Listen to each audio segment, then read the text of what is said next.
Hello, beautiful people. Welcome to The Awakening, Black Women United.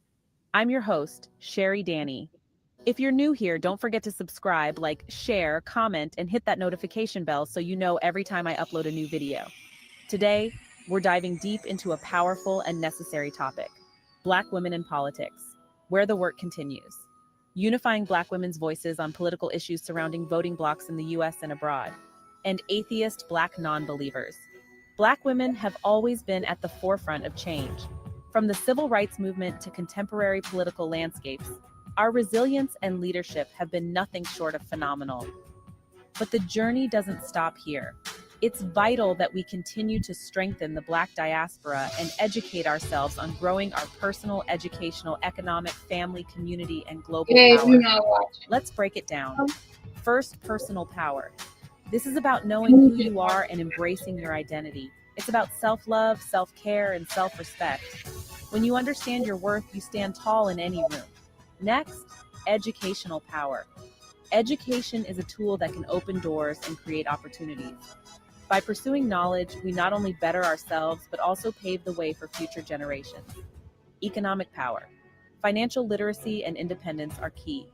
We need to support Black-owned businesses, invest wisely, and build wealth that can be passed down. Family and community power. By uplifting our families and communities, we create a solid foundation. It's about nurturing the next generation and ensuring they have the resources and support they need to thrive. And finally, global power. Our influence isn't limited to our local communities. We are part of a global network of Black women who are making a difference.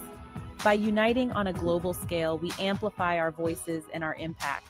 This has been The Awakening, Black Women United. I'm your host, Sherry Danny. Remember to subscribe, like, share, comment, and hit that notification bell so you know every time I upload a new video.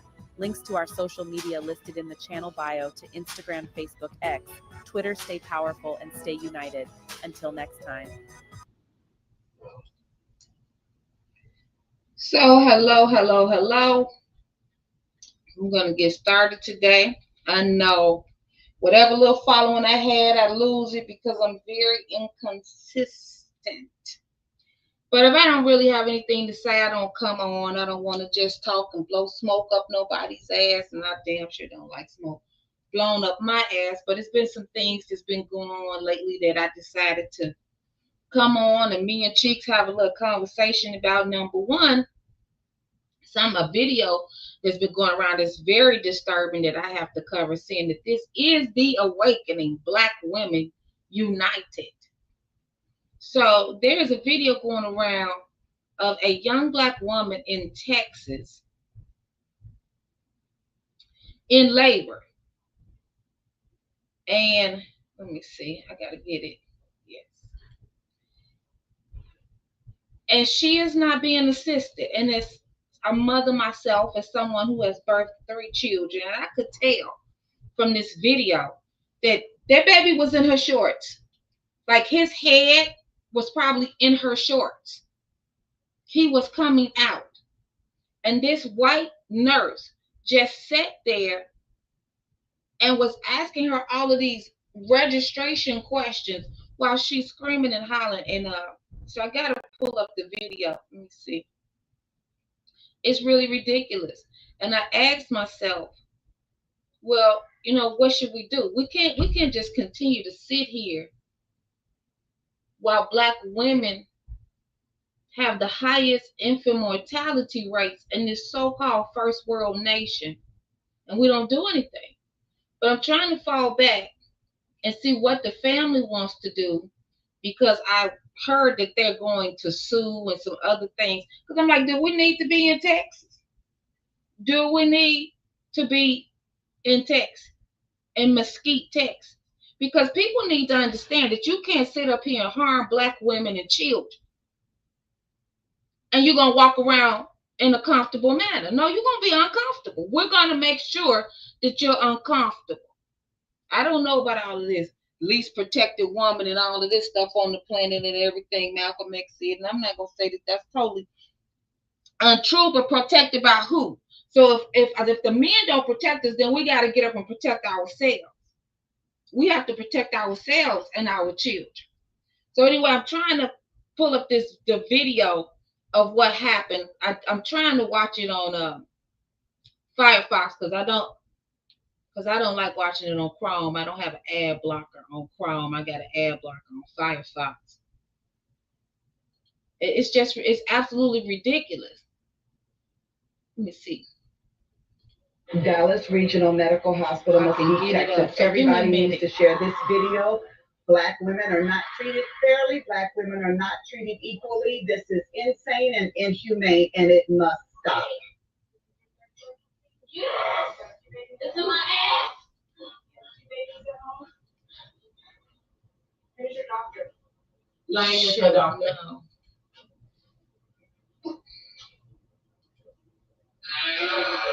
Okay, I'm gonna have to do it on Chrome. Forget it. I can't pull it up over there.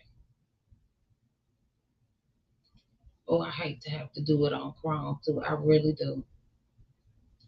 So I got a little co-host coming in today. I know I see it's just like a trickle of people coming in. When we come in, please come in, get a stream of thumbs up.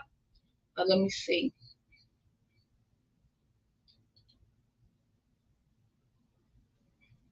Here we go.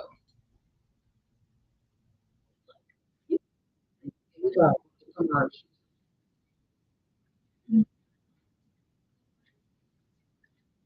Here we go.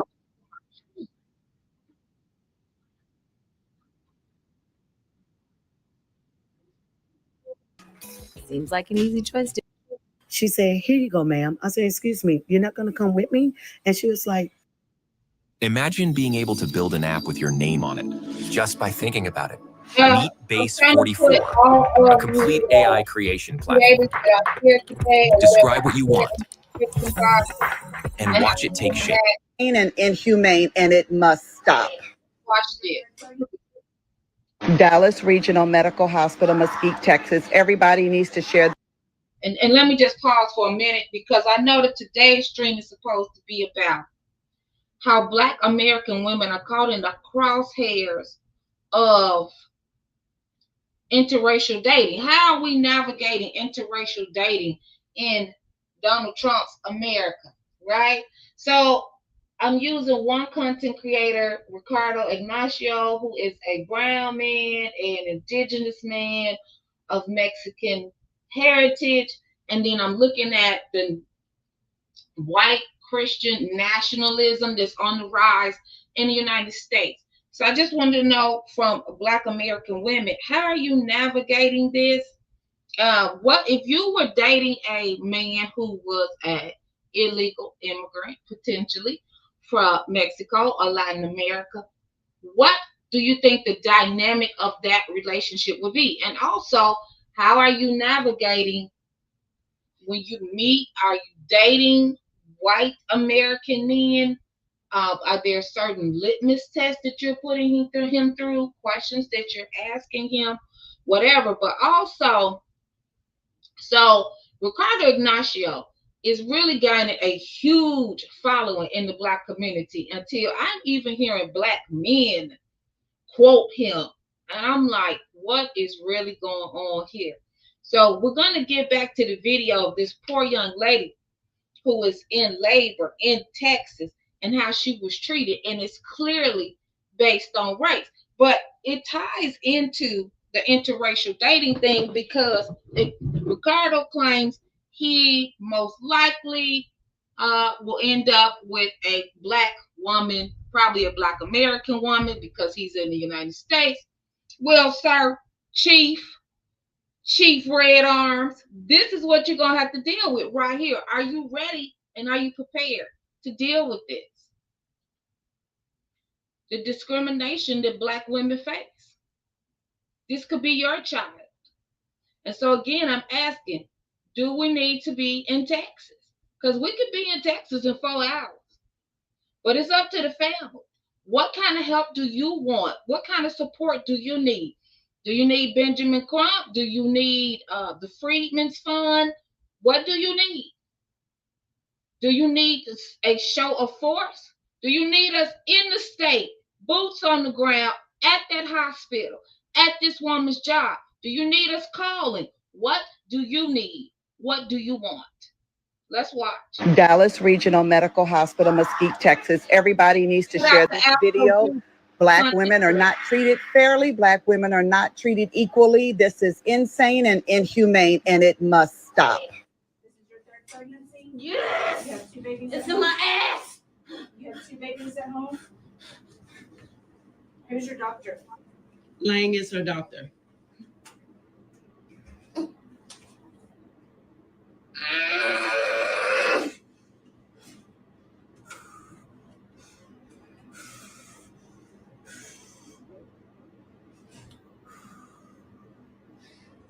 Y'all treat all your patients like this or just the Black ones? Everyone's the first time a patient for you. Last name is Jones. She's 232. Not sure when her due date is. Her due I date is just the said 10th. it was the 10th. Her due date is the 10th. She had 3 pregnancies, 2 babies at home. Greg, we need to talk. No time, got sales calls to summarize. You really need to switch to Monday CRM. It has built-in AI that summarizes calls for you, suggests next steps, and updates the follow-ups. Sorry about I the bet y'all listen next time. When you found out you was delivering at this hospital, your ass should have changed doctors.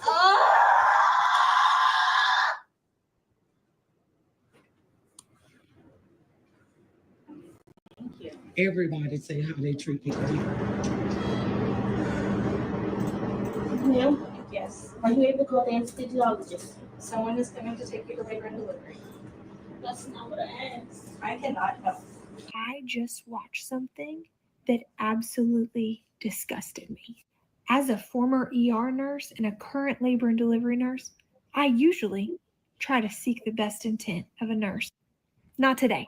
Not today. Because barring you having a medical emergency yourself, where your legs, your arms, and your voice no longer work, there is zero excuse for the blatant neglect that I just watched. And as a reminder, Black women are 3 times as likely to die in and around childbirth than their white counterpart. Part of that is because they are not believed about their pain. How you can sit there on the computer and act like you don't notice that this woman is actively birthing beside you is crazy town to me.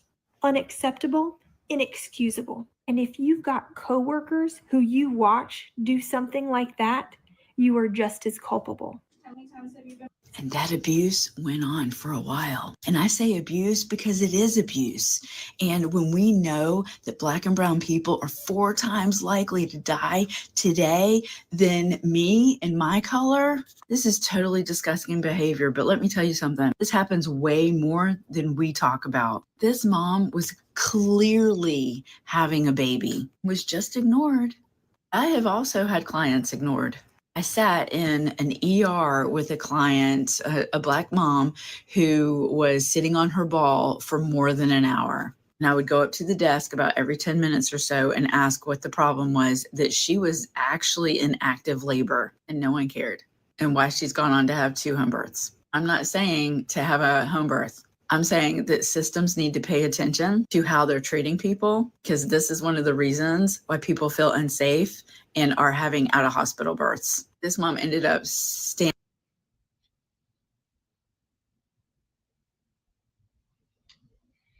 Hey, Cheeks, I let you in. Can you hear me? Yeah, I can hear you, but can you hear me? Yeah, I can hear you. Okay, that's good. So I paused the video. I feel like we got the gist. Yeah. Mhm. This is tough. This is a tough watch. Mhm. I would have just taken off my shorts and just had the baby right there on the floor. Mhm. Mhm. Fuck trying to answer her questions. I would have got naked, ripped all my clothes off, and squatted Right. like an animal in nature and just gave birth. Mhm. Instead of just sitting there. These doctors and nurses be out to lunch. Oh, I mean, it's more video where a woman comes to the hospital. Her boyfriend is having a epileptic seizure, and this same nurse is just like slamming him around in the chair and everything. So I mean, she's a monster. But She's a again, it's monster. right. She's a monster. When someone's immediately in labor, there's different types of things they do to you. If you're someone who's in emergency, immediate emergency, you got shot, leg broken, having a seizure, you got chest and lung issues, they immediately rush you in and start working on you. That's immediate. Someone giving birth, going to labor, that's immediate. That's something that seeks immediate attention. Now you're in the hospital because you got stomach cramps and you're pooping out blood. That's bad too, but they're gonna let you wait a little bit because it's not urgent. Gunshot, broken ankle, broken anything, chest, lung issues, head injury in labor is always supposed to be the first things that doctors and nurses are supposed to attend to first instead of just letting the patient sit there in the chair and the baby's in her fucking shorts.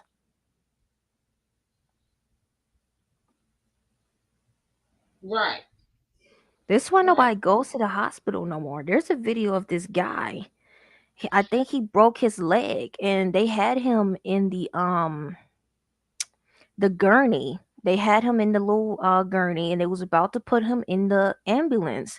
And he hopped out of there, broken leg and all, because he didn't want to go to the hospital. I think He I didn't saw have that. no insurance and he just didn't like how they treated him. So he was like, I'm going to tough it out with my broken leg. Healthcare is bad in this country. It really is. This don't need to be called a first world nation. It's a second world nation. But Because if what do this we was do as black people and as black women with this type of, and we talked about this when I first saw this last night, and I was like, what in hell? yeah, you was livid about it, but I was like, don't freak out, don't freak out. It's a lot of stuff that's on the internet that's triggering. It's a whole bunch of stuff that's triggering every day. Like being an American is a triggering experience. It really Because is. This I'm is saying, chaos why land. should we it is. It's absolutely chaos. Every day, everybody's miserable. Every day, all day, there's something to come on social media and complain the fuck about and act up about. But I don't believe in letting people just do whatever they want to do. I don't think that's how people learn. So, like we said, like I was saying, I didn't have a problem when Will Smith knocked the shit out of Chris Rock for talking about this. See, I don't know where these other people are from, but I'm from Chicago, fresh off a plantation, okay? I don't think like that. So if she's a black woman, in what world do we sit here and just make videos about, oh, that's a shame how they did her? Yeah, her baby, yeah, he could have passed away. Yeah, she could have broke his neck sitting in that chair. Yeah, girl, that's terrible. No, do you need us in Texas? Let me know. Do you need us in Texas? And I said last night, let's not jump up about it because she's the victim and she's not bothered by it. I'm not gonna be bothered by it. The baby was born and that was that. You a cold piece, Cheeks. You are a cold, I'm cold not piece. going to get my chest blown out. I'm not going to lose my life, lose all that I have, my family, my relatives and stuff over a person or people group that are not interested in themselves. Her mom should have helped her take them shorts off and just deliver the baby right there instead of waiting for them. It is wrong what's happening, and I'm not trying to validate the nurses or any of that. They are super duper wrong, and that was dangerous and that was life threatening. And a lot of black women do lose their babies and lose their lives in these type of situations. But we also have to stop being so reliant on them. And furthermore, I wouldn't be living in Texas. Texas is one of the worst states in the union. They, they banned anime. They have the worst health Yeah, care but in okay, the but people will nation. say, what cheeks? What the fuck does banning anime have to do with the fact that a little baby boy almost lost his life on November 11th because It's a this part of bitch it because nurse sat there and this woman it's is screaming. She is in active labor and she sat there. And on top of that, I didn't continue with the video, but he took his first bowel movement, which was quite dangerous. oh yes, that's very dangerous too. And he was I born with his eyes open. So feces could have gotten in his eyes. Newborn babies do not have any immunity for the first 2 weeks of their life. yes. I added the anime piece because I'm showing how crazy Texas is. They don't have any good health care down there. You can't have an abortion or any of that stuff. But they banning fucking animation and shit because it goes against their moral beliefs. This should go against their moral beliefs too, letting a woman suffer with a baby that's basically hanging out of her and that took its first bowel movement inside of her.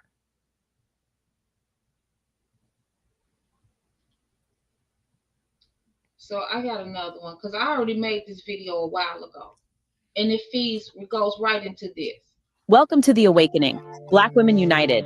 I am your host, Cherie Danny. African Americans need to petition the UN, and we need to take the US to the Hague International Court of Justice. African Americans need our own homeland. The Journal of International Relations, Peace and Development Studies. African Americans still suffer from a form of quasi-statelessness. The Journal of International Relations, Peace and Development Studies, Volume 6, Issue 2, Page 1, Statelessness in the Black Diaspora, Dr. Maya Rockymore Cummings. Maya will talk about statelessness in the Black diaspora. I come to this discussion from a very personal perspective. Dr. Maya Rockymore Cummings says I am descended from an oppressed people who were forced to leave their original homelands in sub-Saharan Africa to live and toil without pay, but for the benefit of others in the United States. For a very long time, my ancestors performed slave labor without the security of statehood. Through a series of events which included a devastating civil war and changes to the U.S. Constitution, they were able to acquire citizenship status. However, for most of contemporary U.S. history, they have not enjoyed the full benefits and protections that citizenship is supposed to afford. African Americans need to petition the UN, and we need to take the U.S. to the Hague International Court of Justice. African Americans need our own homeland. On the contrary, they have suffered from systematic state-sponsored racism, violence, disenfranchisement, economic marginalization, and segregation by income and race. In August 2022, the Centers for Disease Control and Prevention reported that over the last 2 years, Black Americans' life expectancy declined to about 71 years old, 6 years lower than their white counterparts. National disparities in life expectancy can represent the permanency of racism, offering little reason for hope. In 2022, 17.1% of Black people living in the United States were living below the poverty line, compared to 8.6% of white people. That year, the total poverty rate in the U.S. across all races and ethnicities was 11.5%. Maternal mortality rates in the United States, 2021 by Donna L. Hoyert, PhD, Division of Vital Statistics. This report presents maternal mortality rates for 2021 based on data from the National Vital Statistics System.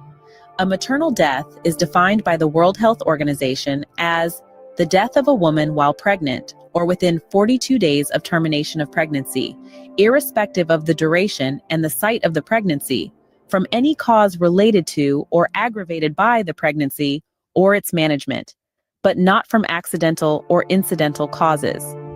Maternal mortality rates, which are the number of maternal deaths per 100,000 live births, are shown in this report by age group, race, and Hispanic origin. This report updates a previous one that showed maternal mortality rates for 2018-2020. In 2021, 1,205 women died of maternal causes in the United States compared with 861 in 2020 and 754 in 2019. The maternal mortality rate for 2021 was 32.9 deaths per 100,000 live births, compared with a rate of 23.8 in 2020 and 20.1 in 2019. In 2021, the maternal mortality rate for non-Hispanic Black, subsequently Black women, was 69.9 deaths per 100,000 live births, 2.6 times the rate for non-Hispanic White, subsequently White women, 26.6. Rates for Black women were significantly higher than rates for White and Hispanic women. African Americans need to petition the UN, and we need to take the US to the Hague International Court of Justice. African Americans need our own homeland. It is well documented that stress associated with racism negatively affects the mental health of African Americans. However, the mental distress that arises from experiencing racism can also be felt through the collective memory of slavery and the Jim Crow era. This phenomenon is called segregation stress syndrome, SSS. This has been The Awakening, Black Women United. I am your host, Sherry Donnie. Subscribe, like, share, comment, and hit the notification bell so you know every time I upload a new video.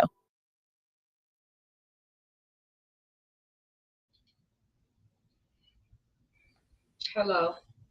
Hey. Yeah. So you see, I had already made this video. That's part of it. And so we just watched Brandon Johnson, the mayor of Chicago, go to the UN for illegal immigrants. But he didn't go to the UN for me. He didn't go to the UN for Black women and Black babies, unborn Black children. He didn't go to the UN for us. So, I mean, we're just sitting here. George Freeman said, yeah, but everyone's going to keep dealing with it.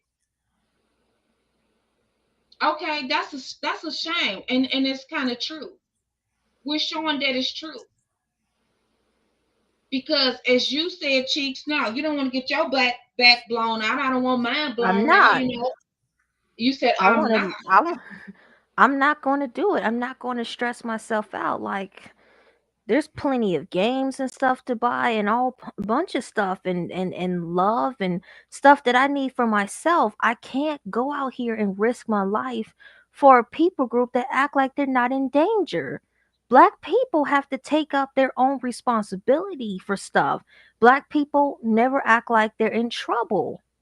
Black people just act like, oh, it's just another day. And they just keep walking. I'm going to have me a big seafood boil, all this stuff. I'm going to go here, I'm going to go there, I'm going to go to Jamaica, and just keep acting like life is okay. And so these type of issues that are very serious, they get buried because the whole of the ethnicity act like it's not a problem. I'm sorry. You couldn't hear that, could you? No. Was you trying to play something? Okay. Not yet. Not yet. No, I'm listening to you because that's the point, is to have pushback so that I can give my opinion, you can give your opinion, we can have pushback and dialogue. Because that way iron is sharper than iron, you know, and not just my thoughts, my opinions. Because again, if it was me and mine, I would be rallying the troops. Every Black woman, every Black household, everybody that could come to Texas. But I told you last night, I don't want to be, you know, Debbie Downer or negative Nancy, but I just wanted to know, when the grandmother gave the follow-up, she was at her house. And some people thought on TikTok that the young lady had twins. No, that was her nephew that was in the bed. He's 1 month older than her son. And her son, she named him KJ, Cash Jr. And so I was just like, where is the father? No father, no fathers. Where's the No father? father around. No father around. No support. Nothing. So you And sitting just up here about to deliver in a chair. Was he called? What no. is the problem? She probably don't even know him no more. Well, she had 2 babies at home. It's And just I'm a not trying mess. to beat up on her in one of the worst times of her life. I'm not. And my relationships have not been perfect. And I'm divorced. But I'm just asking the question, when will we as Black women cut this out? Having excessive children has always been promoted in the Black community, which is very bad. Having a baby is sometimes a very bad thing, especially when you're young in life and you're trying to get on your feet. When you have a baby, it's not about you no more. It's all about that baby. And babies are expensive. And it don't just stop with the baby phase. You have to deal with them being a child and then a teenager and all the clothes and stuff that you have to buy and the school supplies and the list goes on and on and on. Having a baby isn't just a toy. It's something very serious that lasts a lifetime. And when you have more, you're just adding on to the tax. It's too expensive. And so I've always did not like that about the Black community, that it's just okay to just have a baby any old kind of way. Oh, she's 16, she having a baby, that's fine, whatever. We need more Black children. Sometimes less is more.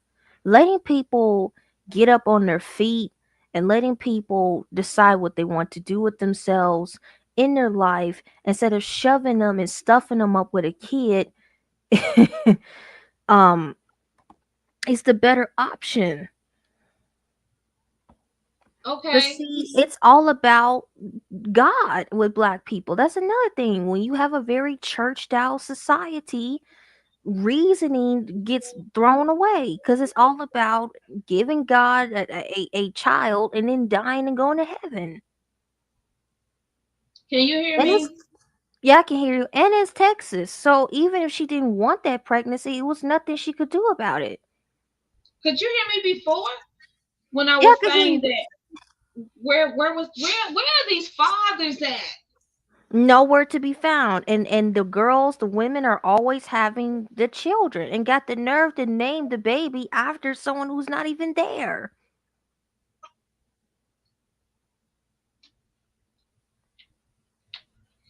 And so she could have lost her life.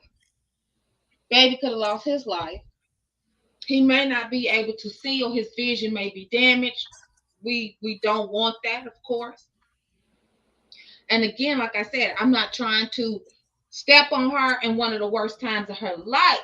But she had 2 babies at home. It looked like she's living with her And why mama. was her Maybe. mom filming it? Her mom Well, shouldn't have we're, just. we're thankful that her mom was filming it, because if her mom wasn't filming it, we wouldn't know what happened.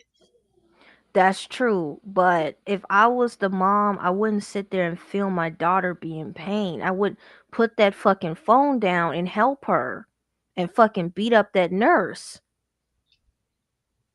Girl, girl. People are You too know how I addicted to their feel about phones. these one-horse towns in the South. And I know how people feel about where they come from. They like, you got a lot of nerve, come from a wretched ass, ghetto ass Chicago, But violent ass Chicago, Chicago. Chicago is violent, but we never had issues with our doctors and nurses like this. And we're not going to for now, because we got a high population of Negroes that will show up in your lobby. That's why.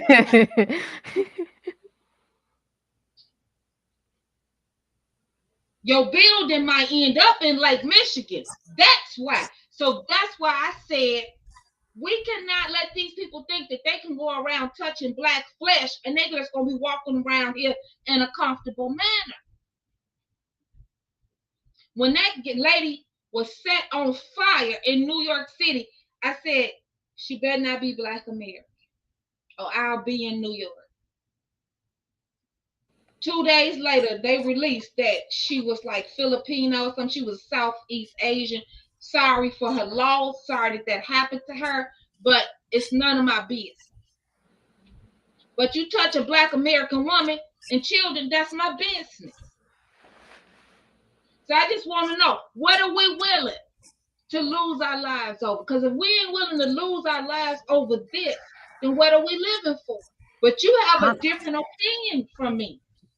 Yes, I'm not going to throw it all down for my legacy just to get tarnished and ruined in the later run, for people to try to make up shit on me, or oh, you were with someone white or this and that, or you LGBT, which I am LGBT, I am a lesbian. And so, Right. you know, You Black talking about people, Dr. King? yes, that's what I'm alluding to. How people have tried and are doing to ruin his image and ruin his legacy and stuff. And, you know, putting Malcolm and Martin against each other. And oh, Malcolm was better and this and that. He said any means necessary. And Martin was dating white chicks and stuff in Morehouse, which is impossible because Morehouse is a college for young Black men only. All male school. You got content creators running around here slamming Dr. King and uplifting Malcolm. And it is just disingenuous to do, to your point. It said that he was messing around with some white chick at Morehouse College. I was like, it's an all male school. Exactly. There aren't any women School. there. And if they were going to have some women there doing something, they damn sure weren't going to have no white woman there in the fucking 50s. Like, who do you think you're talking to? That whole thing, I got you. It becomes very disheartening, disconcerting. It's just like when I was writing my thesis. And he lost his whole life, lost his wife, lost his children. He couldn't see them no more. Malcolm lost his family. Medgar Evers lost his family. They lost their father. They lost their husband. They lost the patriarch of their family.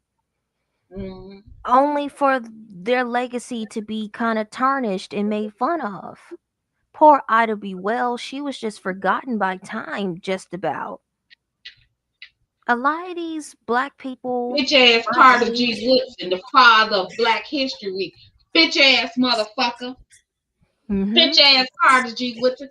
Yes, I called they look God a bitch. Bitch ass motherfucker from Chicago, Carter G. Woodson.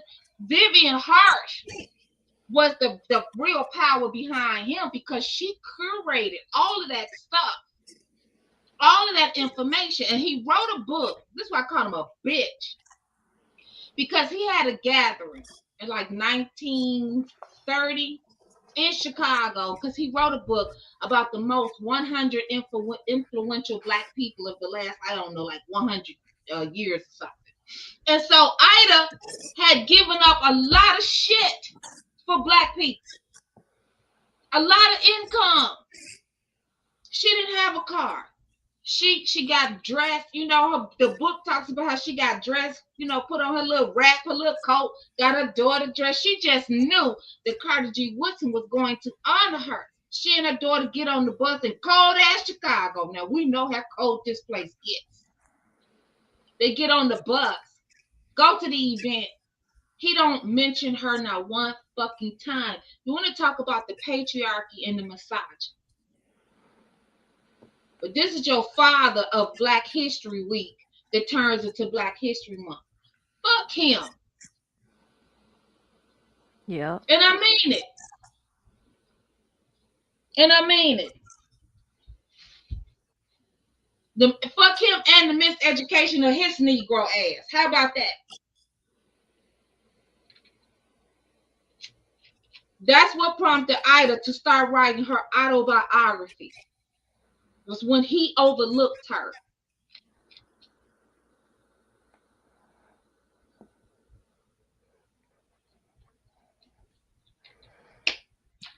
Yep, Did and I they lose did you? it intentionally. I'm here. They did it intentionally because she wasn't a man. She didn't fit the mold. And so I'm not, to make a long story short, I'm not going to stress myself out over everything that I see. I'm not going to stress myself for a lot of stuff that I see because at the end of the day, I have self preservation and I care about myself. I'm not trying to say that I don't have love for her. I don't feel bad for her. I do feel very bad for her. And that's a traumatic experience. It really is. And it's fucked up and it's sad. But at the same time, I can't fall. I can't fall down. I have to So keep you feel pushing. like it would be useless for 500 Black American women to go to Mesquite, Texas, and give a show of force? You feel like it would be useless? That wouldn't be useless. But see, black women would have to want to do that. And black women are not interested. I don't see a lot of black women. I don't see a lot of outrage all over social media talking about this. Believe it or not, this is just only a little handful of people talking about this one situation. Well, that's what we have to do, as novice journalists, right? We have to make these stories come alive. That's what happened with Trayvon Martin. Nobody knew what had happened to Trayvon. It was the Black grassroots media, newspapers that kept talking about the story. And then they got in touch with the most honorable Richard D. Gregory. And he came in and supported it. So we have to keep it alive. We have to talk about what happened to this young lady in Texas. I was just saying, I don't want to overstep. I don't want to be overbearing or step out of my place and do more than what the family wants done. Because I see this and I'm like, wait a minute. It's the weekend. I just found out about this, but who do I need to call come Monday? This hospital? What do we need to do? Because I don't believe in just sitting here and just keep yapping and jaw jacking on the internet. Either we're going to be proactive, either we're going to have a show of force, or we're not. Then why are we talking about it then? That's true. Just to gossip? We just go sit here and gossip? We need something for content? Huh? We want that big YouTube, a little bitty YouTube check to come in? That's what's up?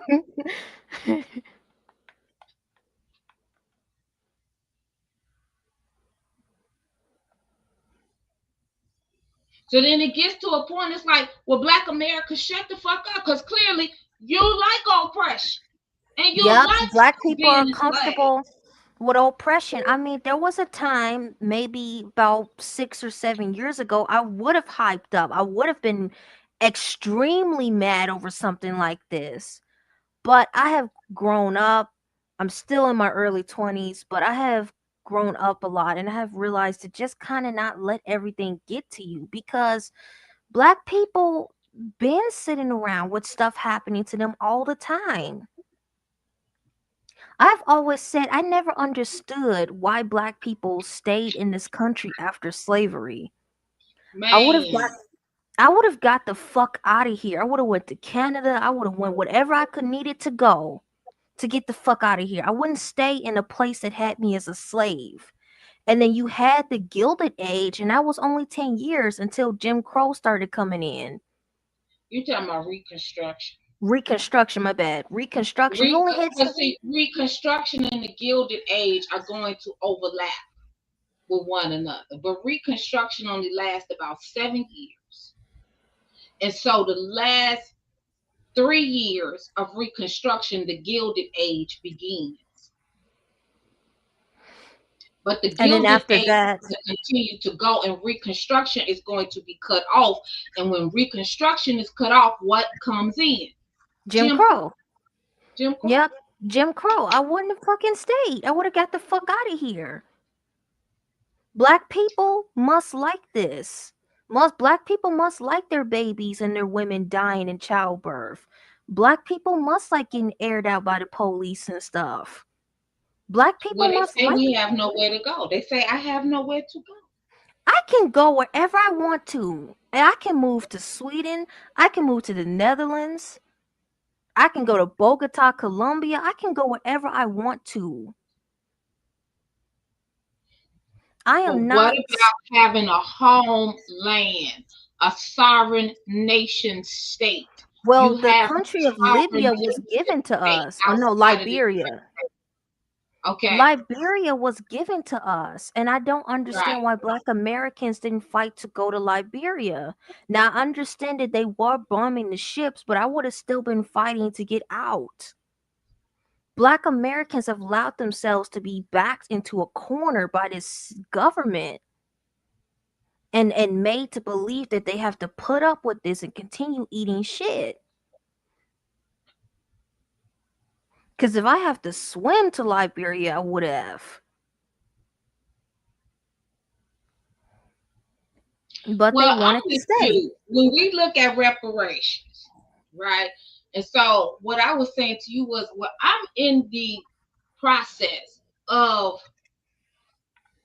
detaching emotionally and financially from the United States. Detaching, because it is a place ran by fucking insane people. And they are trying to make Black American a permanent economic underclass. Permanent in perpetuity, meaning forever. I will not continue to spin my wheel like a hamster on a wheel about this mystical, magical, illustrious reparations. Yeah, I don't even care about reparations no more. Like, if this economy got any better, I'm getting out of the United States. Right. Well, what about the Black American people that say that you're a turncoat, a sellout, you're a coward? They need you to stay here and fight. This is your land. Your ancestors built this place. They can suck a big, fat, mean dick. You don't control me. And I'm not going to let all these little FBA people, FDA, Food and Drug Administration people tell me what to do with my life. I don't owe this ethnicity nothing. I'm not going to sit here and be a cow and birthed out 10 fucking Black children to make you happy and to have this strong, whatever this is, foundational Black American experience. I'm not going to do all that. I'm getting the fuck out of here. The ship is sinking. There's holes in the bottom of the ship. Don't you see the water getting in? You going to sit here and let the water get up to your lips? I'm getting out. Black people should have been got the fuck up out of here a long time ago. Saying. Historically, I've never seen a people group get reparations and stay in the land. Yeah, because the Jews did not stay in Germany. They did not stay. They did not stay. So what are you going to do? They did not stay. They got the hell out of there. Contrary to popular opinion, First Nations people in the United States have never received reparations. They may get some restitution or co-ops. Those casinos are like a cooperative. But that's not reparations. They have never received reparations to this day. And they're not going to. Nope, they're not going to. Their pains and cries is not heard. Recently the First Nations women went to the UN because of problems they were having. That's how bad it is. With their own men, with men in general, because what is not talked about is how First Nations women on those reservations and in those areas are being unalived and sex trafficked every day. We just had that poor little baby. What was she, about 10 to 12 years old? Emily Pike, dismembered out there. Dismembered. So are Black American women the most unprotected? I say not. That the First Nations women are. But when you look at their numbers and you look at our numbers, anytime we're coming close to them, that's a travesty. It's 4 million of them in the United States. I venture to say that 2 million of them are biracial. Mm-hmm. And only about 2 million of them are over the 1/16% that you need to be classified as First Nations. There's only about 2 million of them. And we're coming Yep. close to their numbers. If we come close to their numbers on anything, that's a sin and a shame. Yep. And that's on Black people. Black people cannot come together. We have too many categories, too many things. I'm ADOS, I'm FBA, I'm Sulani, I'm fucking Negro. Yep, they using that. They want to bring that back too. Mm-hmm. It's too much division, and when there's division, there's no Right. there's there's nothing. You can't. Right. A house divided cannot win a war. Right. It just simply can't. It's too many division. The black men fighting black women and stuff. The whole manosphere red pills thing. So So these I know. issues, Go well, ahead. my Go bad. ahead. So No, these go ahead. issues that we have with the child birth mortality rates and other stuff is not being addressed because it's too much infighting. It's too Right. much fighting about just simply what you identify, simply your lineage, the color of your skin. If you're light skinned, that's a problem. If you're dark skinned, that's a problem. If you're in between, that's a problem. Everything is a problem. And so serious things like this is just not getting any attention because you got an array of other issues that that exist within the community. That's all I wanted to say. We're not taking the things seriously that we should. And then, we'll come back. We said we was gonna come back next Saturday or Sunday, and we were gonna talk more about the diaspora war and get more into that. But we also have to come back. It's so much happening. It would have been nice to be able to do it today, to talk about how the empire is falling. You talking Yeah, about reparations? The we're kind of empire is talking about that falling. now. Yep, the empire's falling. We kind of touched on that because it's like I never understood why black people stayed here. The ship is Well, what do you falling. think you're going to do with these reparations? And now Antonio Moore has realized what I realized a few years ago, that $300,000 is nothing per family. I said, now if it's per person, now we're kind of getting somewhere. But per family, then you got to look at the fact of what is making the dollar worth anything. All of this shit is just cut down trees, useless pieces of paper. What's backing it? It's not backed by the gold standard. Okay, it's a petrodollar. It's a petrodollar. So now you got to understand why you got all these Venezuelans and Guatemalans coming in here. Their lands are being destabilized. So I don't want nobody unleashing $1 million worth of useless assets on me, but it's all funny money. It's all monopoly money. You know what I'm saying? If I gotta get it, I gotta get it.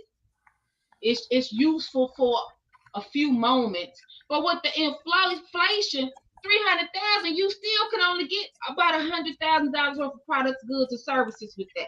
And then we're gonna be right back in the same spot that we was in, with no infrastructure, no banks, no schools, no hospitals, no way to take care of ourselves, no sovereignty, no autonomy. That's what we're seeking, is sovereignty and autonomy. And you can't get that inside somebody else's borders. We're in a fucked up situation, and we just don't want to accept it. And so why I don't like the diaspora war is because we're all black people swimming in different boats of bullshit. Yep. Because black men are going to criticize this girl. They're going to talk about the same things. Why you had a baby with no man that's around. You need to choose better. Ha ha, that's her fault. You should have just had a home birth. That's not funny. It's not funny. None of it is funny. None of it. That's what a lot of these hateful ass manosphere black dudes are going to say about this video. And that's another problem. Well, her children are a blessing. They are a blessing to her. And that's how she has to look at it. But if she was my daughter, I would advise her to get her tubes tied. You have 3 babies. And however your relationships have been going or not going, at this point, we can't afford no more babies. It's over.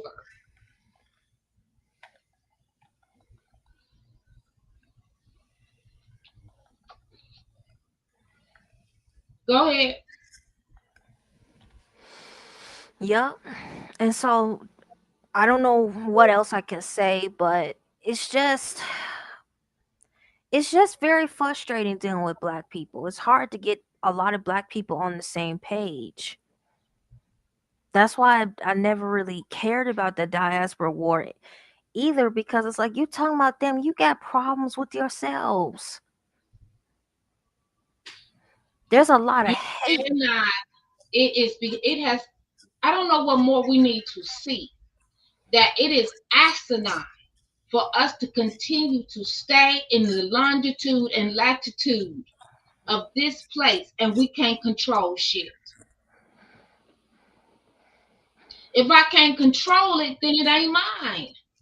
Yep. Period. We don't make the rules, laws, policies for this place. But we're big to say why our ancestors built it. That's true. Absolutely true. We were an amazing people. That's true too.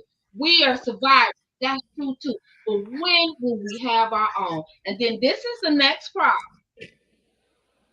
As you brought up earlier, we are divided within. A lot of Black Americans are homophobic, Yes, very, very homophobic. downright hateful when it comes to LGBTQ. You can't live with them, No, and I they can't live don't with want them. to live with you.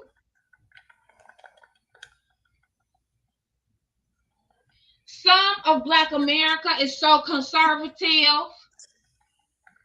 They want to tell other people what to do. I had to get rid of a little guy out of my algorithm, FBA dude, because man, to say that he called us bitches. I mean, did he say any other word?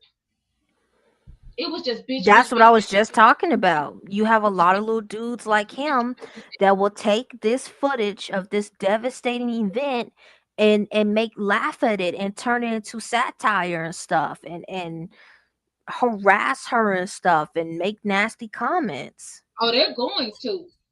Oh, they're going to. It's not if, it's just when. And it's sad. It's really heartbreaking. That's why I But have we have to stop, and you have to teach your daughters to and your sons who they could be taught to, but definitely the daughters because it's on us.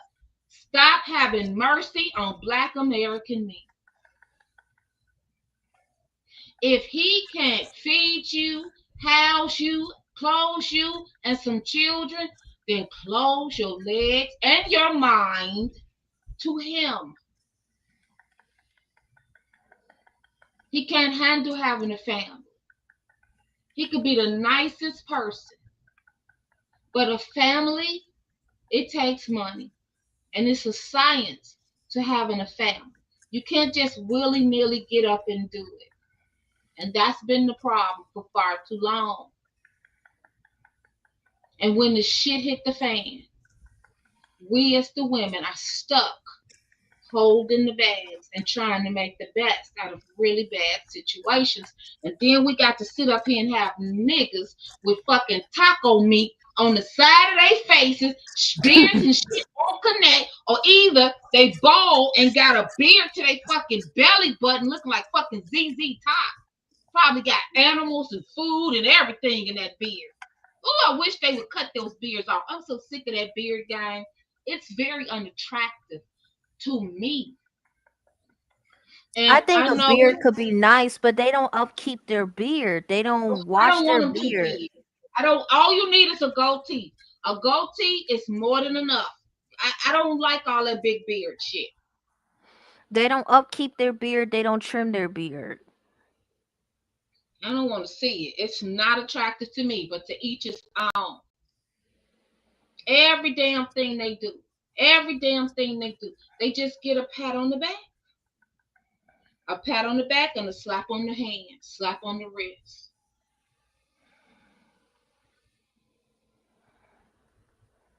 It's crazy. Remember, I had a big argument with a relative on Facebook a few years ago about black men. Because she was saying that black women shouldn't get on Facebook and social media and bash their baby daddy and all that. And I was like, yes, they should, because you better be glad she on social media bashing him and she not in person trying to bash his head. Let her vent. Let her get it out so the police ain't got to be called. And so she further went into, well, you know, my mama and my daddy, and she never said nothing bad about him. I was like, well, I was there, little girl, and she should have said something about him, because we had to all hop in and help raise y'all. And that wasn't fair. That wasn't fair to my grandmother. That was their great grandmother. That wasn't fair. When do black women get to rest and go on vacation and live their life? No. Beat down, broke over, bent over, stressed the fuck out. Only time she gets some peace when she go to sleep, and she can't even do that. And she was like, well, who's gonna defend and take up for black men? And I said, well, who's going to defend and take up for black women? Exactly. Black women are always treated like some type of mule, beast of burden that's supposed to pull all these heavy ass carts and shit to make everyone happy. Can you hear me? Now wait, get this. Then she said, and then he'll be going into this. This the next one. The white man is holding him down and keeping him back and keeping him out of jobs and this and that. I said, well, wait a minute. I never hear the white man complaining though. Whatever he did and whatever he does, and does some of it deserve criticism? Yes. Is it against humanitarianism? Yes. I'm not going to deny that. But he gets done what he needs to get done. And he don't whine and cry about it. So if you see that's what he owns, you better take a play and a page out of his playbook and get up on that. I'm not going to sit here and coddle no man. Women have given birth in wars, in battlefields. And if a man don't have those type of inconveniences and cumbersome situations, he don't ministrate. He don't carry children. He don't birth children. And all he gonna do is sit here and whine and cry to me and tell me how another man got a black boot on his head. Well, you're not the man for me, because you're not being a man. I was having a discussion with a male friend, and he said to me, Cherie, it seemed like you admire the white man for raping and pillaging and doing what he did. I said, of course, as a woman, I don't get down with rape. I would never co-sign that. But what I'm telling you is that when you have a formidable opponent, you just say, my hat's off to you. You won that battle. Now I got to try to win the war. You don't sit in a pile of your own piss and shit and whine and cry about what you can't do. And then you want to tell me that you're the most gorgeous man and all of this, the strongest man on the planet Earth, and black jeans are so strong. But you're constantly talking about what this European is doing to you and what you can't do. So it made me say, well, goddamn, let me go look at him, because you act like he is Superman, Spider-Man, Batman, and Aquaman rolled into one. Nobody here to coddle your ass. I don't get coddled. I got called a nigger to my face at work, and we're gonna get into that. So what I got up on the screen right now is the thumbnail. So black women are sandwiched in between brown zaddy and white zaddy. And so everything we just talked about is leading up into what I'm talking about in Trump's America, Black women and interracial dating. But when the video kicked off with the young lady being discriminated against in labor, I'm like, I gotta do that first. This is the awakening, Black women united. But it's gonna tie right into what I'm talking about. Because now we're being sought after by white men, Asian men, some Latino men. For the And wrong it's like, reasons. huh? For the wrong reasons. You think for all the wrong reasons.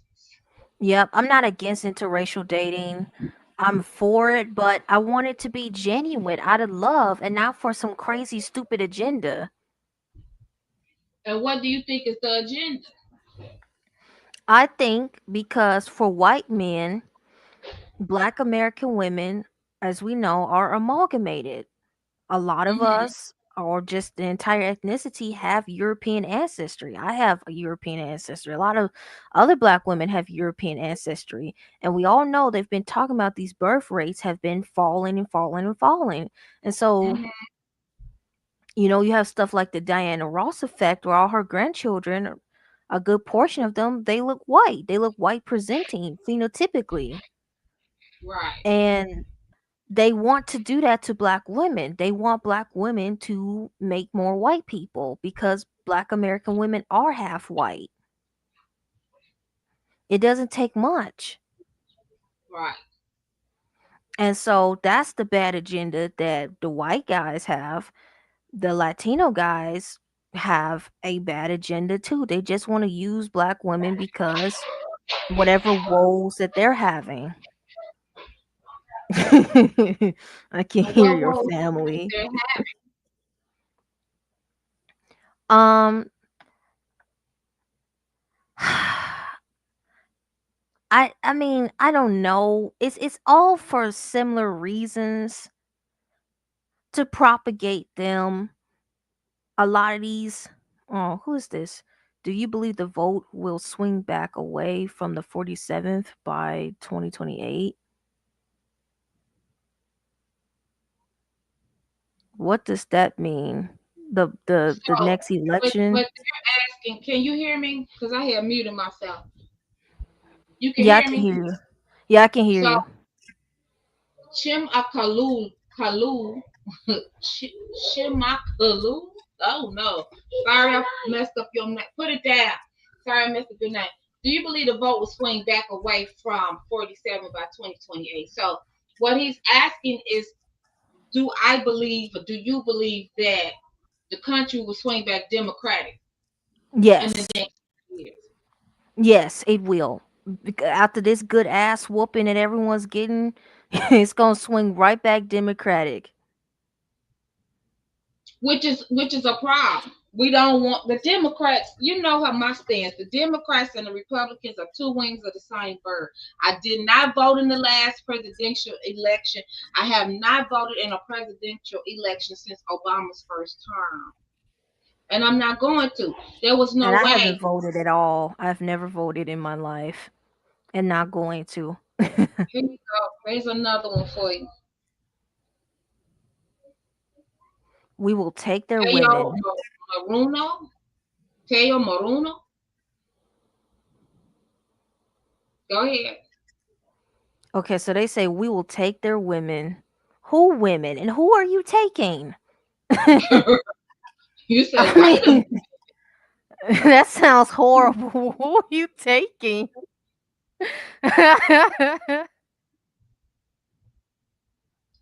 Girl, I have so many clips.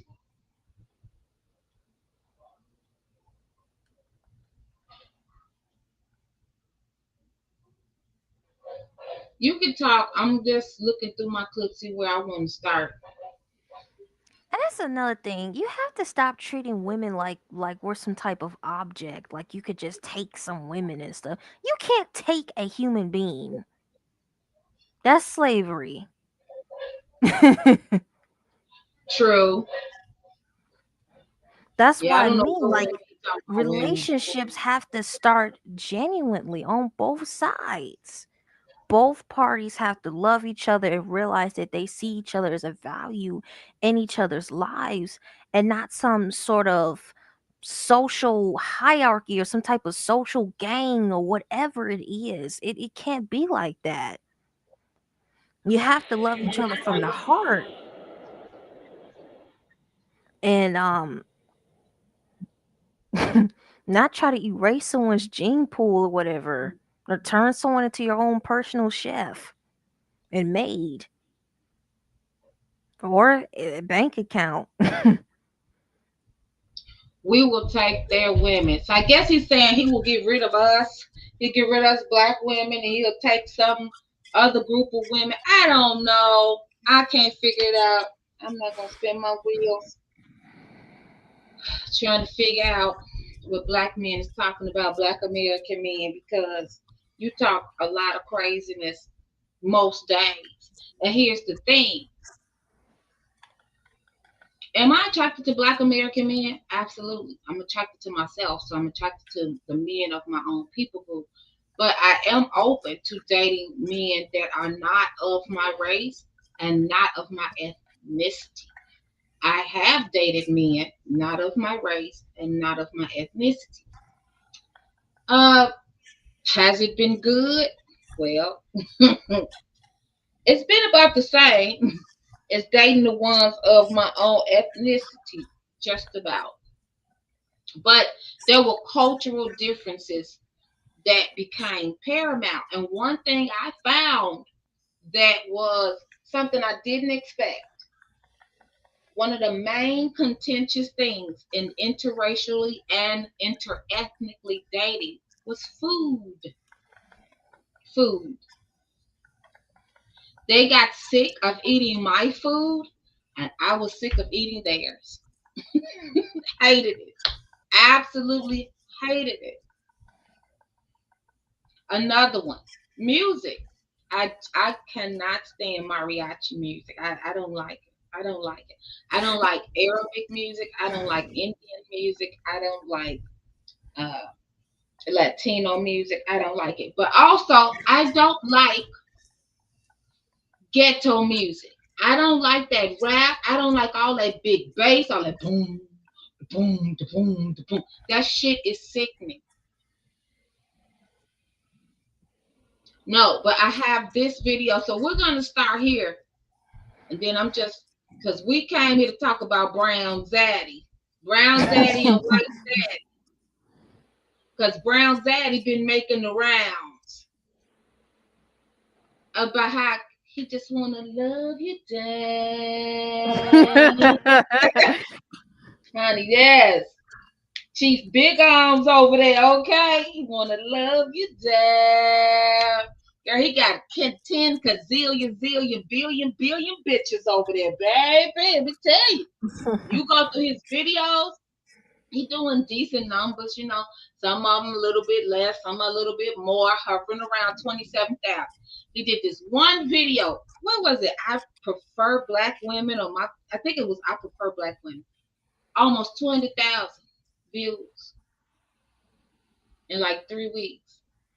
I'm hearing black men that don't want illegal immigration reciting some of the stuff that he's saying. I said, oh, he getting big. So let's talk about it. Because if I was dating somebody that was illegal right now, I don't know what I would say to him. Because as a black American descendant of slaves, I can't put your people over my people.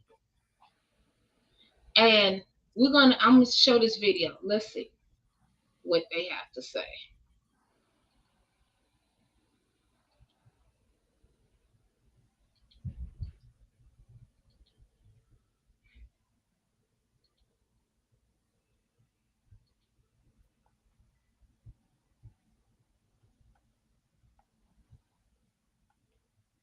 Celebrate 4th of July and or Independence Day, in your opinion, of course?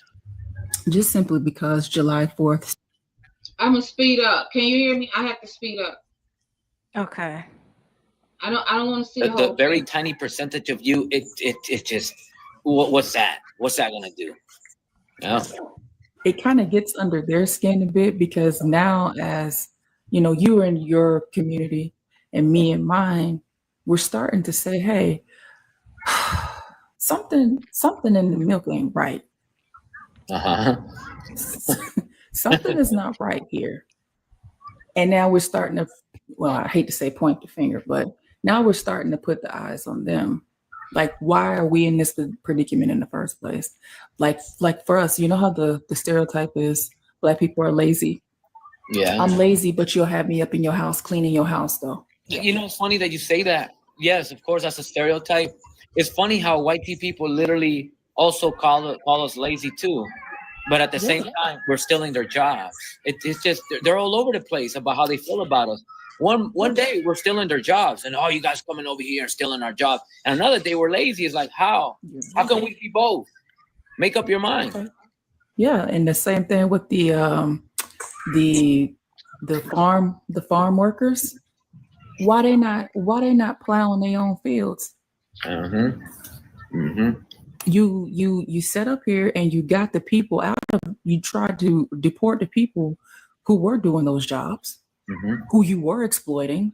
Let's be honest, because they were exploiting those people. Absolutely. And now you have a problem. What, you thought we was gonna come back to them jobs?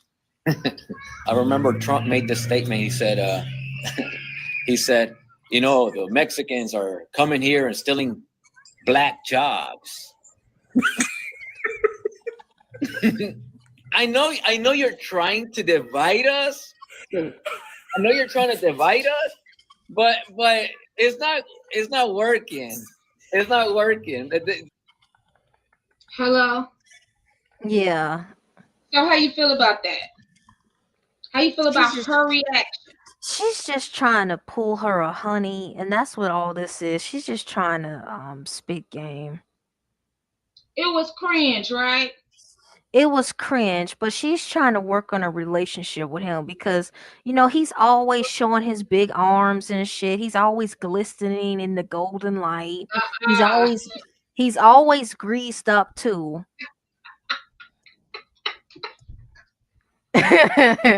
He's always greased up. He's always in the golden light. He always got his big red arms out. So she's just trying to max out a Gen Alpha, say, riz him up. So of course she's gonna sit there and lie and act like, oh, you know, they're not taking our jobs when it is. Especially for Black people who don't have a college degree yet and just trying to get a job to get by. The little simple odd jobs are gone. The little restaurant jobs are gone. Because they taking them all. Right. But of course she's not gonna say that because she's trying to get him in her bed. I want to bed.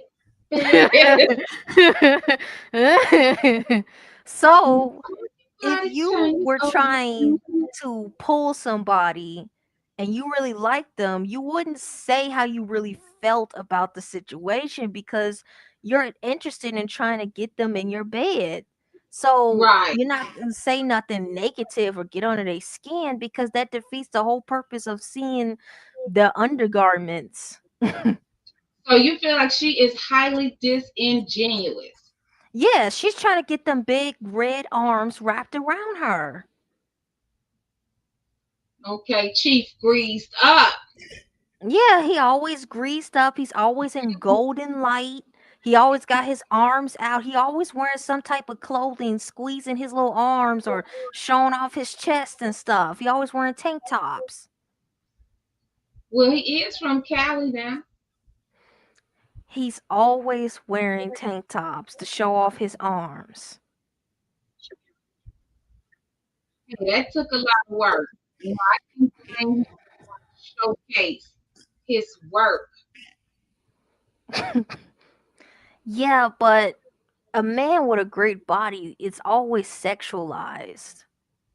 Got biceps, pecs, abs. That's always sexualized. And he's talking about loving and liking Black women too. That's advertisement. He's promoting his body. I just look. We're gonna do a couple of more videos with her in it, because she's on his TikTok a lot, talking for Black Americans, and some of the stuff she says I agree with, some of the stuff I don't agree with. And I don't know if she's originally from Atlanta, but she says she lives in Atlanta. And what I can say is that if she's a representation of Black Atlanta, it ain't nothing like Black Chicago. Because Black Chicago don't want these immigrants here. Black Chicago wants every illegal to be deported today. Black Chicago says that illegal immigrants are taking Black people's jobs, in particular Black men's jobs. And I have to acquiesce to that. I totally agree that they are. I totally agree. You're in a Black area and construction is going on. And everybody working on the construction site making $20 on up. There's not one Black man on that site. Not one. I remember in the 90s when Black men was fighting in Chicago to get construction jobs. They have been systematically. Now, when a Black American man fuck up and act a fool, I call him out. But when he's telling the truth, I'm behind him. I support him. And in this particular situation, I support him. He's telling the truth. They went to school. The unions, they were locked out of the unions. They were locked out of a lot of the apprenticeships for plumbers, for pipe fitters, for electricians. And you mean to tell me that there is no way in hot, unholy hell that we should be competing with people who just came through the Darien Gap? And we've been in this nation 500 years. This shouldn't even be a thing, but it's a thing because of racism, white supremacy. And yes, we have talked about, you and I, about the fact that they're being used as a buffer class. This is not all their fault. And I realize that. But even though it's not your fault, sweetheart, you stepped into a house that was on fire. Yeah. And you thought everything was going to be Gucci. And then they was coming over here calling us lazy too. So I just really wanted to pose this question today of how would any Black American woman navigate an interracial relationship at this time? What do you say to your man? I don't care if you get deported, your family get deported. Well, the marriage and relationship is over. Like, hey, we can kick it as long as you here, but once Trump ICE come through, then baby, hey, hasta la vista, adios. What would you do?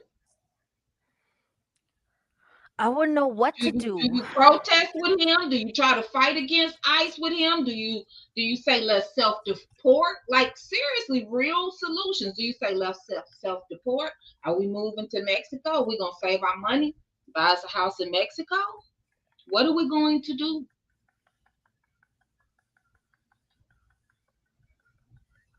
Because I can tell you, Dr. King didn't never lie. When he said Chicago is a very segregated city, Black Chicago, all of this. Black Chicago say what they mean, and they mean what they say. And Black Chicago isn't for all that mixing, as they say. Black Chicagoans are very set in their ways, and they're very pro-Black. They don't like all that. Yeah, she's sexy over there. Yeah, he's sexy. He is sexy as all get out. Oh, he is fine. Oh, Ricardo is fine. I don't know why I always want to call him something else. I always want to call him Carlos and Rodrigo and stuff. And I'm not even trying to be like, I'm not trying to be like that. Because if he called me Sharkeisha, I can't say a word. Sharkeisha! Oh, God, Sharkeisha! That meme. Let Shakita speak. Okay, let Shakita talk.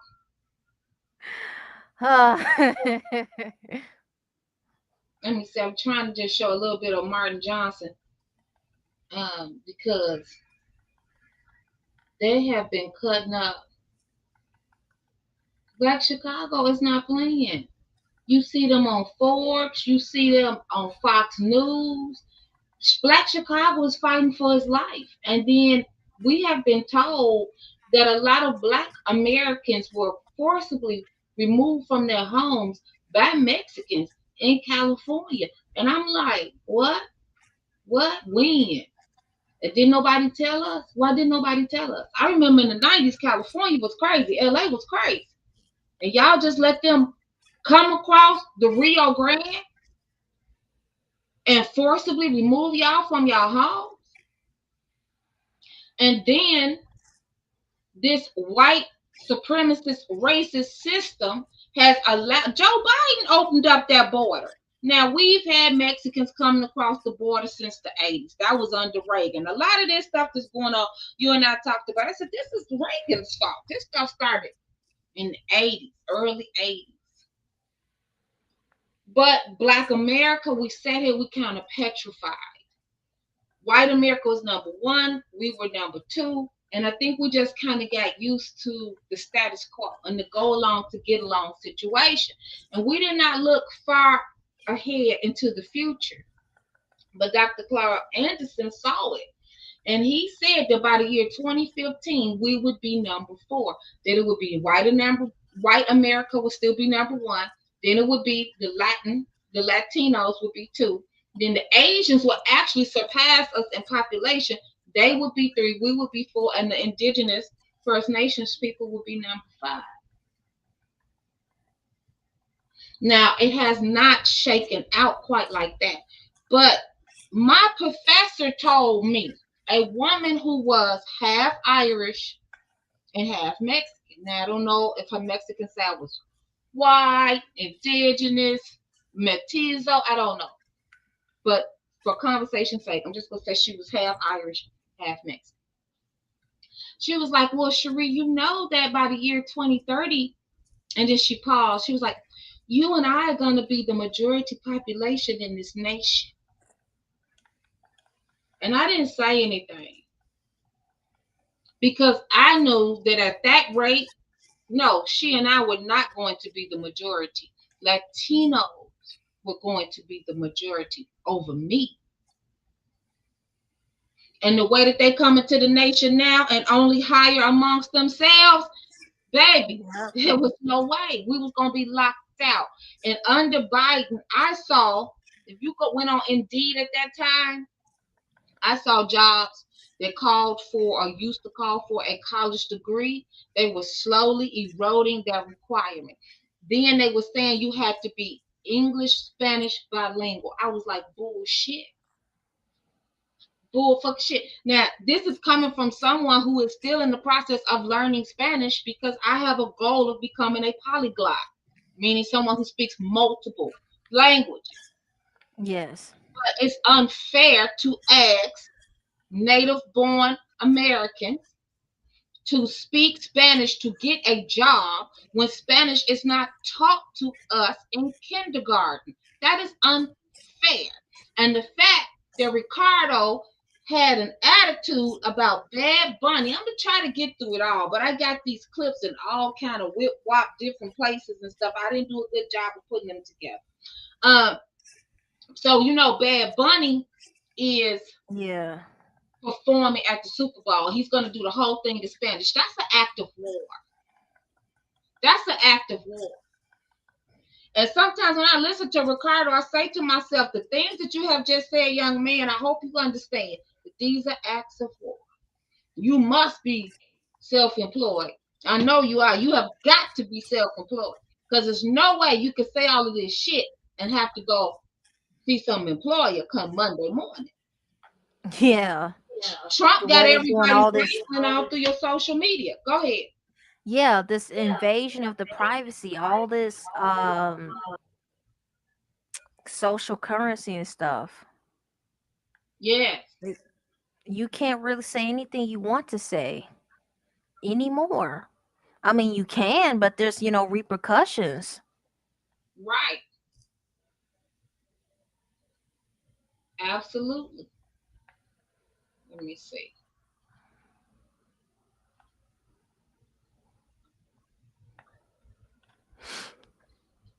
Okay, I got it.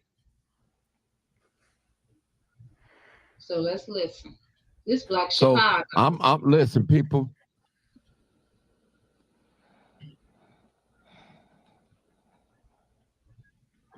Listen to brother said. He said betrayal of citizens, of U.S. citizens. People come here illegally and are given certain freedoms, privileges, housing and money, and etc. by our government. Yet we born here and can't get help. That's the gospel truth, people. That's the truth. So listen, my heart goes out for every migrant. I don't hate a migrant. I don't hate black people or none of those things. But I want to make sure that the citizens here in Chicago be taken care of first. Then we can extend our hand to those that need help and all that. I don't want to see nobody outdoors. But go ahead, brother.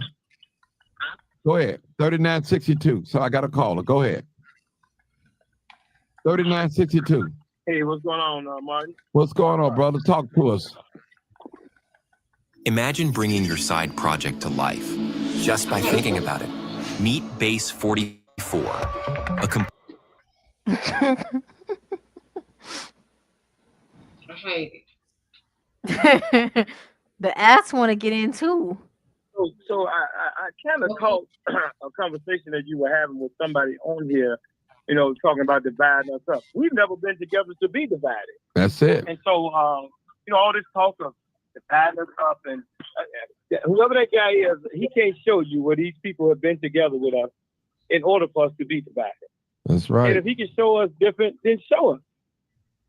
But don't tell us about, you dividing us up.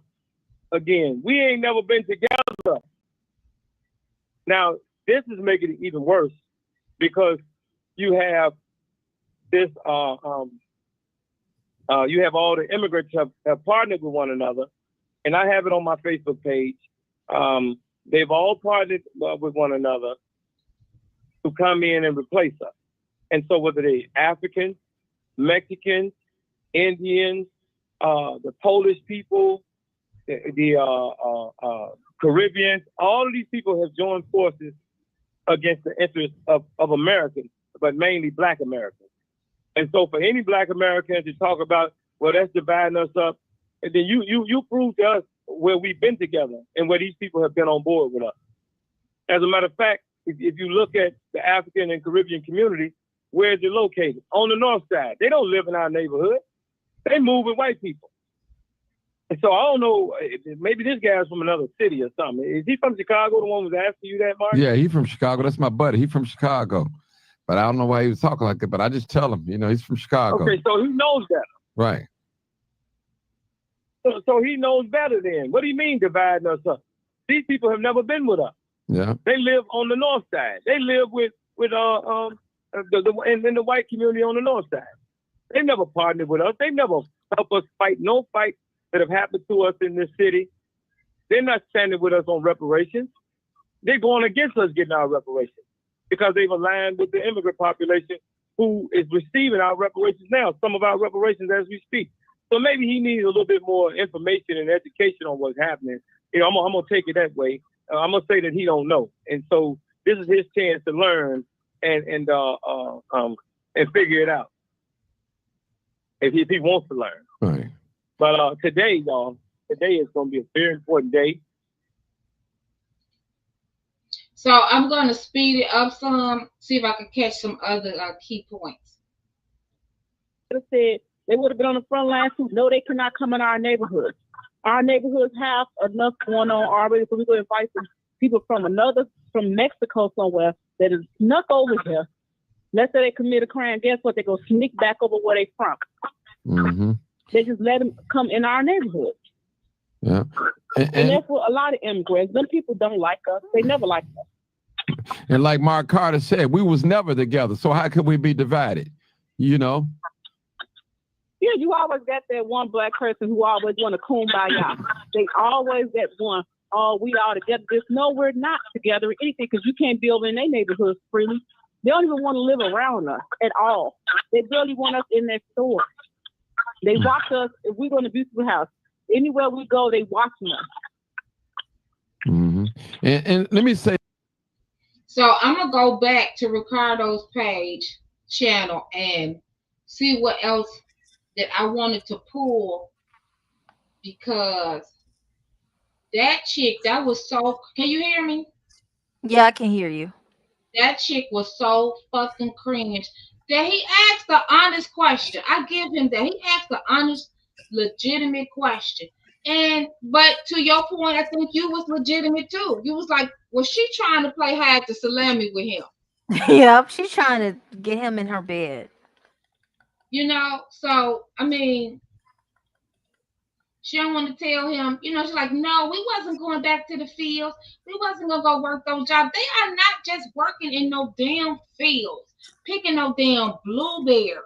They are out here making real money. They have taken over Compton. Black Americans are only 6% of the whole state of California now. And it's a very inorganic population that they have. They had a lot of help. They had a lot of fucking help from Biden. That was an invasion. I mean, think about how many people can really conceptualize 1 million people at a border. And it was more than 1 million. My zone got fucking flooded. And it's not fair. It's not fair. To me, as a descendant of chattel enslavement and sharecroppers who was redlined, who lost it all, who was imported over here in the belly of a ship. Now, Chief Sexton is over here. I've been listening to him. He's been in my algorithm a lot. I had 1 semester of Latin American history, and I'm not going to say that makes me an expert. My undergrad is in history, though. So I have a little bit of history from all around the world. And so he has educated me on the fact that, because when Trump said, well, if your grandmother is a citizen, then you can stay in the country. You're a citizen. I was like, oh, I did a whole live stream on it. I was like, oh, well, why don't y'all just get your grandmother's birth certificate? And I didn't understand why I wasn't seeing movement, why the Mexicans was not, because that's mainly who we're talking about right now is Mexicans. And then you can maybe look at the Cubans. I mean, like if I was dating a Puerto Rican right now, which I have a child with a Puerto Rican, we won't have to have contentiousness because he's a citizen. Whereas if I was, my point of the string today is if I was with a Mexican man who was illegal, I don't know how that would work. Because number one, I've never had control of this nation. My ancestors built it, but we've never made policy, laws, rules, and regulations. I didn't invite y'all here, and I don't have the power to put y'all out. I'm not putting y'all out. This is the wicked game that white supremacy plays constantly. They let y'all eat because they're the lazy people. And I have some white people that are subscribers to the channel. Thank you, white women. That's awesome. But if you can't accept the truth, you can't accept the truth. You didn't build your own nation, and you refuse to do it. And when Black Americans say, hey, I don't want to be a slave no more. I'm not going to be enslaved. I'm not going to be a sharecropper. I don't want to be the maid no more. Then you let the Mexicans flood the zone. You knew they was coming here illegally. This is not a secret. This is not new news. And you was hiring them and paying them under the table. They were your nannies. They were your maids. They were your pool people. They were your gardeners. They used to be the running joke. And then from there, they moved into construction. But back to Chief Sexton right here. He taught me that in Mexico, he said there's no way for them to come here legally because they don't have, a lot of them don't have addresses. So I guess if you live outside of Mexico City and you live in like a village or a rural area, the Mexican government doesn't acknowledge those homes as dwellings. So they don't have addresses. So how are you going to fill out a form for immigration when it's asking for an address from where you are in your current home country? So I was like, oh, okay. So he said it's impossible. It's impossible for them to come here the proper way because they're not recognized in their home country. Are you still here, Cheeks, or did I lose you? I'm still here. So you were bringing up the point of, well, the United States destabilized their homes, especially Venezuela Yes. and Guatemala. Go ahead. Yes, they're bulldozing their homes and they're putting up $1 million mansions and stuff. And even when they try to go back, they have nowhere to go and they get beat up and thrown to jail in their own country. So it's just a fucked up situation on both sides. And I really just get sick of this fucking country and its fucking hegemony. Because you are Yeah. destabilizing people's homelands, and then you want to get upset when those very people that you ruined their country, you mad that they're coming into your country. Well, if you didn't destroy their country, they wouldn't have to come into yours.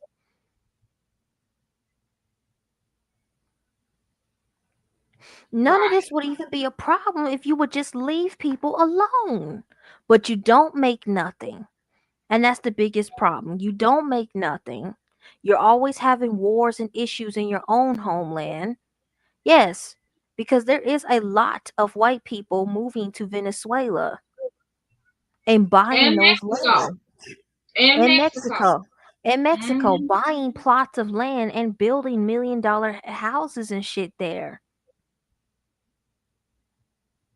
And there's oil. It's oil. There's always oil. The joke goes is wherever there's oil, you best believe you're gonna see a bald eagle over there, which is the United States. Taking all the oil. Because this place economy is fake. It don't have any money. The United States doesn't make nothing no more. It doesn't do nothing no more. But still. And always calling somebody lazy. That's a lot of nerve. A lot of nerve. When the United States is one of the most laziest countries to date. How are you going to have a whole country built off of slavery? It's ridiculous. And then bring other people in. And then y'all fell for this because y'all thought y'all had the complexion for the protection of the collection over black people. You know, he got black men over there telling him stuff like, oh, these black women just like you because you got long hair. They really want to put your hair on their head. Well, that might be true. Yeah, that dude with the twigs. Yes, that might be true for some black women. It's not true for me. And what I wanted to address that black guy on where is he at? Let me see if I can find him. Was, you know what, black men, if you stop showing up with mustard and ketchup on your shirt and a damn tank top with man titties and stretch marks, you know, do something with yourself. Pull yourself together. I don't particularly like men with long hair, but Ricardo is fine. Oh, he's absolutely gorgeous. It's not no game and it's not a lie. Look, here's the thing. He could be. So the black American guy saying these black women are just colorists that like you. They only like you because you light skin. You lighter than most of them and because you got straight hair. I'm saying I don't think that that's true for everybody. He's a very attractive person. You could make him 3 shades lighter, he would still be gorgeous. You could make him 5 shades darker, he would still be gorgeous. It's his face. It's his face. I don't care if his hair is long or short. I mean, like I said, I prefer men with short hair. And if I could find this black guy, if he would go, yeah, the one with the twigs and tweeds. If black men would go cut their hair, what's wrong with a low type of fade? Girl, that's what I liked about Sora. Sora told. Here we go. I found his age. Sora told him low type of fade, 6'7". 6'7". 6'7". Go do something with yourself. Go groom yourself. Just show up looking any old kind of way and want people to be attracted to that. That's crazy.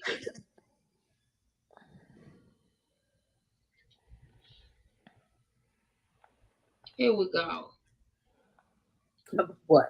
Y'all telling on yourselves in the chat when y'all sit here and say, well, you know, he did this, he did that. I'm gonna break it down for you. As somebody Harry. Did you know that nearly half of US TV streaming time is on Roku? With Roku's new self-service ad, it's easy to set up your own CTV campaign. Who don't have the same broad nose and thick lips as you do. What if you can create your own website by saying, this is what I want? With Wix, you can't. Black women, there's a lot more open. I was watching one of your live streams one day. It was a black woman that got on your live stream and she began to bond with you over your hair. How a lot of black women approach you and interact with you over your hair and your non-black features. And I was really touching on the fact that there's a lot of self-hatred in that as well, because I experienced that sentiment a lot growing up. Like when I was growing up, I'm from like the Louisiana, Texas region, and a lot of the young black women wanted mixed children when I was growing up. You know what I'm saying? And I still kind of see the similarity in that mindset that I was growing up with those young girls, as opposed to like this whole anti-black male divest movement that's going on right now. You claimed that the reason why black women are the most race loyal to their black men is because black women, based on your research, are the least desired in the world.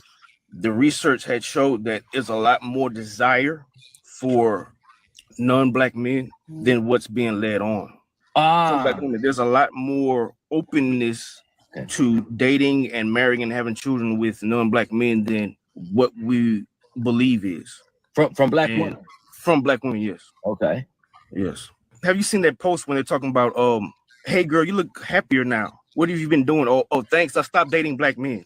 Have you seen that post? I haven't seen that post, but I've seen sentiments of that nature. Sure. Okay. Basically, the young lady saying that she's. Go ahead, Cheek. Seem like you got something you want to say. I mean, Ricardo's going to eat his ass up, but the same sentiment was being said about black women. Oh, black dude, you look happier because since you upgraded, you got you a white girl or a thick Latina and all that shit. I wish I could blow his picture up some more. I mean, look at you, dude. You sit up here in a fucking wife beater. You got these horrible little twigs. Your beard is unkept. You look like you haven't slept in days. You look like you've been playing Helldivers 2 for a week. Mm-hmm. And you want to sit up here and act like, oh, you know, black women are mean and black women are colorist and black women are racist and blah, blah, blah. When a lot of black men have been very racist and colorist towards black women since the beginning of time, and black women are tired of putting up with it. And now black women's like, well, two can play that game. Stella got her groove back. I wish that they would realize, I wish he would realize that hairstyle is very unattractive on him. It makes him look like a child. It make him look homeless. It's what it makes him look like.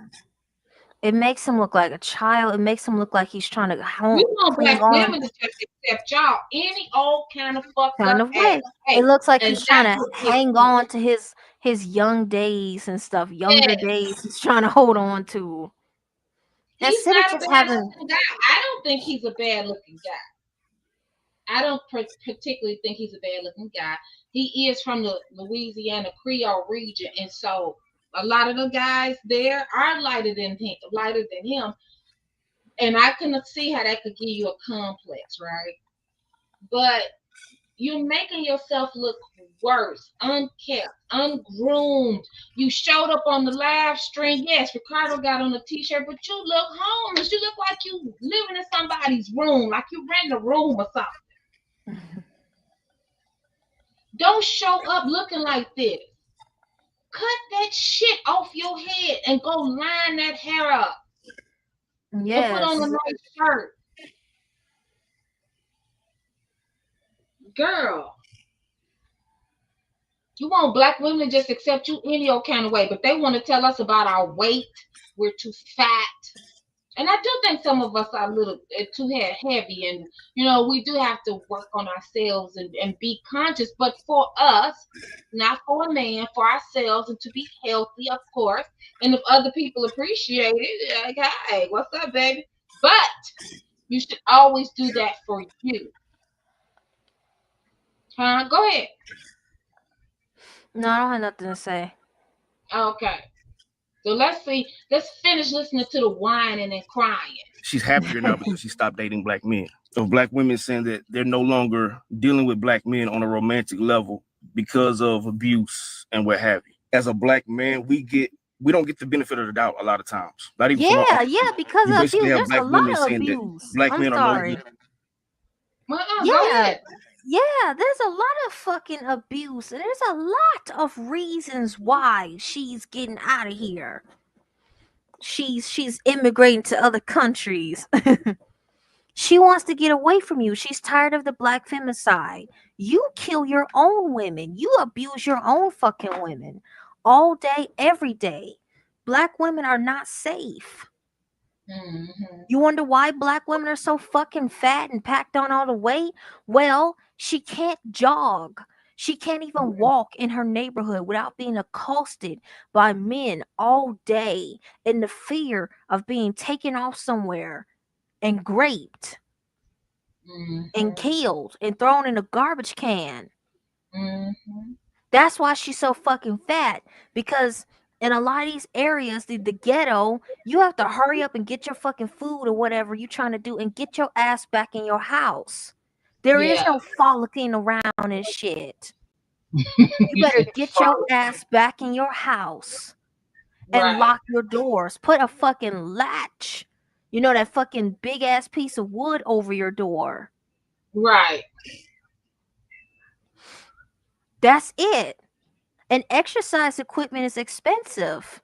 You want a Peloton? You want a fucking treadmill? That's $1,000. Who has $1,000 in these days to spend on exercise equipment? So of course, if you sit in the house a lot, you gonna pack on the weight.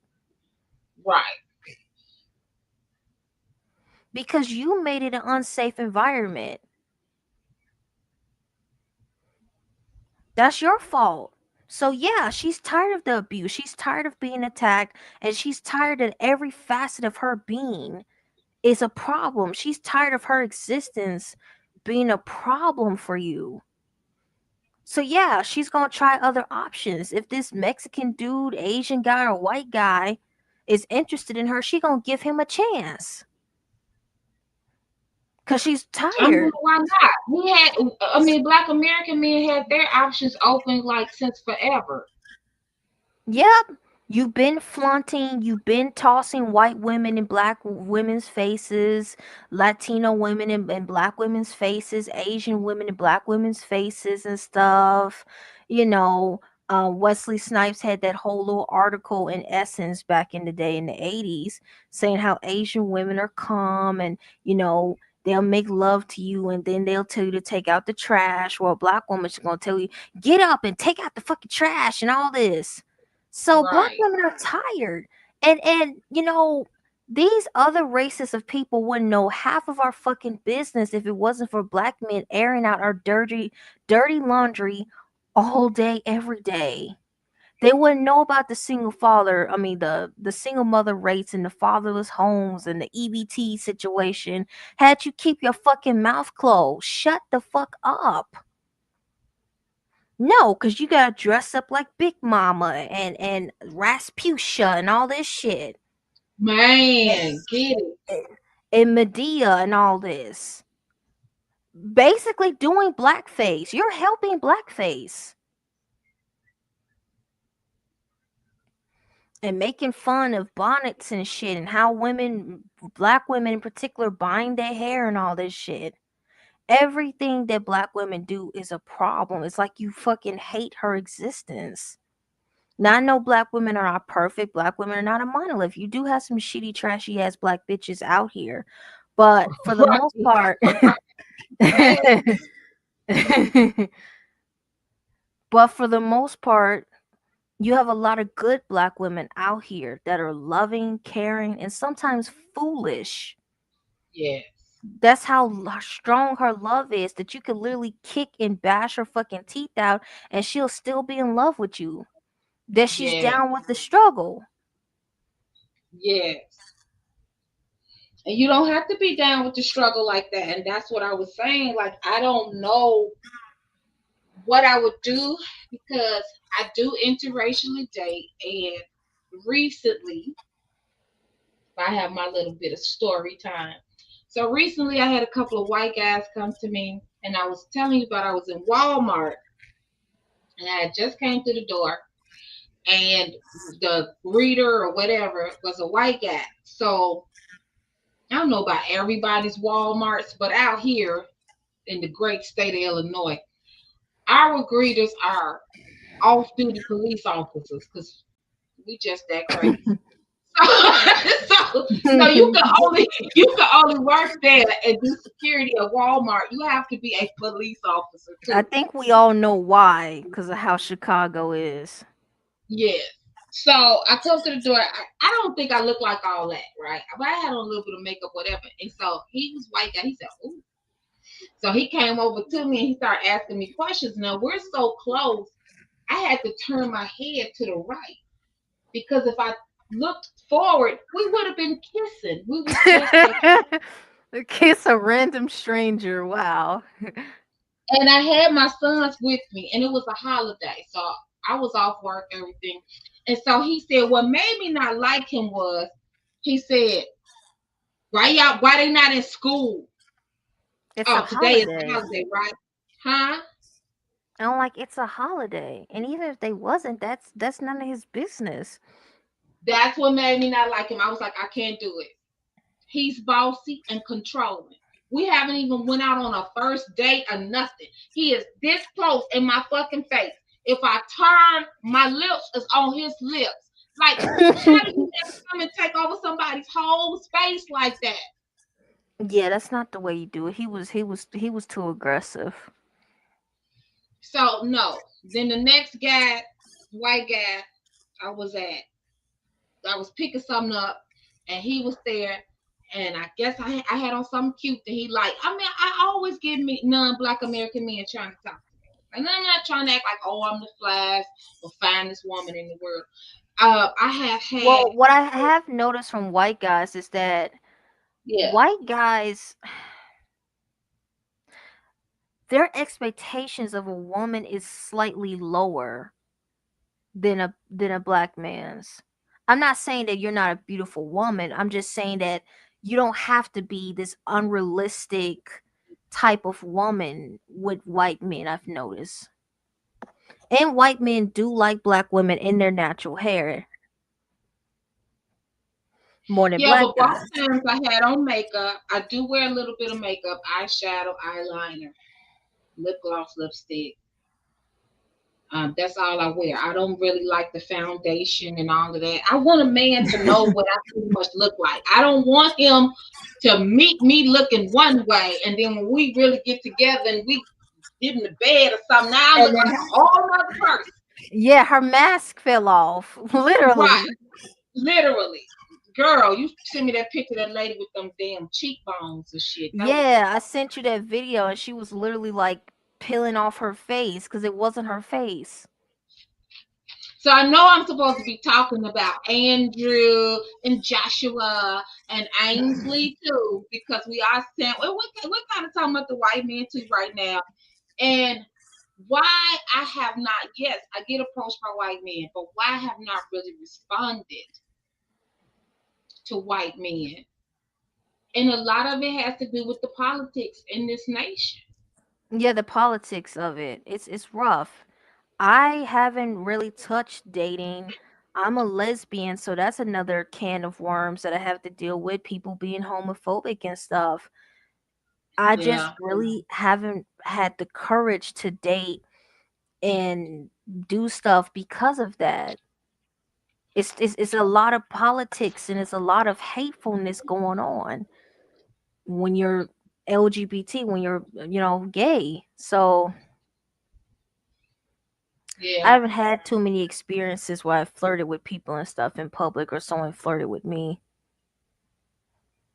But 'Cause I'd I be do like, get approached by Mexican men. That's what's mostly around me, not Puerto Ricans. It's more Mexican. And I have turned them away recently too. I have turned both sides. I have turned both sides away. One, because I wasn't in that mindset at that time, or I didn't come out the house for that. You know what I'm saying? Or whatever. Sometimes I was not attracted to the man. So that's what got me when the black American guy was like, and they just want your hair, and you like skin. And Ricardo not that light. To be no. Mexican, he's not that light. He's a very deep brown red color. She's sexy, greased up. Okay. It's Ricardo's features, and Ricardo keeps his body together. I'm shocked in his video that he got his arms covered. Because I said he's always greased up in the golden light with his biceps out. So if I can, A and lot of again, these dudes don't want to keep their bodies. A lot of these yes, dudes are hypocrites. yes, You they are. talking about the women being all fat and sloppy when you're fat and sloppy yourself. You got Yes, titties too.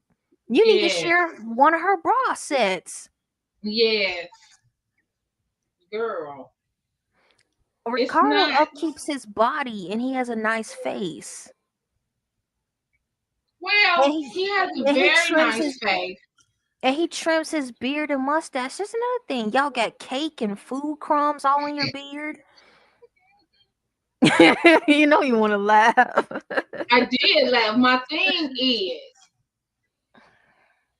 if for me, I can't speak for every Black American woman, but if the thing was light skin for me, then every Mexican man that approached me, I'd have been like, "Hey, Poppy, what's up?" I was not. I was not. I'm actually very circumspect of all men. And then as of late, I've been very circumspect of white men because they want allies in the Night King's army. Oh, yeah, we on social media and we heard that, and we know that a lot of Black Americans are part white. They're like 20 to 50% white from enslavement. Okay, and I'm looking at Meghan Markle's kids. I'm looking at Diana Ross's grandkids. Oh yeah, the Yeah. baby is white. And that's what I was saying. Like that other chick, that one that you said was disingenuous. I guess they was flirting with each other, whatever. And she was like, "Well, if we had a baby, what do you think the baby would look like?" And he was like, "Oh, I think the baby would look like you." And I was saying, well, that's the same thing that Harry said when he met Megan. He was like, "Oh, if we have kids, I know that the kids are gonna look like Megan." His kids are whiter than white. Archie and Lilybet are white little kids. That is, Yeah, Lilybet got red hair and she looks like him too. and blue eyes. That's not a given. You can't really say that. He doesn't know because even though she's dark skinned, you don't know what's in her Mm-hmm. gene pool. her genotype. So no, I just thought this would be interesting to talk about because he's been around talking about black women a lot lately and everything. But you know, you said you gave pushback. You said you think he's a grifter. Yeah, I think he's grifting on black women. That's why I don't really trust him because, like I said, black people and black women and men don't know how to keep their dirty laundry in the house. It's all hanging out the windows. And so anybody who's been cloud watching and been in black spaces and stuff know that there's a huge gender war and a huge fight between black women and men, and how black women are sort of desperate. I hate to say this, sort of desperate for new men and to be liked and loved. And so I don't trust him because a part of me feels like that he's exploiting this and he's doing this for clicks and views. Because, okay, you like black women, then just go date one and shut the fuck up. You don't have to make a whole fucking series of videos about it. Go get you a black woman. It's not hard. Be nice. Don't be a fool. And you got a girlfriend. Oh, that was the next thing I was gonna say to you. Black men, a lot of black American men, they are nice looking men. They do need to groom more, a lot of them. But also, y'all show up with nasty ass attitudes. Nobody. Yeah, nasty dispositions. If he's real or fake, if he's genuine or disingenuous, he acts nice. Nobody wants to be with somebody with a fucked up disposition. Exactly. So let me see. Is this the one that got all them big views? I think it is. Oh no. Black women. I posted it on YouTube and Facebook. And if you go to the Facebook version of it and you go to the comment section, you're going to see that 100% of all white people that commented had nothing positive to say. Some of the comments express things like, I bet you're going to have a lot of black women flood your DMs. You know what's interesting about that? That wasn't the case. The case was that I got a lot of DMs from white women, not to flirt, but to express bitterness because I prefer dating black women. I've learned about white women that they're so used to being the center of attention and also the standard of beauty that if any of us non-white men do not prefer them first above all other women, they take offense to that. They look at you like there's something wrong with you. We as a society are so accustomed to this system pushing so much white standard of beauty propaganda that it has resulted in not just white women and white people, but even in us subconsciously to expect white women to be our preference collectively as non-white people. And the system also pushes so much anti-black women specifically, always attempting to demonize the black woman that we as a society, even as non-white people, even if it's subconsciously, we are expected to see and place black women at the bottom of the barrel. And that is why whenever us as non-white people not only claim but behave as if white women are our preference, it's completely normal because it's part of the program. It's completely normal because we are expected to be conditioned this way. For the same reason that if we go out of our way to reject white standard of beauty propaganda and claim and also behave like black women are our preference, for the same reason why it's completely normal and expected for us to collectively prefer white women, you then get the opposite reaction when you prefer black women, because we are not conditioned to prefer what has been demonized to be the worst, to be what we are programmed not to desire, not to want anything to do with.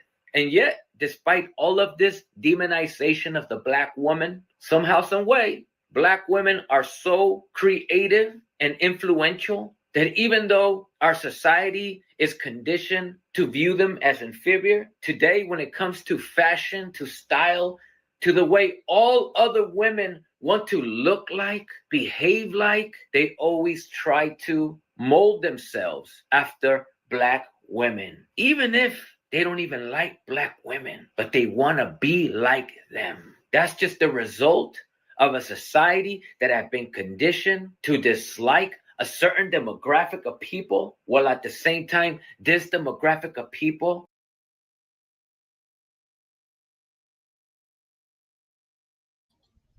I got myself muted. Okay. So anyway, I gotta speed up some. I can't show his whole damn video.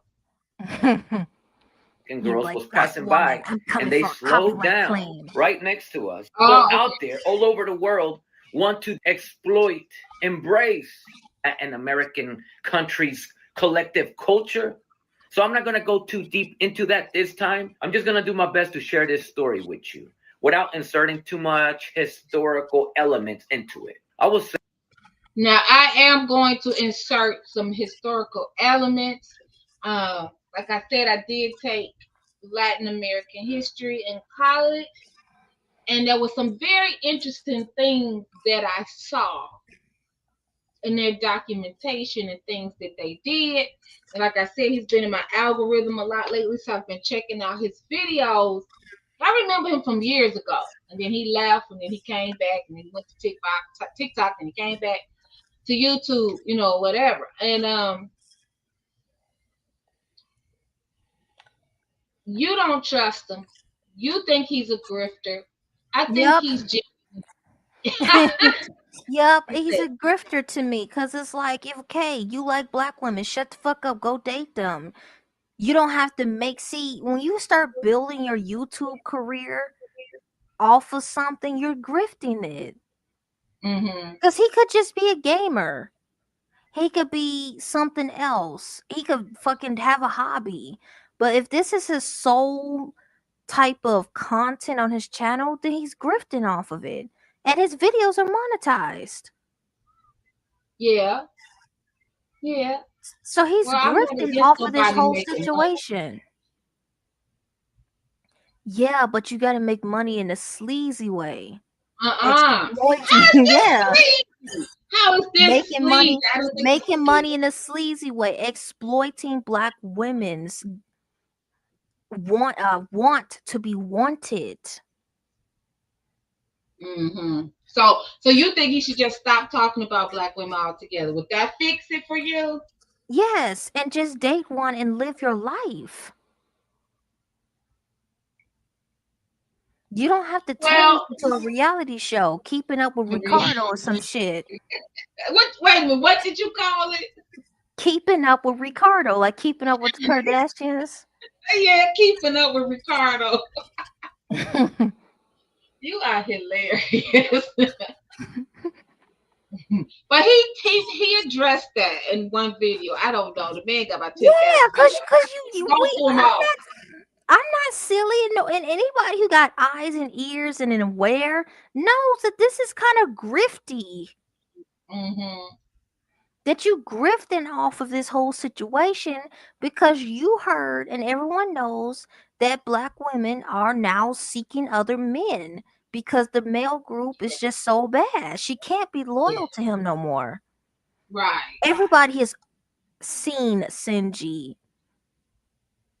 Everybody has watched at least a couple of her live streams. Those who are in this space have seen it, and everyone has seen the fights, with the nasty, brutal fights that black women and men are having, and having. So this is his opportunity to slide in and stuff. That's why he always put Vaseline on his arms. Young lady, I put no Vaseline on my arms.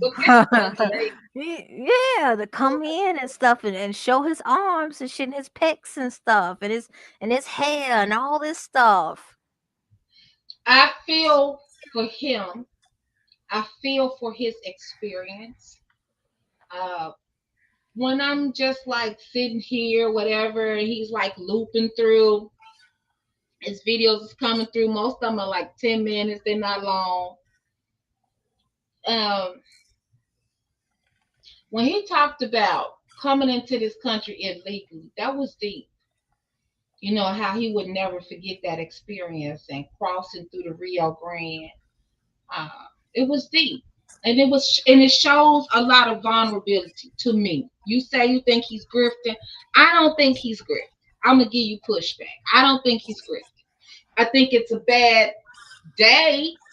Okay, I think it's an unfortunate day for Black American women, but I don't think he's grifting.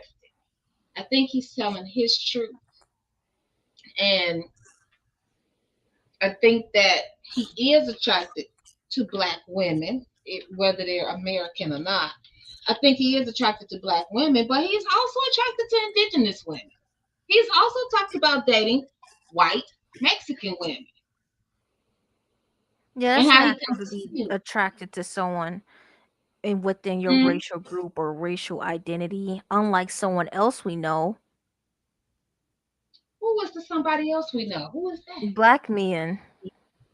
Oh yes, thank you. Him. Him. Yeah, Him. unlike someone else we know that isn't attracted to their own racial group of women. Him. My question with Ricardo was just number one, you seem very broken. You seem very broken. And it was good to hear him say that he was seeking therapy and seeking a good therapist.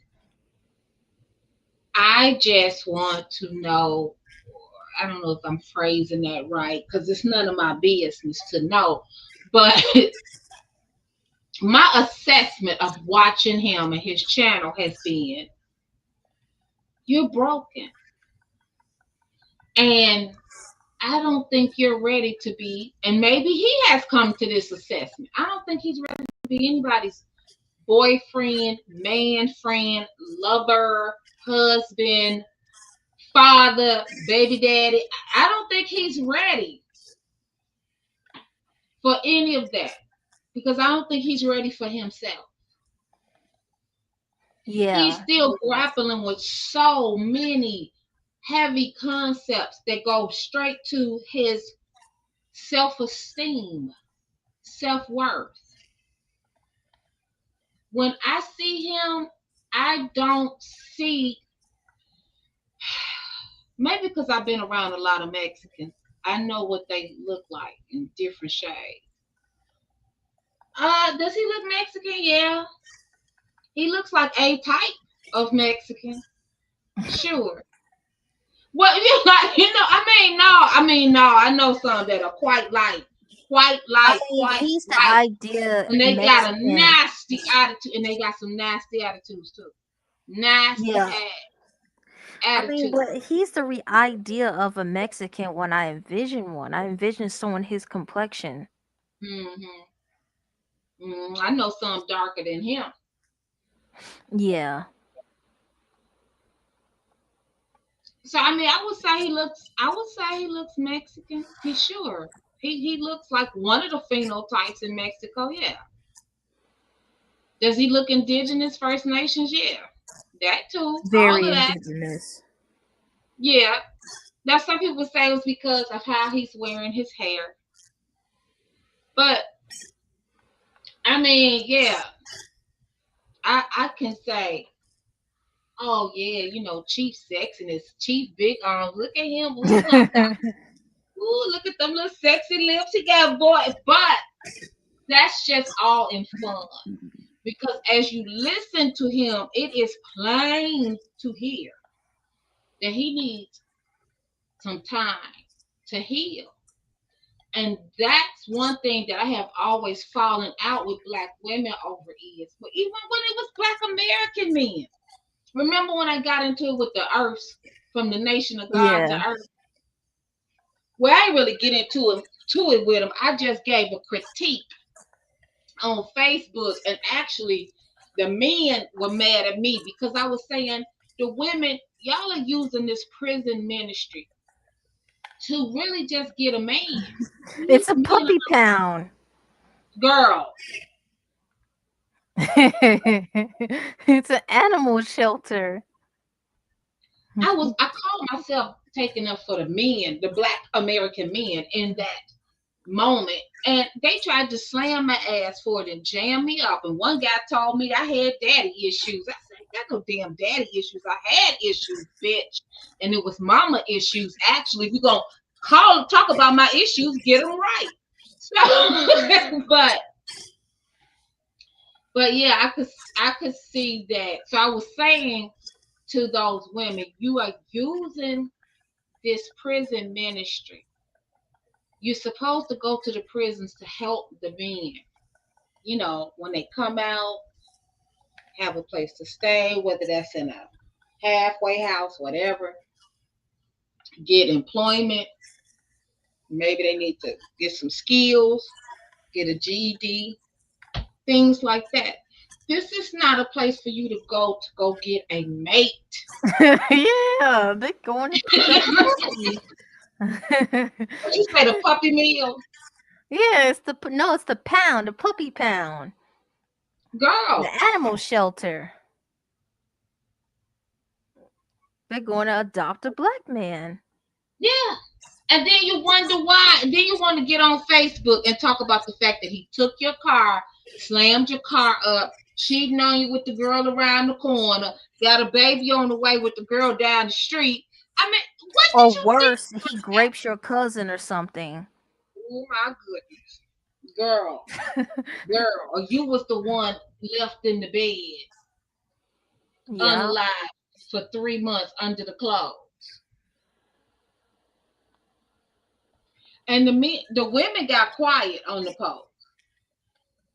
And the men jumped on me. I don't want nobody. I need a woman to be with me when times is rough, when times is hard. Because see, then, I pull myself together. I'm an entrepreneur Negro. You see, and when I pull myself together, no, I need a woman that's with me when I'm down. I was like, you're not ready to be nobody's man, though. This is a recipe for disaster. You got to go love yourself and get yourself together first before you can even entertain loving somebody else. Relationships, it take a lot. And you're already at a deficit. You were incarcerated. You have lost it all. You may not even be able to vote anymore. All kinds of things. You may have children that you left, or you may have been a child yourself when you went in. A lot of these men went into prison at 17 or 18 years old and did like 20 years. They're coming out. The whole world has changed. It always reminds me of that scene. I think it was the Mac. I think it's the Mac. I never watched those black exploitation films like that. Yeah. I couldn't stand. But Penitentiary was like that too. Who? Penitentiary. Okay, so didn't the guy, what's his name, Antonio Ferguson, I think, he came when he got released from prison. It was like, I think the 80s or something. He had on stacked his shoes with fish in them and shit. And a rabbit coat down to the floor. He just looked like a 1960-something pimp, and it's the 80s. He just looked crazy. And so that's what I was trying to say to these women. He needs time to acclimate. When he went to prison, we might not have had cell phones, or we had the little Nokias or something, or no backlight, yeah, or a pager. Girl, page someone. Girl. No, and you we did walk not around with Samsung Galaxies and shit. What the fuck you mean you gonna page somebody? Right. No, you did not say a pager. That is true, though. That's true. How about just being friends? Damn, I went to jail when The Matrix was out. Okay. The Matrix won. The Matrix won. What's wrong with just being friends with no sex? Exactly. Everybody is hungry for sex. And you can have a crush on each other and stuff, but Because I've also heard know. women talk about how the jail guys be all big and buff and stuff. Oh my gosh. Yeah. Uh-huh. Playground. Yeah, after he tears a hole right through you. Oh, Lord. And that's what got on my nerves when we was at the height of the gender war, right? At the height of it, it was like I need to just step back because I just felt like John Lennon, what John Lennon told Muhammad Ali. The more real you get, the more unreal it gets.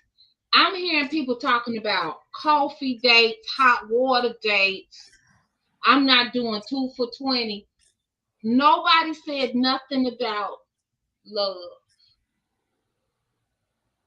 I want someone to love and to be loved back and respected.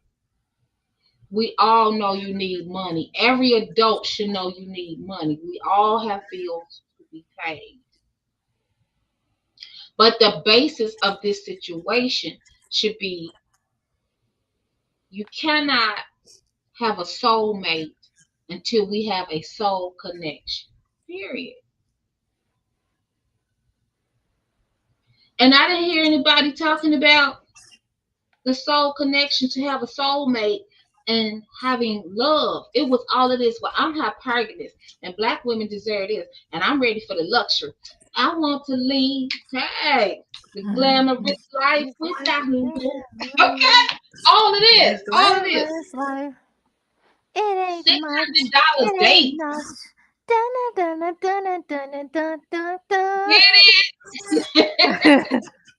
And that's ridiculous too. I get it. I get on Black women too. Black women got some ways and stupid situations and dispositions about themselves too.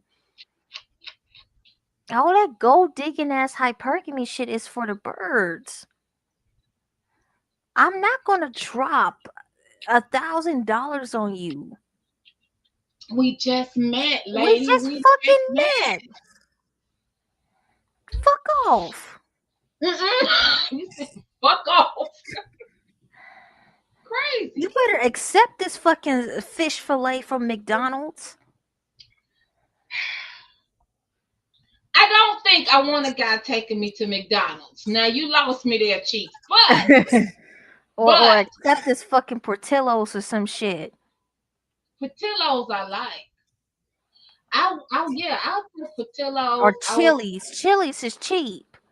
I'll take Chili's and have a surf and turf. Surf and turf, yeah.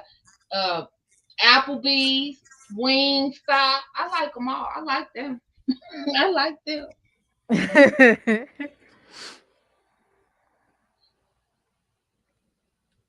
I'm like, I don't require what these other women require. Like, I was paying my bills before I met him. I was grown when I met him. And we're just meeting, and I'm not in his household. We live in 2 separate households. Now, when we get to the point that we decide to combine households, now, of course, I expect him to pay. And I don't even expect him to pay for everything. You and I have been outliers to where I was like, I prefer 50-50. I don't have a problem with it. And being ex said, well, my wife is not paying no mortgage or rent because that makes her a roommate, not my wife. Well, not in my mind. I don't look at it that way. My wife is my roommate. It's a roommate that you have sex with. Right. And love. Right. And so she has to hold her weight up too. I like being interdependent and not codependent. I want my own money. And if he wants to pay the mortgage, he can do that, but he has to give it to me. I don't trust nobody paying the mortgage for me. You're not going to make me homeless. Yep, I didn't pay the mortgage this month. Why? Because girl, I Steam Deck. I'm supposed to be reviewing Chief Sexy Lips video over here. But talking about some other shit. Well, okay, speaking of all of that, so I'm listening to the radio on the way to work. His FM. And these was white women. And that was another thing in the space that got on my nerves. Everybody want to act like, oh, white people's lives are just so beautiful. If you don't knock it off and stop, it ain't true. That is not true. And this whole thing about, oh, black men, black American men are terrible, and I'm just gonna run and give me a white man. No, you got to vote. You got to vet all men. People can be terrible, period. So look. Yeah, you can't just run to people. Oh, I'm going to, get this and get that. You have to check everyone out. You got to check everybody out. So listen to the radio. This is a predominantly white radio station. These are white women that's calling in. And it's horror story after horror story. I mean, one of them was so sad. I think we all started crying because she had a 6-week-old baby. Her husband left her and had a new chick. Girl, that was the one. But the other two, one lady, her husband kept getting up there. Now, they had been together since they was like maybe 15, 16, and they were in their early 40s. And so, mind you, now she's remarried and everything, but she became homeless because he didn't pay the mortgage for 6 months.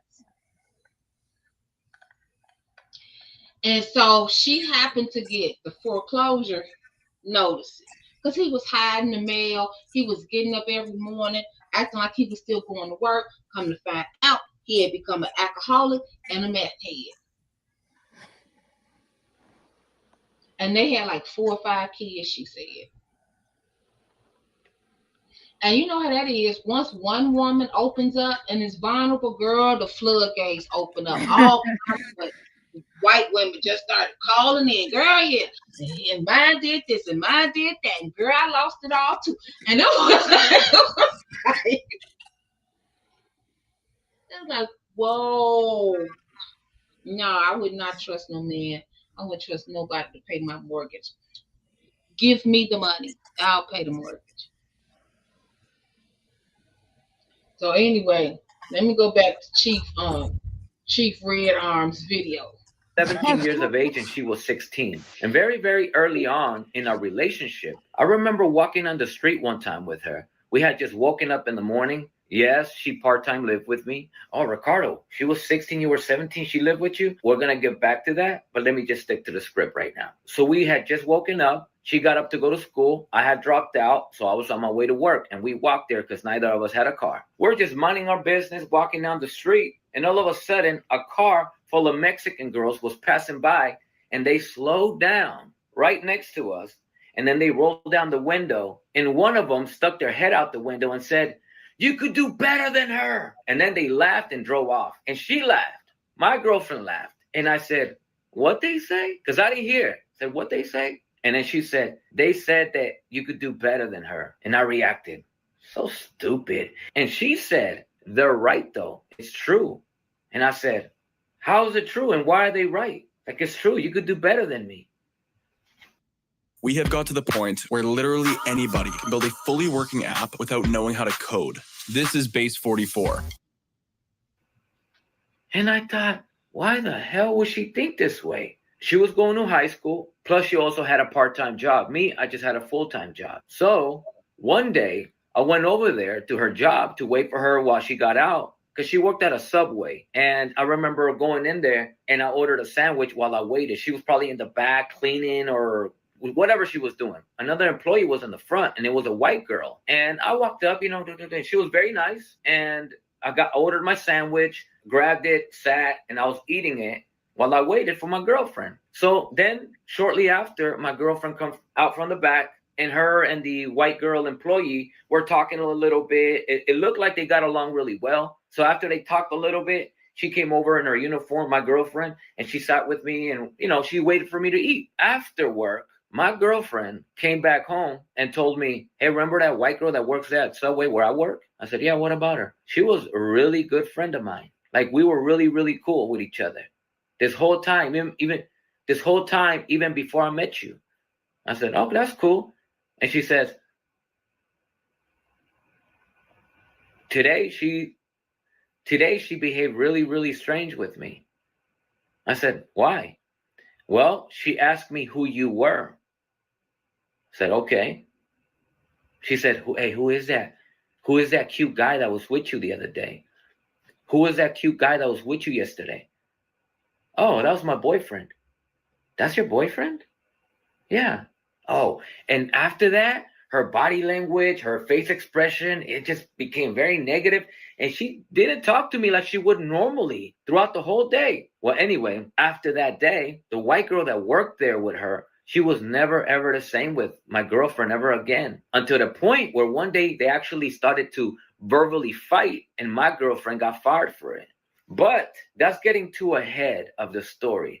I'm going to go back to the very beginning of how her and I both met. But I need to first stress this important detail before I tell this very beautiful yet tragic story. Because although I titled my video, My First Black Girlfriend, this doesn't represent Black girls, Black women at all. Because Black women are not a monolith. So what this really represents more than anything else, aside from sharing an experience, I also want to share the experience of a Mexican guy that comes from a very colorist family, a very colorist and anti-Black culture, and how that came into play while dating a Black girl. More than anything else, that's what I want the focus to be. The reality is that we both lived in a very, very ghetto environment. We had very difficult upbringings, her and I, and we were also both very, very young. So I hope.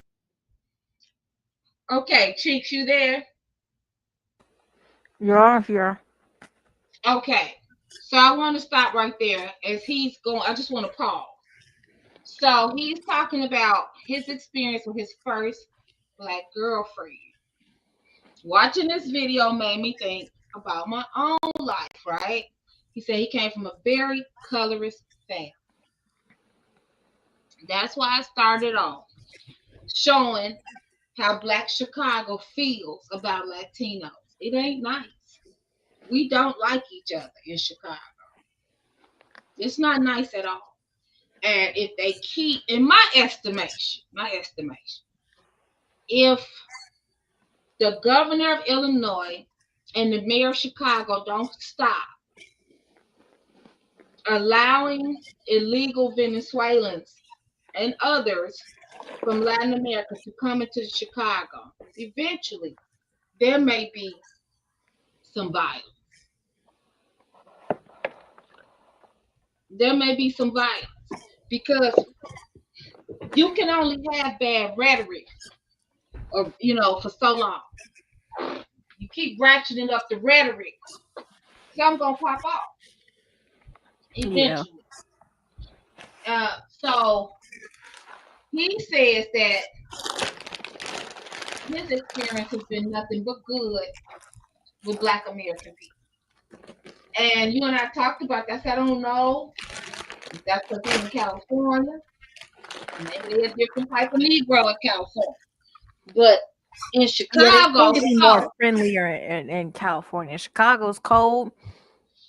Not only just the weather, but the spirit too. No random Mexican guy is gonna be allowed in a Black Chicago home. He gonna eat the snow.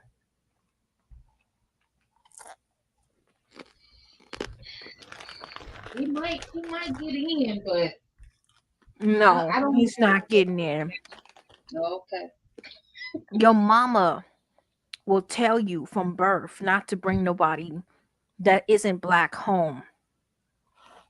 So going to your story, you was telling me about what your dad said to you when he thought you was straight. Go ahead. So when I was young, he told me this when I was like a little girl, when I was about probably 10. He said, don't you bring no white guy home. If you deal with a white guy, bring home an Irish guy, because the Irish understand the struggle. And that's it. That's the only white guy you can bring home. Because in my family, especially on my dad's side, we have Irish ancestry. So he said, other than that, black only. Black only. And he damn sure didn't like Latinos. If I brought home a Latino guy, he told me, you might as well just get disowned. Because it was starting back then that Latinos they took everything. They took all the jobs. They took all the construction jobs, the security jobs, and all this stuff. So he told me that back when he thought I was straight.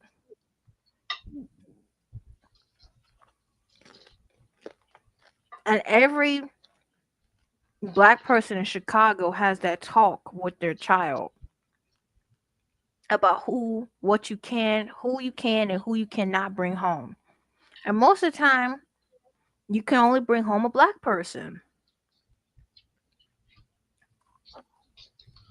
So we're not for that like that. Now, I like interracial dating. I don't have no problem with that, but most black Chicagoans isn't for that. Okay, so can I go into my story now? Mm-hmm. I have experienced some of what he's talking about from white women. So,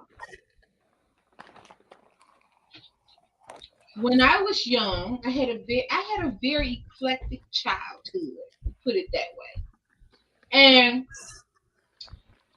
my paternal side lived in a rough area, Inglewood, Chicago. My maternal side lived in a more middle class area. So I got to see a lot of different sides of life. So then we moved like 70 miles west of Chicago to the western suburbs to Fox Valley area.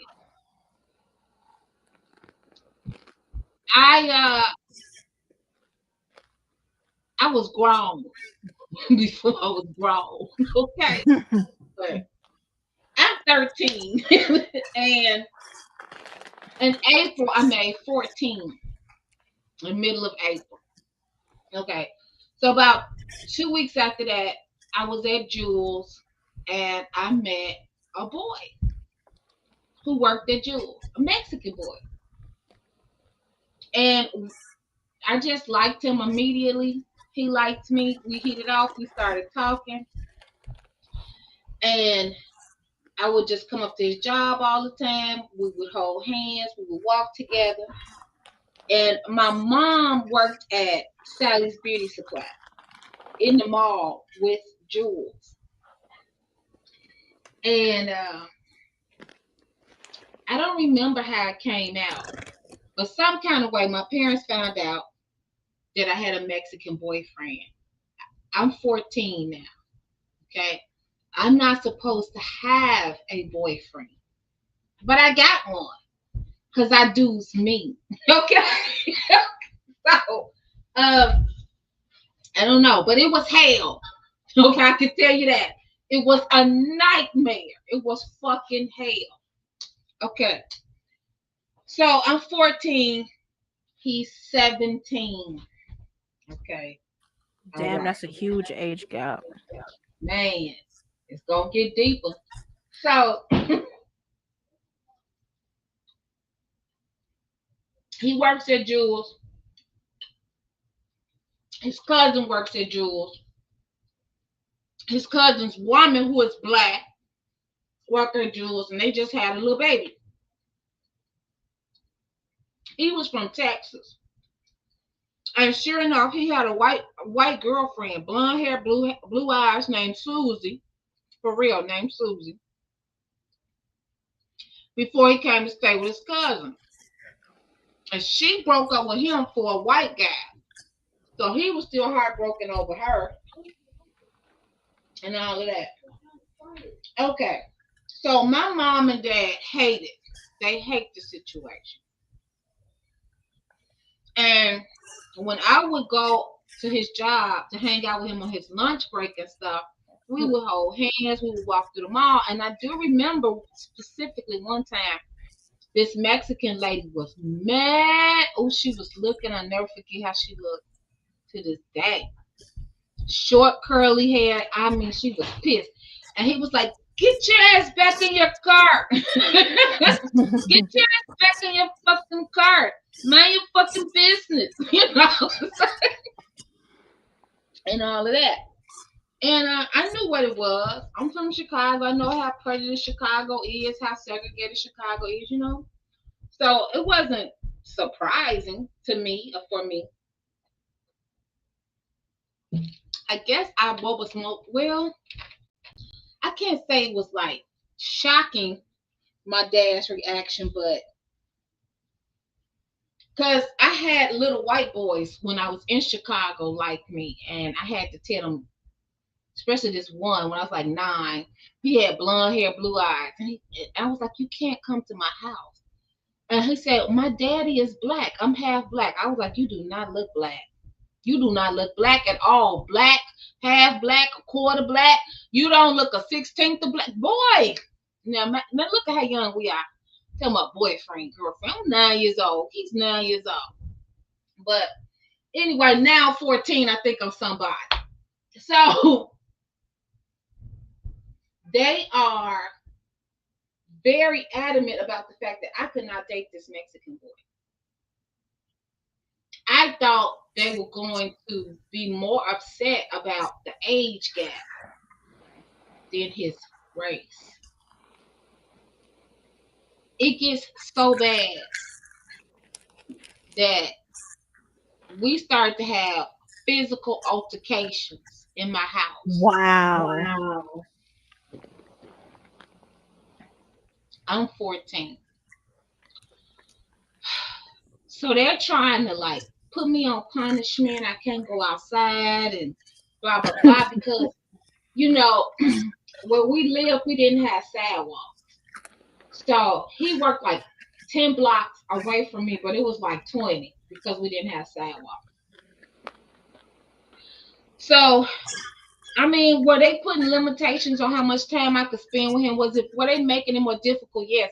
But where there's a will, there's a way. Okay. So I would always be at his job. We would always go to the park. We would always go get something to eat. We would always hang out. And let me tell you, one thing I did notice from being with him, a Mexican boy, and later on an African man, baby, they opens their wallets up immediately to you. Unlike Black American men, I have not had the same treatment. I'm just gonna keep it real. I haven't had the same treatment. Yeah, because it's like this African guy on TikTok. He was saying there's no such thing as a gold digger because women are supposed to want things from a man, and you're supposed to provide it for them. I don't necessarily agree with that, but that's how a lot of them feel. Now, it took me some time to learn and to learn how to be loved, because when I married you, yes, I come from a 2-parent home, and yes, my grandfather was also in my life, because I come from a 2-parent home, but it was quite dysfunctional. Quite dysfunctional. Okay. So when he opened up his wallet to me the first day we started talking, he was like, get this, you want this, you want that, you want that. I was like, no. And he was like, okay. You know, I don't blame him. Like, I'm not gonna beg nobody to take my money. Okay. But he always gave me whatever I wanted, blah, blah, blah. So my mind is somewhere else from my dad's. My mind is on, I don't want to have sex yet. That's what couples do. I'm very young, but I'm conscious, and I'm like, I want Israel to understand. That's his name, Israel. I want Israel to understand that I'm not ready to have sex. I want my dad to talk to him about that. Like, can he come up to the house? Can you have like a little man-to-man talk with him about, you know, Cherie's very young and you won't have to wait for her. No, my daddy is all on this racial shit, you know. And one day he said something to me, and we were in the living room. He said something to me, and I said something back that was very flippant, and he smacked me. And when he smacked me, I punched him in the face. Oh my God. And when I punched him in the face, he punched me back in the face. I Oh said my he was, God, who punches their daughter? And didn't you well, tell me your he did. dad was like a bodybuilder or some shit? Yeah. That's He punched me in the face. ridiculous. When he punched me in the face, I saw my ancestors. Okay. Wow. I saw my Domestic ancestors. violence. I saw Orion and Horus and Heru and all of that, right? Okay. So then, when he punched me in the face, so I was kind of like going unconscious, but I pulled myself back and I didn't go to sleep. You know, people say it'd be 2 hits. Me hit you and you hit the ground. Okay, so it was similar, but I didn't go all the way out. So when I caught myself, I came back and I punched him back in the face. When I punched him back in the face, I watched him get dazed and confused and say hello to all his ancestors. He saw stars too. And I'm looking at my mom's face. My mom is screaming. She's like, because I think she realized in that moment that I'm a 3 times Aries. He was gonna have to hurt me to get me to stop. If he kept hitting me, I was gonna keep hitting him. And baby, we was gonna be going blow for blow. And then he started making me write essays about being a teen mama. Why do I like him or love him? Or all of this? Yeah, it was crazy. It was absolutely insane. And so I remember writing the essay. I remember thinking about what would my life look like? Am I gonna end up being a teen mom? You know, what's the reputation that Mexicans have? But they have babies real young. But so do black people. Yeah, but black people don't see themselves. And black people promote it a lot. So I'm thinking, well, if I stay with Israel, I may have a baby by 16. All of this. So one day after the fight, my dad just don't stop. Now, mind you, as a black American, I'm amalgamated. I'm Scottish, French, indigenous, African. Okay. My dad only likes black people and First Nations people. So I'm saying to my dad, well, isn't Israel First Nations and Spaniard? It's not his fault that he's half Spaniard. And his people were enslaved, colonized, whatever. What's the problem? Similarly to us, what's the problem? He doesn't respond. And his answer to me later on was, he's not going to treat you right. His family's not going to treat you right. His family's going to abuse you. They're going to always look at you as a nigger. And you can learn Spanish, and even if you learn Spanish, they will be able to speak a slang version of Spanish and speak around you where you still won't know what they're saying while they're talking about you. Okay. I can accept that. I know that can be true. But for me, even at 14, the thing wasn't that all about his family. It was for me, it was how he felt about me. And we were just getting started. And I was very young, very, very young. But none of that detoured me. Then my father just kept egging it all on. So he comes home one day and he's making fun of Israel's hair, his complexion. He's like, yeah, I saw your little boyfriend at work today. He was unloading some boxes off a truck. Now I'm laying in the bed in my room with the door open. I'm like, yeah, okay. And it's summer. He's like, it's hot outside. And his hair was all matted and stuck to his face and everything. He's laughing. And I'm pissed. I'm really pissed. So I still see Israel by like 2 or 3 times a week. when I can get out, when we can hang out. Nothing more but kissing ever happened. That's all that happened. That's all I wanted to happen. Okay. Long story short, so Israel does something really bad over the summer. Really, really bad. What did he do? He turned 18. Yeah, because you were still very young. He made 18. So I don't know what to do. He's a grown ass man now. I'm 14. And the shit is still going on. The fighting is still fucking going on. If it's not physical fighting in the house over him, it is verbal fighting in the house going on over him. And so then my dad widens his scope to no man outside of a black man would ever appreciate me or love me for me. I will always be like some lion in a cage in a zoo where I am his fetish or I'm some exotic thing creature to him. And for a while, I didn't think what my dad said bothered me, but after it all, I realized at around like 19 that what he said had got in my head. Because this Asian guy was trying to talk to me, and all I kept thinking was, he doesn't really like me. He doesn't really want me. And this man kept trying to talk to me for over a month. And then finally, when I was like, why am I listening to my dad? Why am I believing that a non-black man couldn't actually like me or be physically attracted to me, and maybe actually get to know me and be attracted to my mind too and my soul? And by the time I was ready to give this man a chance, I didn't see him anymore.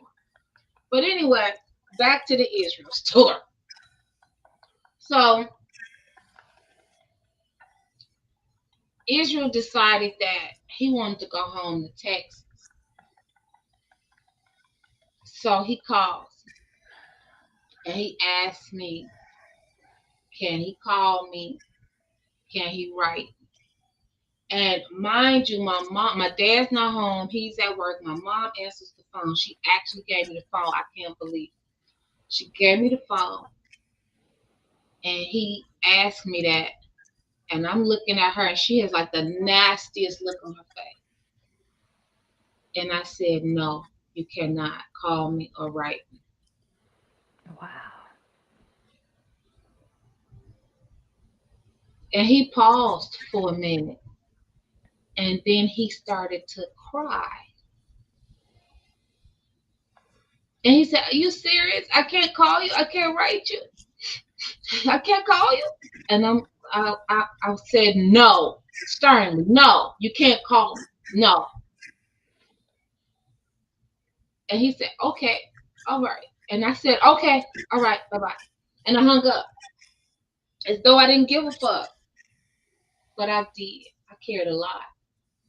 To the point that a few years ago, I looked for him on Facebook. But I couldn't find him. I thought because, I'm like, how many Mexican guys are named Israel in Texas? Okay? Israel, blah, blah, blah. I'm not going to say his last name. But I couldn't find him. I just wanted him to know that I did care. But it was nothing I could do about it. And little did he know, I was, man, whooping ass and getting my ass whooped over him. So needless to say, that my next boyfriend was, guess what? Black. Black. He was Yep, black. he was black. So welcome back home, black girl. No escape. Man, it was rough. It was rough.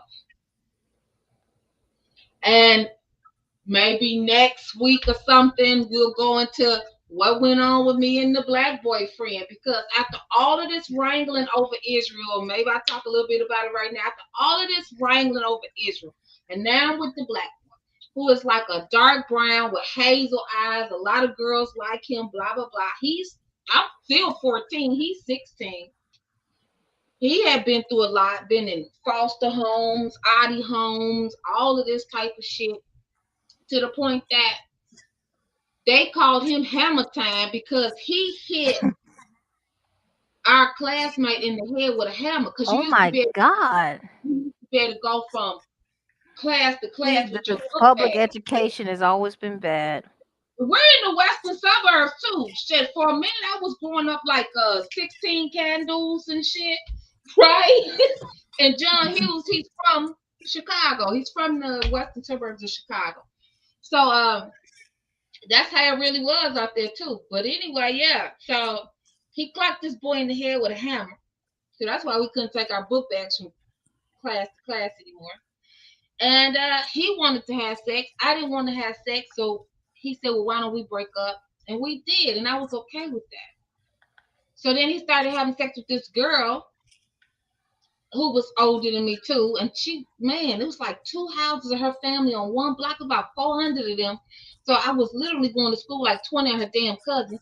This girl was harassing me, so I felt, antagonizing me every day because clearly Daniel, that was his name, Daniel, had told her about me. So every day she was like, oh, and what's that such little cousin with the light eyes and his name? So clearly, you know, he was trying to hit it because that's why we broke up. And I was okay with that. He was living his life. See, I told you I was grown. He was living his life. He was man enough to say, hey, I need this. I want to do this. And I don't want to hurt you and cheat on you. And I said, okay. But every day in the lunch line, this girl is telling me, blah, blah, blah, blah, blah, blah, blah, blah, blah. So I took it as a threat. So I decided to take a blade to school. Ooh. And just so happened this particular day, my mom checked my book bag and found that big ass blade.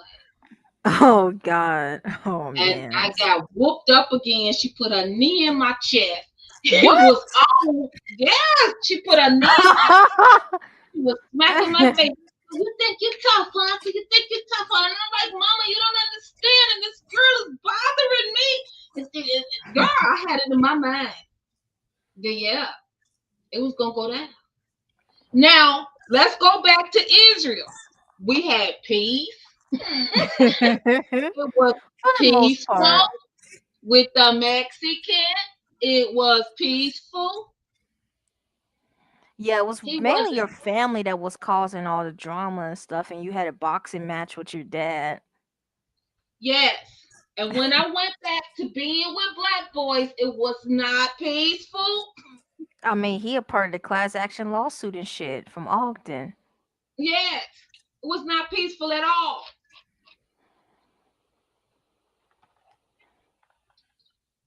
And I have wondered, how would my life have turned out if me and Israel had been allowed to grow together?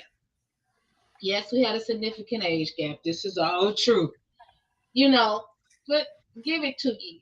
Within a year's time from this, I was having sex anyway. When I made 15. Another story for another day. So we're gonna let Chief Sexy Lips finish his story. Hope that the viewers do not see this as a form of me attempting to define black women or black girls based on this one black girl that I dated when I was very young. I want this all to be for educational purposes. I want you to study this, not just my personal experience, but also the cultural dynamics and how certain events in our individual lives affected our relationship based on race. So I had just moved into a new neighborhood. This particular neighborhood that I lived in was predominantly black.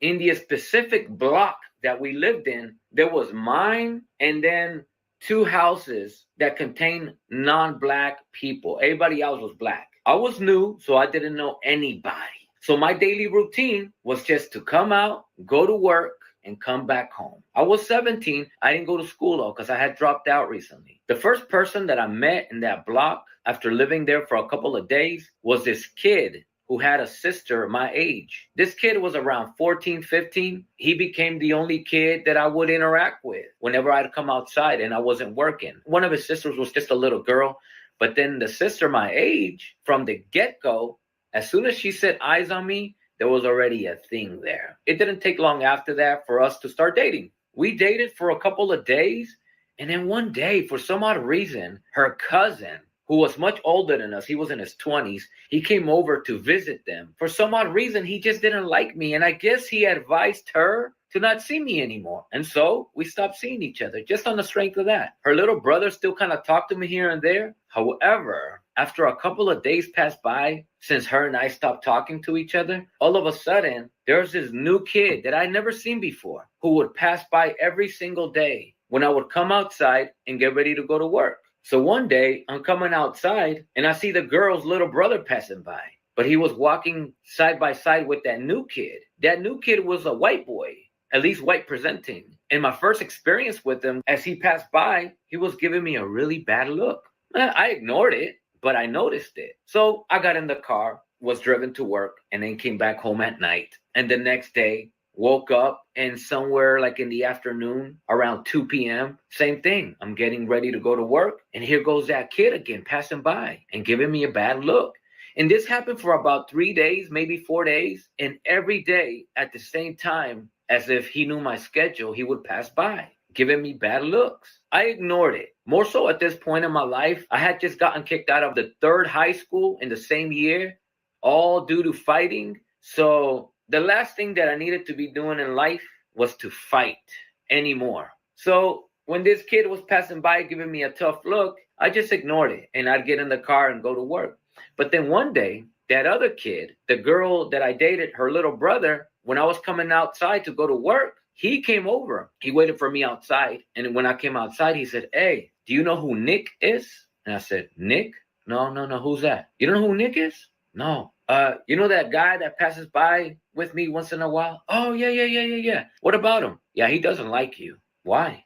"I don't know. He thinks you got a problem with him." "I got a problem with him? I don't know him." "You don't know him?" "No, I don't know him at all. Never seen him until he's passing by with you." "Oh, damn. What you want me to tell him?" "Nothing. I don't know him. Whatever." All right, that was it. So the next day, as I was coming outside to go to work again, this kid, along with Nick, was his name, was passing by across the street again. And this time he was giving me a tougher look. Before he was just walking, straight down the road. But this time he actually turned his body as he was walking away, but turned his body to give me a tough look.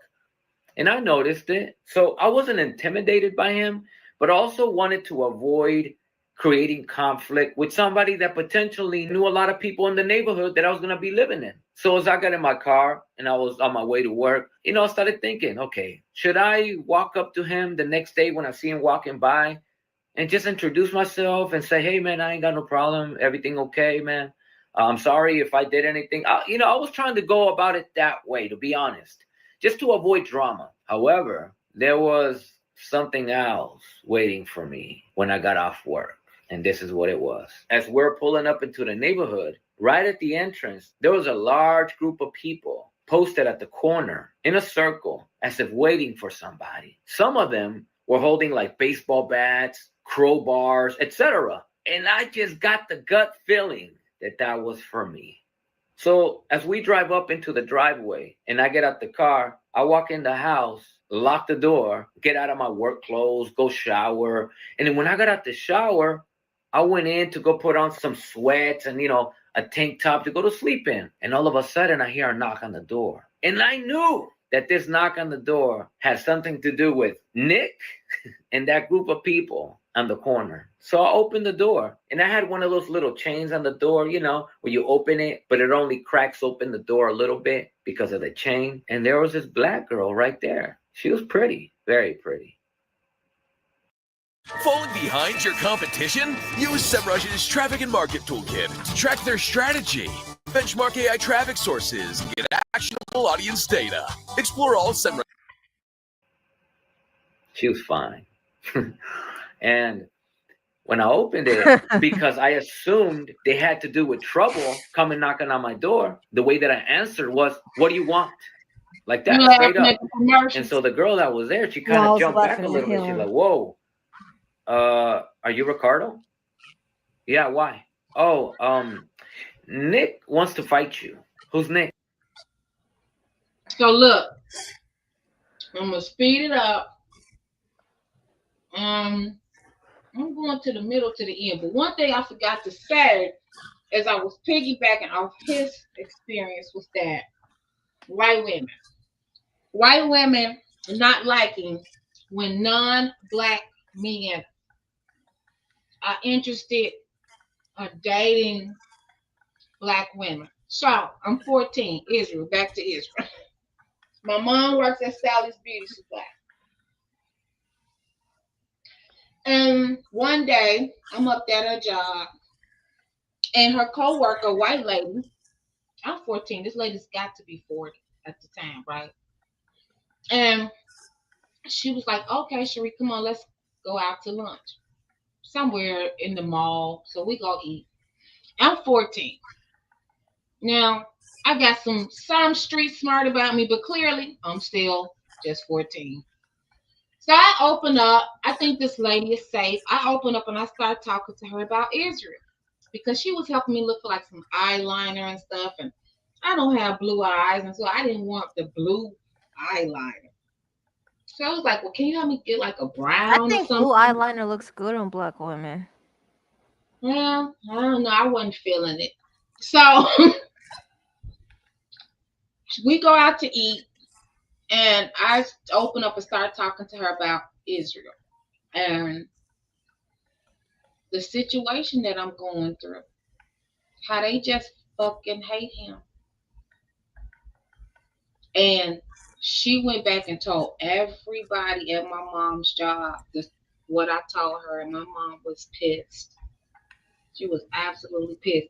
But I remember her sitting there like listening to me all frowned up. But you know, in the moment I'm a kid and I'm going through it, and I just want them to like him.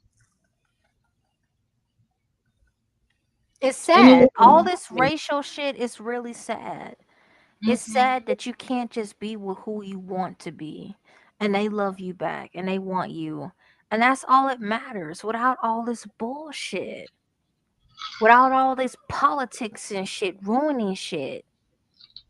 It's sad. It's really sad. You just wanted someone to vent to, and that turned into a whole bunch of stuff. That turned into a mess. Ricardo's not lying. White women lose their whole mind. Not all of them. But you Of course, don't even want these guys. you don't even know this man. You don't even know this man. And I have seen women heckle a woman walking down the street with her man and tell him, you know, you can do better than her, even when they're the same race. I've seen that happen before. And I've also seen the girl say, I've seen this play out. This is crazy. And I've seen him say, what? What they say? Well, they said you could do better than me.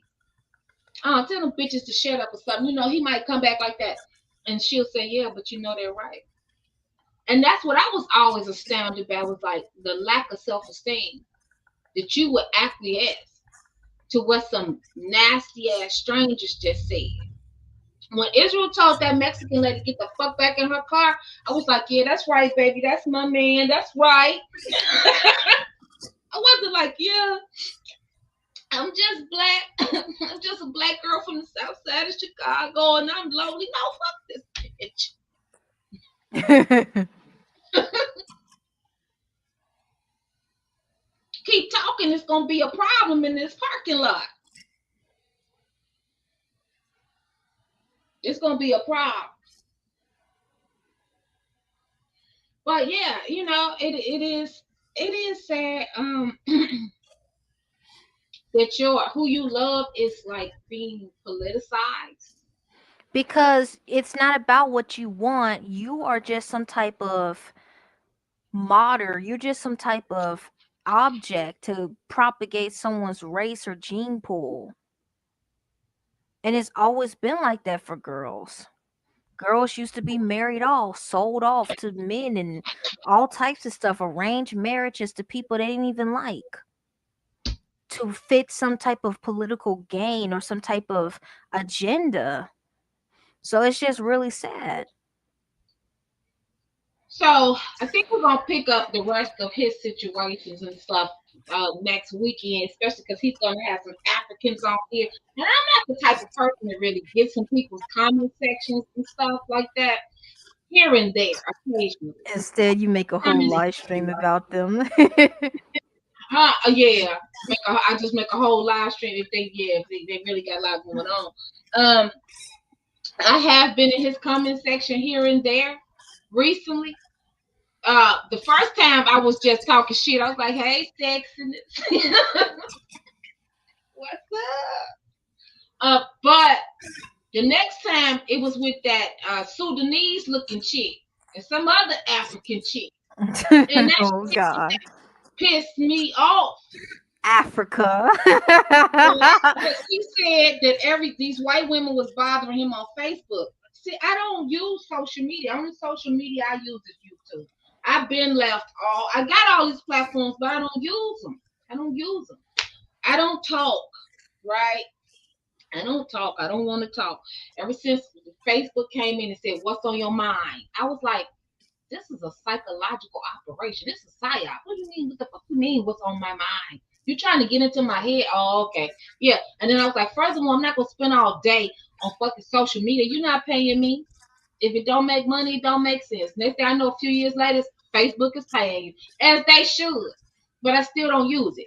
So anyway, Ricardo Montalban over here said that the plan, boss, the plan. He said that these white women was bothering him on Facebook. It was either, I think, this video or another video. So I went over there to his Facebook page to see what was going on. It's so many gazillion, trillion, gazillion bigger than the U.S. debt post over there. I couldn't even see no white women talk crazy. If they were, baby, they was way down the page. I wasn't getting ready to go through all that. So what I do see is this African chick talking about Black American men and how they behave or why they behave the way they do, and it's because their mamas was mean to them and their mamas used to cuss them out. And that's when I got in this comment section. So I only been in this comment section twice. One time was just to talk shit, and then I was like, well, you should read, Richard D. Gregory's book, Nigger. Oh God, And yeah, the book alone is just yeah, startling. but it talks about, Dick is talking about racism, white supremacy, and how even if you get rid of white people, how we as Black people uphold racism and white supremacy. So I thought it would be nice Yes. to read. And W.E.B. Du Bois, the souls of Black folks. And so I'm like, I realized that he's not Black, but I was just recommending these books to him, and he may have read W.E.B. Du Bois already, whatever. And that's when he was saying that he was looking for a Black woman therapist and everything. And I was like, yeah, I didn't know why he really needed therapy at the time. But as I continued to listen to him, I found out why he needs therapy. And he's right. And at least he's self-aware and has the emotional intelligence enough to realize that he needs help.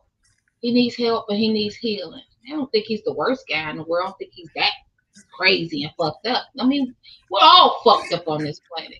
We're all fucked up. You gotta Yeah, stop. with all the crazy politics that go on this planet, especially in Yeah. this country. Yep, absolutely.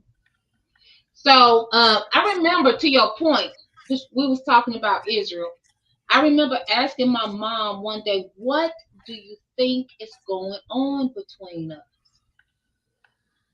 Do you think that because I'm Black and he's Mexican, that when we hold hands, our hands fuse together and turn neon? Oh my God.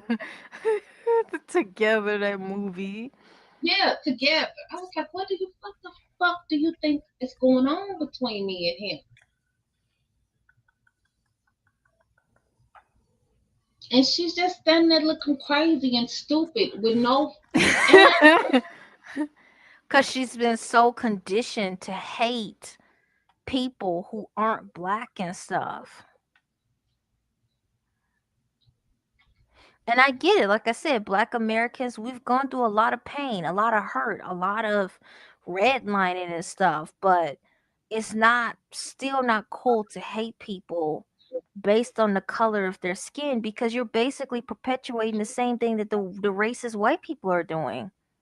You claim you don't like it when they do it, but you're doing the same thing. Yes. Yeah. And so you become the exact thing that you hated. Yeah. So I never understood how America and the world got this picture of this docile, Negro. I'm like, who is that? We just love everybody, all people of all races, ethnicities. That's not true.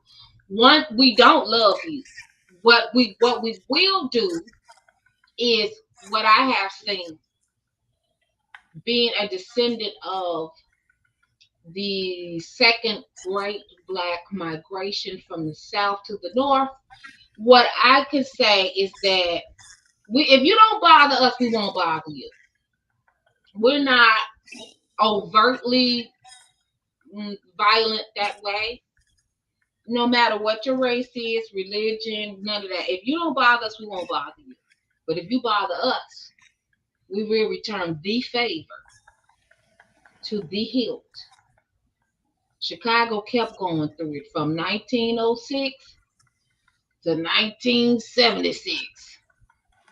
So, and then sometimes in the 80s we had skirmishes. There were neighborhoods that we knew that we could not go into as a black person. Bridgeport, Canaryville, we knew. I don't blame my parents for, in totality, for their attitude about Israel. I just wish that they could have heard me out more and just given him a chance. I asked that he could come to the house and sit down with my dad and my mom, and we could all just have a talk. What was more on my mind again was the age gap in sex and not wanting to be a teen mama. And that's why I asked my mom, what do you think is going on between me and him when we're together? I'm like, we have the same type of you know how we're engaging with each other? We're engaging with each other as a female and a male. We're not engaging with each other as black, female, Mexican man, whatever that means, indigenous man or mestizo man. He wasn't white. I could tell you that. He wasn't a white Mexican. We didn't even talk about it. Only one time I asked him, how would your mom feel about you being with a black girl? And he said, my mama don't care. My mama don't care what race you are, as long as you love me and you treat me right and we treat each other right. That's all he said. Now, was that the truth? I don't know. I didn't get to never meet his mama. But I knew my peoples was prejudiced as hell. So then eventually my dad did go talk to him. He rode up on him on his bike. Finally. Drive by on a bike. Drive by on the bike. Rode up on him on his bike while he was in the truck one day taking the food off the truck. And he was like, yeah, you trying to talk to my little daughter and everything like this. And you know, man, she's black, man. You're not black, man. And this is how I'm getting. And he's like coming home telling me the story. Yeah, I want to talk to your little friend. And I always making fun of his hair being straight and sweat it out all the time. And I'm just like, I wanted you to talk to him. You finally go talk to him, and this is how you talk to him, and this is what you have to say. This is crazy. And like I was saying to my mom, what do you think? How do you think we're engaging with each other? We're engaging with each other as a female and a male. A female and a male. You know what? I was paranoid to hell when I was with him. And it wasn't about race. It was about age. I was paranoid to hell over age. So his cousin's woman kept telling me, oh, Israel don't do nothing. He come to work. He come home. Girl, I'm not believing that for a hot ass second. I am fresh off Chicago, Inglewood. I do not believe this shit. I think all men are cheaters. Okay, 14. I think all men are cheaters and liars, and I don't trust it. And my little crazy 14-year-old ass want to run up in his house and catch him with a broad. That's what I'm on. That's what I'm thinking about. And I got to hold myself back to keep me from acting a Chicago ass fool and running up in his house trying to catch him having sex with some chick. Because I'm like, I'm not having sex with him. He's older than me. He got to be having sex with somebody. I'm not trying to hear none of this. My mom is not getting it. This is what I'm trying to relate to my mom and dad. I'm engaging with him as a female to a male. Y'all are talking about race and ethnicity. Y'all are talking about race. We ain't talking about race. I'm trying to figure out who he trying to play hide the salami with. I'm not.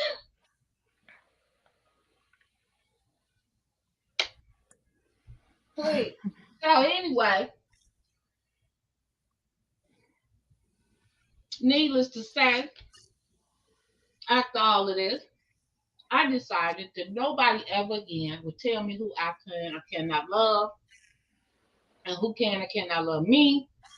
But I'm just saying right now, in Trump's America, it's a kind of wild time. And I can't say that illegal immigration does not hurt Black Americans. It absolutely does. And that has put me in a bit of a quagmire. But at the same time, you only get about 80 years as a human to live. And some people, Yeah. that's a good time, long time, right? Am I supposed to put my happiness? You know how hard it is to find somebody who likes you and loves you for you, who is your best friend?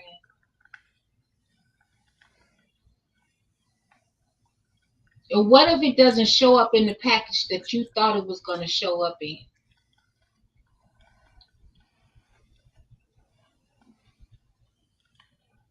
Am I supposed to turn this person away because he's Asian or because he is Latino or because he's white, American or white, European? What am I supposed to do?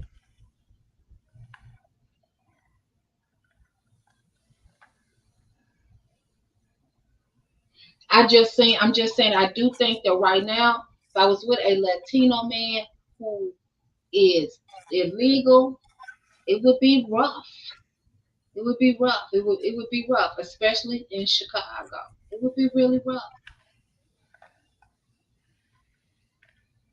But again, like I said, I'm working on emotionally detaching from this place. This is a crazy motherfucking nation that keeps you in a loop-de-loop, that keeps us all at each other's throats about different shit, because we're all dealing with the law of scarcity.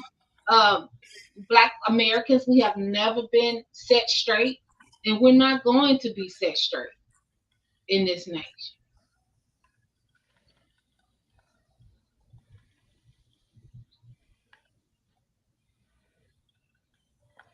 So let me fast forward to the end of Chief's story here. Let me see. Wix, one platform, any website. I know, right? I tried to do it on Firefox. Once ever stop caring about you. Ever. I always thought about you. Oh, but I'm still gonna sleep right here in the bed with you. Grab that thing and I said, you don't need this all the time. I don't know, it's what I love to do. You know that. I say, what happened? My mom said that this daughter is only because you haven't lived with her. But now you're about to live with her and you're about to find Okay, now it's I about don't to know get how I'm real. gonna see you anymore. You living here, kind of, and then like outside. Meanwhile, me and her friend would be outside by ourselves. Her Mexican friend straight up looked at me and said, "What do you see in her?" And I looked at her and I'm like, "What do you mean? What do I see in her?" Yeah, like I don't get it. Well, that's your friend, ain't she? Yeah. So what do you see in her that caused you to be her friend? Well, she's a really good person. That's the answer. I guess. What do you mean you guess? What else do you want there to be? Okay, she's a good person, but like, what about, you know? No, I don't know what. You're not one of those guys that say looks don't matter, are you? I said, no, yeah, looks do matter. And she says, uh-huh, then? I said, yeah, she's cute as hell. And she's like, what? I was like, she's not? She's like, oh, whatever. You're sitting there brushing her nappy ass hair. I'm like, are you kidding me right now? She's like, I'm serious, dude. Like, what are you trying to do? You trying to impress her family? I looked at her and I was like, and you call yourself her friend? Wow. You know what? I'm gonna go home. If she asks where I'm at, tell her I went to the house. You go ahead and wait for her by yourself. So I went home. And, you know, a couple of minutes later, Nicole came over and I didn't tell her about her friend and the comments that she made that night. But honestly, I did tell her because I thought that it was the only right thing to do so she could know what kind of friends she's got. And if I'm her man, and part of my role is to protect her, is to also protect her from fake ass friends. And I felt like I had to tell her, hey, that's not your friend. She said all these negative things about you, including some racist shit. If you're going to be her friend, don't bring me around when she's around. Because I ain't trying to see her. But thankfully, she cut her off. And probably around 8 to 9 months into our relationship, I was getting ready to leave that neighborhood and move somewhere else. And I told her, I said, hey, I'm going to be moving literally to another town. I don't know how I'm going to see you anymore. You living here, kind of, and then like partly living at your mom's. And then she says, well, I could just come live with you. I'm like, is your mom going to be okay with that? And she says, Ricardo, my mom's entire goal is to somehow find a way for me to move out her house. That's why I'm barely even there. And she always makes me stay over at my auntie's house. I said, are you sure you want to live with me? She says, of course I do. I said, grab your shit. She says, really? Grab your shit. Grab all your shit from your mom's and meet me here. You're coming with us. Because I was moving with my family, of course. And she did. She called her mom. Her mom came over with her stuff.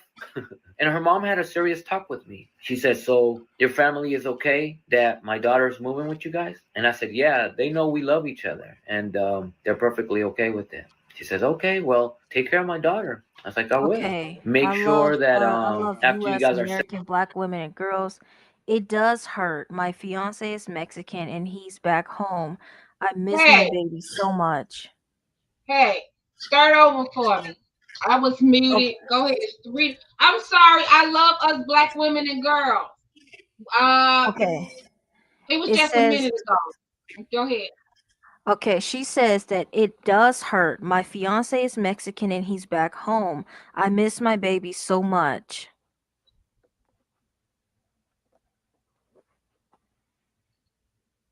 Any comments, Danny? I was trying to see if oh, that was it. I miss my baby so much. Okay. Um wow. Well, I love us black women and girls. I know you. I've seen your name around. I've seen your name before. And so it hurts. I am so sorry for your situation. Yeah, I'm lost for words. Um I mean, I could post the link if you want to come up, and you know, that's what we're here for, to be community with one another. If you don't have to, of course, but if you want to come up and just share with us, you know, your situation, you're more than welcome to do that.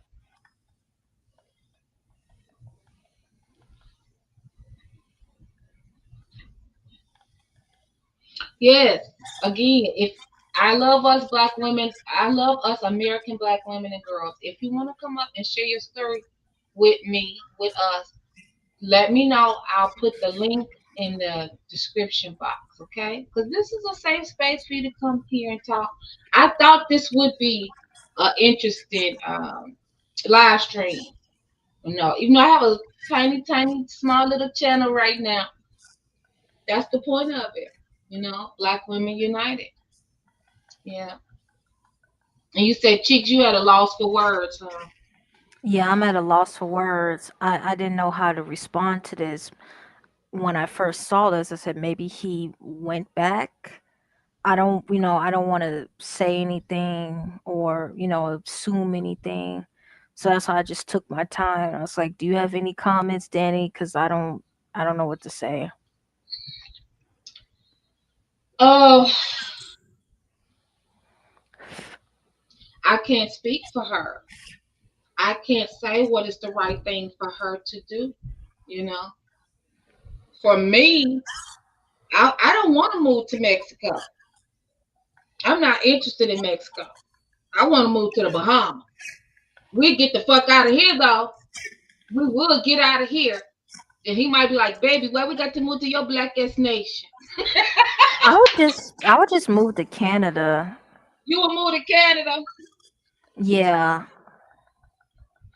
I'm definitely getting out of this nation, though. I would not have a relationship in this nation. It's just not a good place. But I would definitely move it to Canada or even like Sweden somewhere. Do you think a Mexican man wants to move to Sweden? I'm pretty sure he doesn't want to be in the US where people are trying to hurt him and racially profiling him.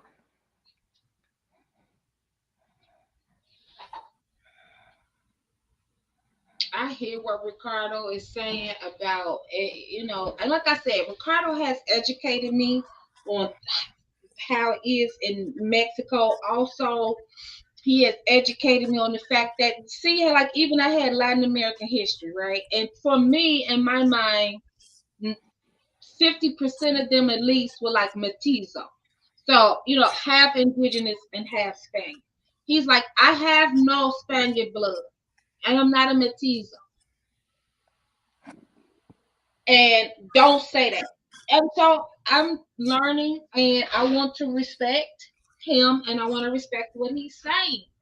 But if he does get a whiff of this live stream or somebody pass it on to him, I also want to say to Chief Sexy Lips over there. Yes, look, I saw some very kissable lips. However, Chief, if you don't stop letting these African women come over there on your panels and stuff and speak for me, sometimes I watch his panels. Well, he uploads on YouTube because I don't go on TikTok like that. But sometimes I just want to slide his ass out the way and say, talk to me. I'm the person you want to talk to. You Panamanian, talk to me. You black, talk to me. Because Ricardo Mexican ass can't help you. You talking to a Mexican man about black American issues and how we feel. Okay? That ain't gonna get you nowhere. He can't help you. Come talk to me and stop being a coward and a punk egg. Okay, I love us black. I love us American black. Thank you guys so much. I have social anxiety, so I would just listen. Okay, no problem. No problem. Cheeks has social anxiety too. She probably don't even want me to tell you that. Yes, I have social anxiety as well. It takes a lot to be on here and talk about these very sensitive and controversial topics. You see, I don't care. I don't care. I'm not the type that jump, like I said, I don't jump on people's comment sections and stuff and blah, blah, blah. I don't go around harassing people and antagonizing people. I'm not antagonistic. However, if you keep talking, I'm going to respond. Okay? I will respond. And some of that shit that goes on over there on his panel with these non-Black American people, non-descendants of American slavery, it gets under my brown ass, yellow ass skin. Okay? It does. It gets under my skin. I be wanting to slap Ricardo's ass out the way. Talk to me. Talk to me. so that I can explain it to you. Like when he was talking to that Panamanian lady that day, she was like, "We are black. We are all black." And Black Americans told my son, "Oh, I thought you was black, but now I listen to you, man. You're not black." Oh gosh. Okay. There is a misunderstanding between black as a race, Black American as an ethnicity. I don't think, I can't speak for all Black Americans. I don't know all Black Americans, but I don't think that Black Americans hate anybody based on race or ethnic origin. I don't. When the Black person said, when the Black American said to your kiddo, "I thought you was black, but now you open your mouth. I hear your accent. I see you not black." He meant black as Black American as an ethnicity, not black as a race. Of course, we know you're black. You're a part of the black race. Okay, we know this. He meant you're not a descendant of U.S. chattel enslavement. That's what he meant. That's what he meant. And the issue that we are having, it is not, again, that we hate anybody throughout the Black diaspora. It is, y'all have come here and you are trying to actively usurp us. And that's the issue that we're having across the board with all immigrant groups. Our ancestors built this bitch. And we have suffered economically.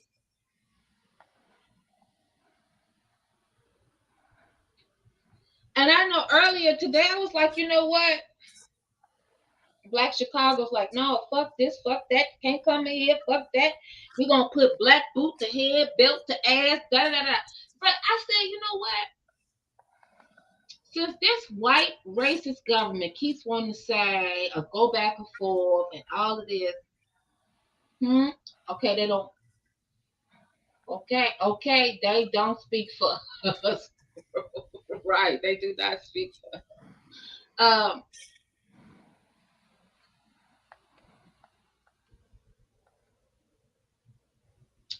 So okay, they don't speak for us.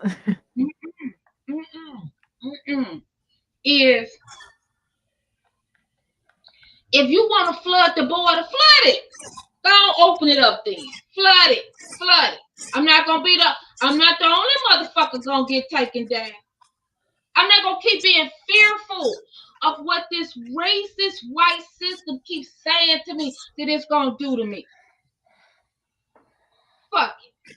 We can all go down. We can all go down with the ship. It is a fallen empire anyway.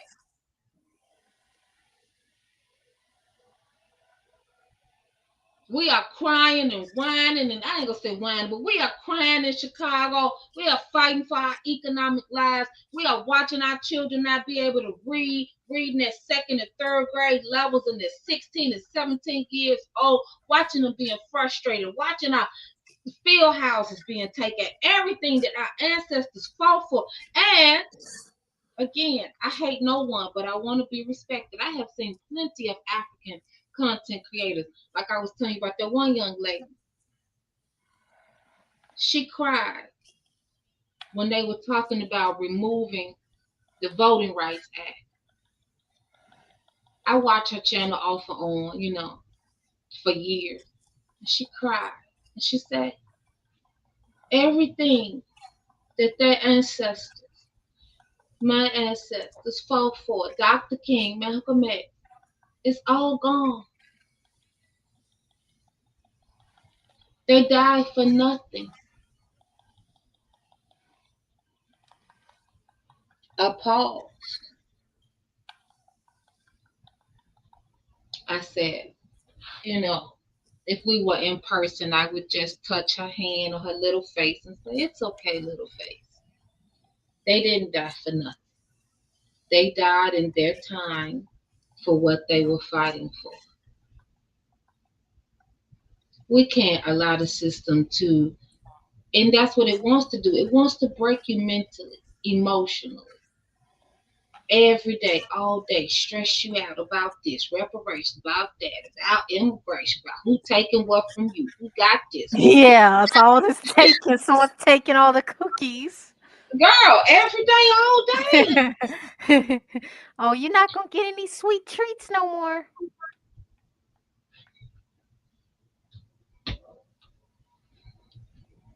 And then you get FOMO, you get fear of missing out. You're like, well, damn, I want the biggest, fattest, chocolatest cookie and shit.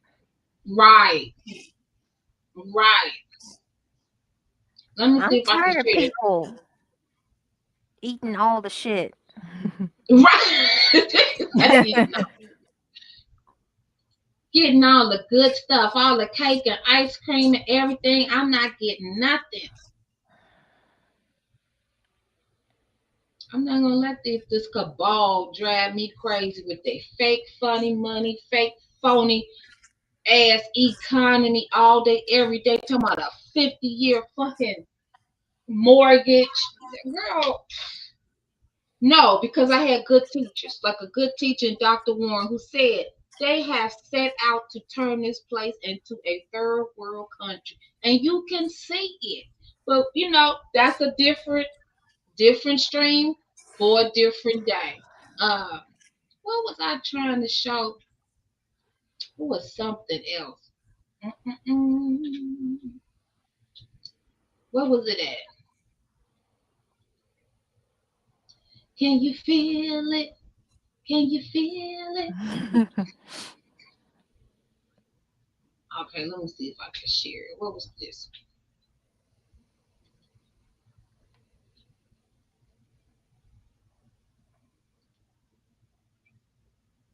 You could talk. Don't let me have dead air. Go ahead, say something. I don't know what to say. You don't know what to say. Yeah. I know No, what was my seriously. Yeah, you just get tired. That this country is like the United States itself is one big Hunger Games. And every race in this country is like a team. It's like Squid Game. And you have to do Simon Says and all this type of stuff to get, prizes. And if Yeah. your team, which is your race, does something stupid, well, you don't get the prize. And you actually get punished. You get thrown in the torture box, all this type of stuff, slimed on, shitted on, all this type of stuff. And that's how the United States is. It's one big Hunger Game. It's a race. It's literally a race of ethnicities trying to get stuff. You know how like Black Friday used to be back in the Yeah. day with Walmart, and they used to hit each other in the head with the TV they were trying to get? Yes. That's how it is in the United States. It's literally the Hunger Games. It's literally that, and it's also like Gladiator. You're always on stage, and you're always fighting to get these little bit of crumbs that they throw at you. That Caesar throws in the pit. He throws in the Colosseum. Mm-hmm. Where you can eat my half-eaten sandwich. Oh my God, girl. What I say? Other people just don't understand the dynamic that Black America has with white America. That we are literally fucking hostages. And that I was like, it's like the fucking scenes from Titanic. When the girl got on all the beautiful hats and the beautiful dresses and the big old chain, right? Big emerald all around her neck. But he's throwing the table, pinching her, punching her underneath the table. Yep. And this is what goes on with Black America. Yes, we are the wealthiest Black people on the planet, and we should be. We built the #1 nation on the planet since Rome. But we don't get to enjoy that. We have never enjoyed full citizenship in this country, and I'm not sure that we ever will. That's the sad part. I'm not sure that we ever will. So I want to finish Chief's story. Chief Running Bear settled in. She sends me the address where you guys are gonna stay, just for whatever reason, etc. That way I could at least know where she's staying. I said, okay. And then she said this. And if for whatever reason, Ricardo, something goes wrong, please, please don't put your hands on my daughter. If you need her to leave your house, if you can't stand her anymore, because I know how she is, she could be very annoying. If something bad happens, if she does anything that you don't like and you want her to leave, just call me and I'll come get her. But please don't abuse her. And I leaned in her window of her car and I said, that's never going to happen. And she says, Ricardo, I believe that you believe that's never going to happen. And the reason why you are able to be in a relationship this long with my daughter is only because you haven't lived with her. But now you're about to live with her. And you're about to find out how she really is. And let me tell you something. There's a reason why everywhere she tries to stay with her aunt, with her other aunt, with her uncle, it's only a matter of time before they kick her out. She just can't help it. And I said, she just can't help what?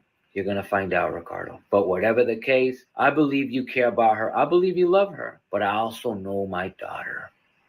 So when you get tired of her, please call me and I come get her. But please don't hit her. I was so confused. But whatever the case, here we go to the new place. And let me tell you something. Our relationship, when we moved to the new place and we lived together, was amazing. It was so good.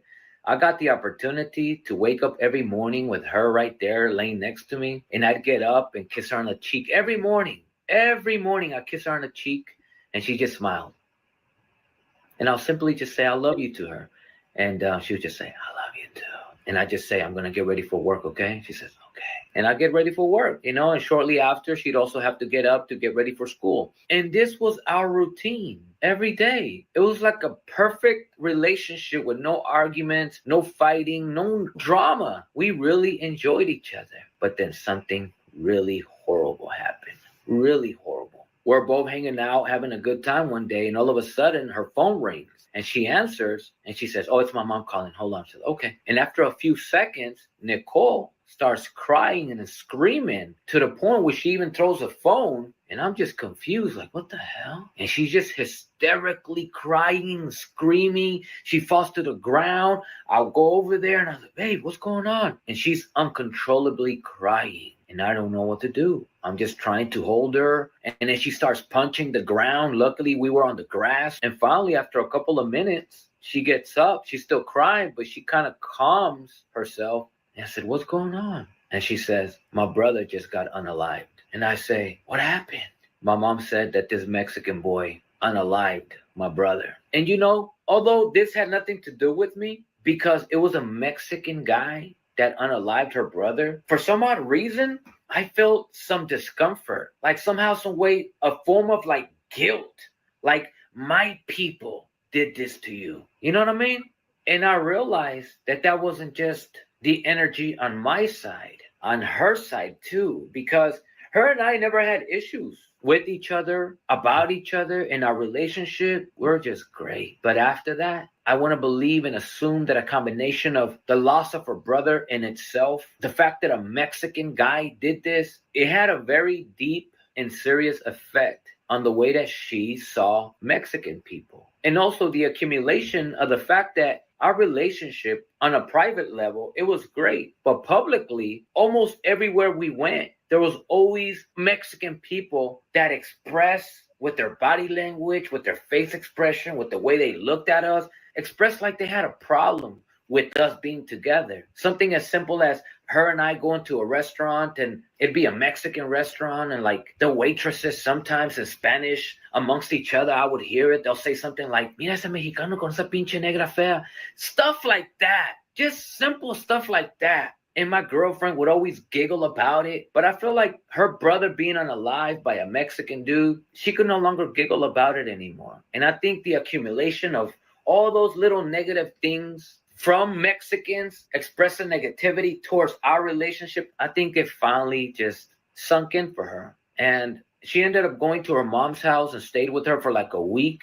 as they grieved the passing of her brother. But after that week, when she came back to stay with me, she wasn't the same person anymore. And although we were very young, I was very young, I somewhat understood, at least attempted to. So I did my best not to hold it against her. I try to be objective about it. But eventually, the resentment that she had or that she was developing from the unaliving of her brother, she began to express it more and more, to the point where one night I was sitting there rewriting a manuscript that I was working on from a novel that I eventually published known as A Life of Sin. And I was sitting at the edge of the bed while she was laying down. And at this point, she would throw little racial remarks here and there about Mexicans or against Mexicans. And normally I wouldn't mind them.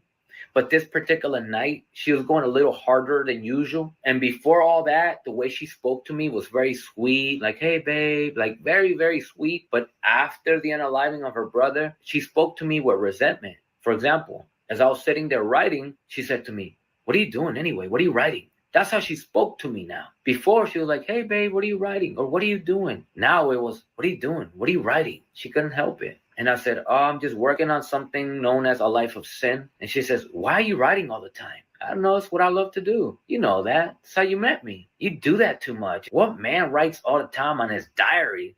Like, it's not a diary. It's a novel. It's a manuscript. I want to publish it. And she says, why don't you do something that real men do? And I look at her, I was like, what does that even mean? She says, you look like a F word sitting there writing like a woman all the time. Damn. And I just looked at her and I said, you have a problem with me writing? And she says, I don't have a problem, but you should have a problem. You should do something more manly than that. I said, okay.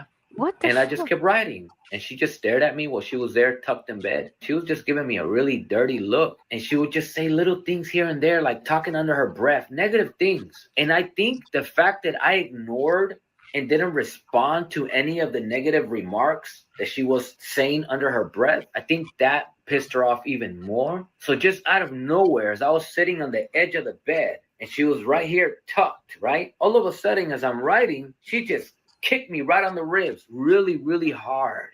And I think that she underestimated how hard she kicked me, because when she kicked me, it just threw me off the bed and I hit my head on the wall. And when that happened, I'm so sorry.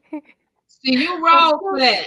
I'm so sorry. That's what I'm saying. I'm sorry. I'm sorry. Damn. I'm so sorry. Into the wall, and you are over here. I'm so sorry. Damn. She did a fucking bayonetta kick on his ass. Bayonetta, okay. Yes, I'm she so did. sorry. So sorry. Immediately got out of bed and ran to the bathroom and locked it. And I got up and I walked over to the bathroom and I was trying to open it and it was locked. And I was like, she's like, what do you want? I was like, why'd you do that? She's like, go away. We don't have to treat each other like this. She's like, go away. I said, come outside. We need to talk about this. She's like, no. I was like, how come? You're going to hit me. I was like, I will never in my whole life hit you. Come outside. No, you're going to hit me. I'm going to go back to the bed. I'm going to wait for you. I promise nothing's going to happen, but we need to talk. We can't treat each other like this. So I'll go back to the bed and I just sit there the whole time. I'm no longer going to write. My mood is all the way off. Right now, I just kind of want to get to the bottom of this. So eventually, honestly, it took more like 30 minutes. She came out and she cautiously walked over here. And I don't remember what she was holding, but whatever it is that she got from the bathroom, she was holding it as she approached, like a weapon. And I looked at her and I said, you don't need that. And she said, you're going to hit me. Have I ever? She says, no. Why would I now? Because I hit you. I said, that's not the way it works. I said, come here. Sit right here. Sit right here. And she holds the thing. I don't remember what it was that she held, but she held something. And she cautiously walks. It was probably a razor blade. And she sits. And I You're doing good to be sitting grabbed here. her hand, the same hand. Say that again, Cheeks, because you're a fool. Mm-hmm. It was probably a razor blade. Little did he know, he's doing good to be sitting here and not in the ground somewhere. Because baby girl was losing it. And that she was using to hold whatever it was that she held. And I just grabbed that thing and I said, you don't need this. I love you. And I removed it from her hand, threw it on the ground, and I said, first of all, I will never hit you. But also, you can't be hitting me either. And she just has her head down the whole time. You can't be hitting me either. We shouldn't treat each other like this. I understand that what happened to your brother is something you'll never be able to get over. It's something that you are going to have to learn how to live with. And I'm sorry. And I know that because it was a Mexican guy who did this, I know that you look at me a certain way now. And because this is so, if you're going to feel and have resentment towards Mexicans, including me, you need to figure out if you should still be with me or not. Because if you're going to have resentment towards us and towards me, we shouldn't be together. It will never work. You'll hate me. And eventually I'll hate you. So are we going to be able to be together in peace, happy, like we used to? Or do you think that what happened to your brother, which I'm very sorry it did, but do you think that's going to affect the way you see me and the way you feel for me? And she says, I don't know how to feel, Ricardo. I said, look, let's go to sleep, okay? It's late. We have to get up in the morning, go to work, go to school. Let's just go to sleep and we'll talk about it tomorrow, okay? She goes, we go to sleep. When I woke up the next morning, usually I'm the one who wakes up first, but this time she woke up first. And when I opened my eyes, she was already there fixing herself in the mirror and everything. When I woke up, I was just looking at her do her makeup and getting dressed. And when she noticed that I was awake, the first thing she said was, do you have a headache from last night? I said, from last night? Yeah, you hit yourself in the head. I said, oh, no, I'm all right. And she says, damn, because you hit your head hella hard. And then she laughed about it. And yeah, when she laughed about it, I felt offended, but it was whatever. So I got up, I went to go brush my teeth, etc., and then came back in the room and started getting dressed for work. And we're both looking at the big mirror that we had there to get dressed and everything. And as I was lying there in bed and she was there getting ready, she was just talking all kinds of shit. She just couldn't help it. Eventually, after all that shit talk that she was doing, and she realized that it wouldn't get to me, she wouldn't get a response from me. When she was done getting ready and everything, she grabbed my deodorant and then she says, hey. And I looked up and she launched it at me and boom, right in my face. And it hurt. And then she ran out and she left. And let me tell you something. It was right there and then when I realized that this was over. And this was just the beginning of the iceberg. It was never going to get better. So I decided right now I'm going to get up, going to get ready for work, but I have to talk to her after I get off of work and tell her this relationship is over. And I did. When I got back from work and she got home from also work because she went to school and then to her part-time job, we both came home and I had a talk with her. I said, listen, I can't be in this relationship anymore. And at this point, we were already going on 2 years. And I told her, we can't do this anymore. And she didn't accept. She says, nope, you're not going to dump me. Nope. We're going to be together. We're going to figure it out. I was like, there's nothing to figure out. Whatever Yeah, you're because you going can't through, keep I beating am on me and unable to. shit. What you say? I said you can't keep beating on me and shit and kicking my ass into a wall and shit. Oh, that's your reaction. That's your response, huh? Yeah, I don't blame him. Like, we can't keep being together. So wrong. So it's time. It's time to put. Hey, if you got kids around, it's time to put them up because I'm about to have a very explicit commentary. I'm about to have a very explicit commentary about his situation with baby girl. See, if you follow him and you follow the story, then now you know that baby girl was biracial. It's biracial. She's biracial. You spoiled So, it. her dad is white, her mom is Black American. Now, if you know anything about Cali and Chicago taught Cali some of his bullshit, pimping and home. So we about to get explicit. So it seems like to me, from listening to him talk about her family and what I know about Cali and all this shit, women be hoeing and don't be like on the corner hoeing, but they be hoeing. You know what I mean? Like having 3, 4 boyfriends, and this one come through on that day, and that one come through on that day, and this day, and sometimes a baby come through, and you know this one paying the lights, and that one paying the gas.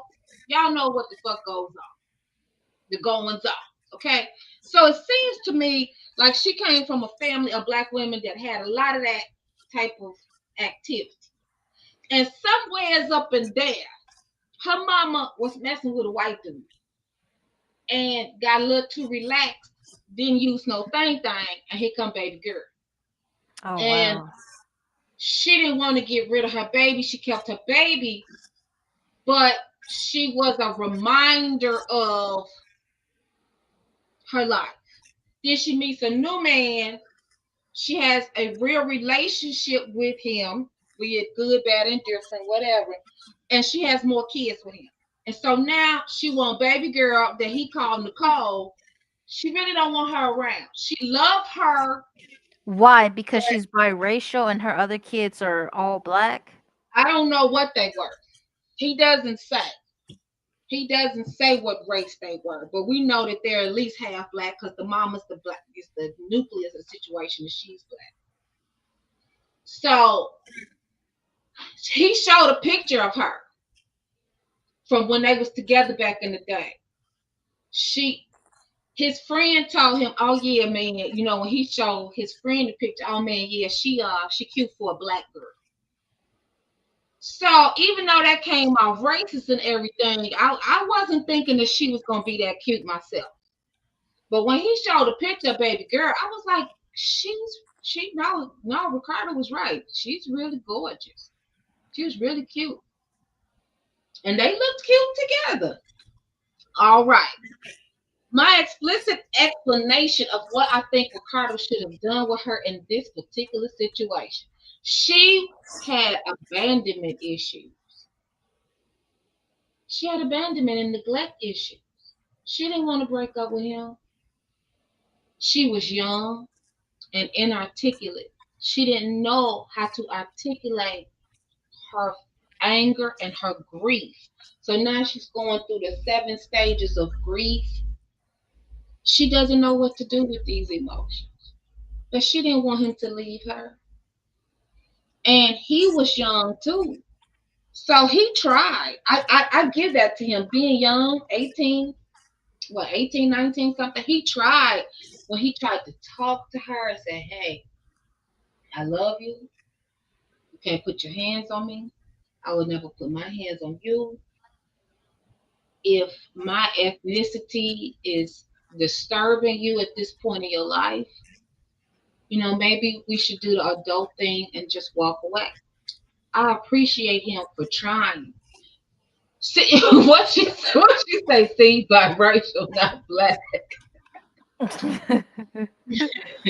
See, biracial, not black. This is true.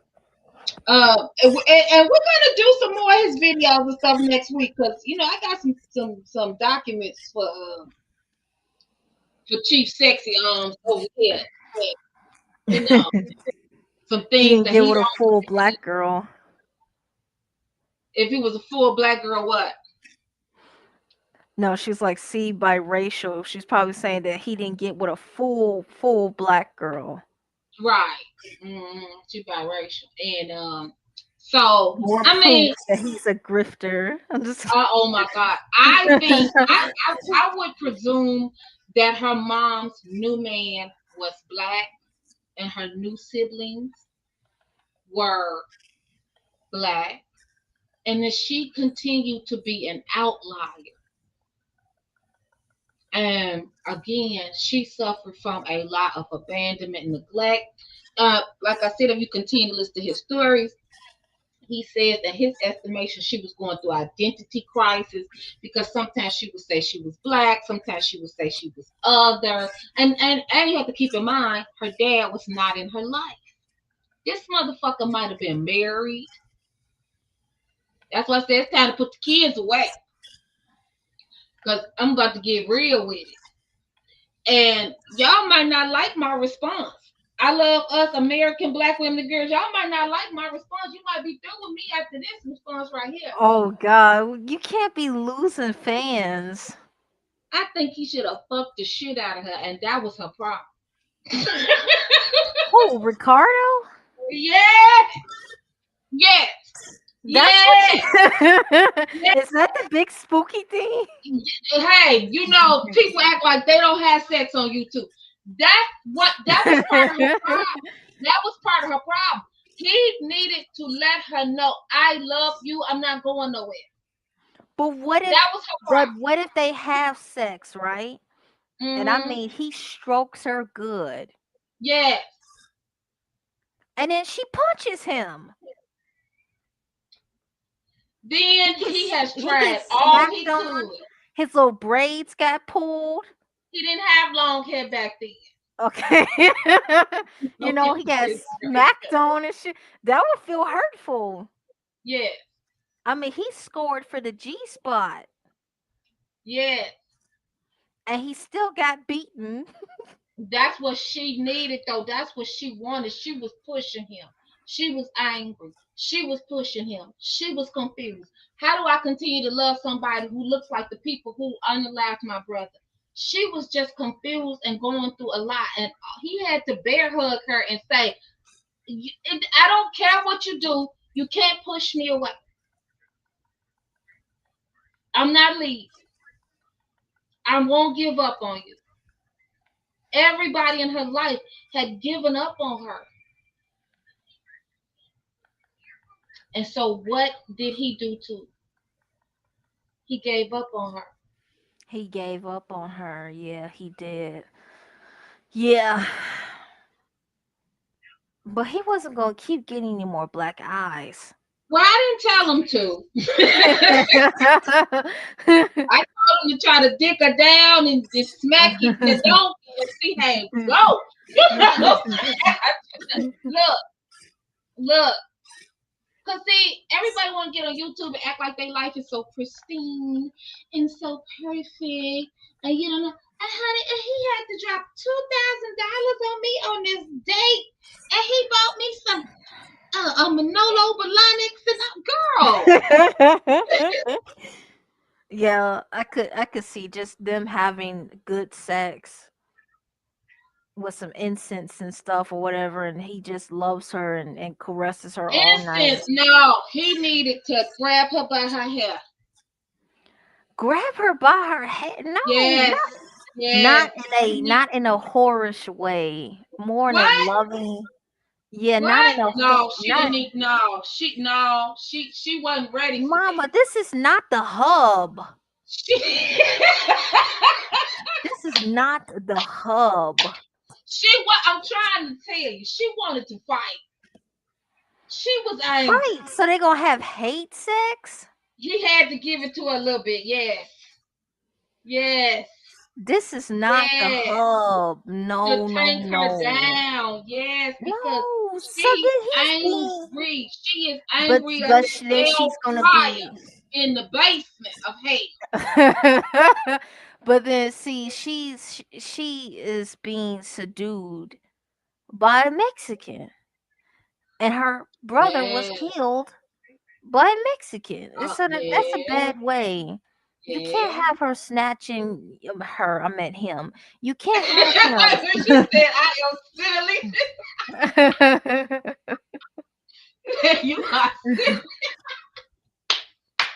Girl, I'm trying to tell him.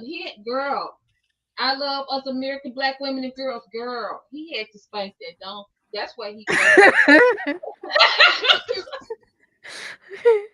A little smack is okay, but she's still in a very tender, vulnerable moment, and so him pulling on her hair and all that stuff, no, it would have came off bad. But he could smack. Come on bad. He can smack. He can smack and rub and jiggle her cheeks. But all the other stuff, no, not for that. She needed to heal some. That was gonna help her heal.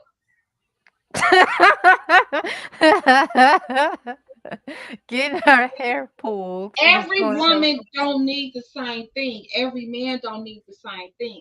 Every person don't need the same thing or respond to the same thing. And he just ran into her recently, and it kind of fucked him all up too, especially as he saw what her life has descended into. Spoiling more parts of the story. Okay, her life did not go well after he stepped out of her life, and he can't he does need therapy because he can't hold himself responsible for some shit he did at 19 when he was very young, for a very adult concept that was happening. Gang violence, unaliving, racial tension. We got presidents that can't handle this. And we're asking a 19-year-old to be able to handle it? What about his own issues? What about the fact that he came into the country illegally? What about the fact that his mom has colorism issues? What about the fact that he hasn't seen his dad since he was 5? Yeah. So I'm not And then every expecting time they him. went outside, they got hated on.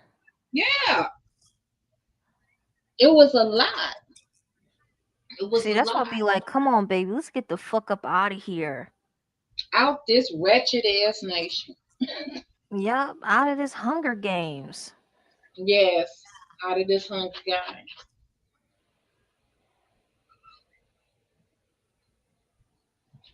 I'm trying to tell you though, I have not, I was a very good wife.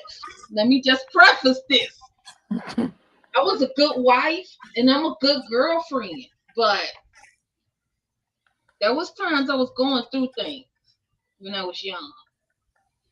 And I had a boyfriend again at 14, but this one I stayed with from 14 to 22.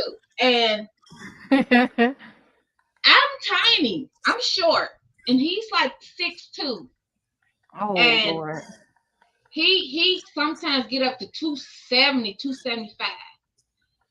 And I had a very dysfunctional childhood. And there would be times sometimes that, I don't know. I was just acting up. Or he said something I didn't like. Around like 17, 18, it was getting quite gnarly. Okay. And it was getting quite gnarly. And there was times that I tried to fight him. Now, I can't beat this man. Ain't nothing I can do with this man. Yes. And I just remember what he started doing was he would lay on top of me and take my own little itty bitty hands and make me smack myself in the face. Oh my God, that's horrible. So he wouldn't hit me. He would not hit me. He would take my own hands, make me smack myself up. And after about 10 minutes of that, I would be so demoralized and tired. Okay. See, I was because like, he was making you tire yourself out. Fuck it. So yeah, I can kind of relate to, what baby girl needed. And that's when she was like, we're not breaking up and you're not going nowhere. And you can sleep on the floor. And he was like, yeah, she could believe that shit if she want to. I'm out. Honey, he went got a whole new place to live. Everything. But people have to keep their hands to themselves. She was wrong for hitting him. Okay. She needs therapy. She does. She definitely does. Yeah, she definitely needs a lot of therapy. Yeah, she does. Well, we might pick this up part 2 because he definitely was in love. Because, see, running into her recently fucked his whole skilo up. And clearly, I told y'all to put the kids away. And clearly, Lil Mama had something that he remember, honey, because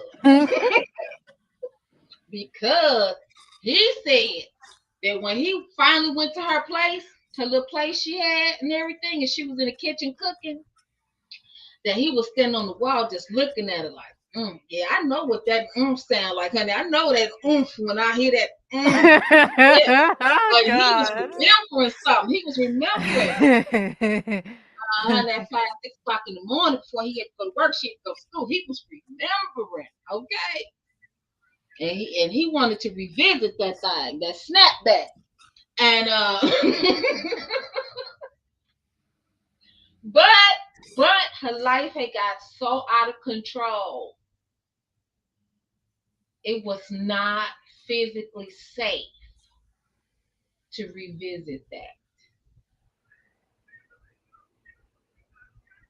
But he wanted to. And he had to run out of there and change his number for his own safety. Wow. But it fucked his head up. You could tell that he was thinking like, well, what if I had stayed, or what if I had tried more? You know, what if we had got married, and what if we had had kids, and maybe, you know, her life. But I would just say to him, it's none of this is your fault. What's for you will never pass you by. As cliche as that might sound, it's true. It wasn't meant to be.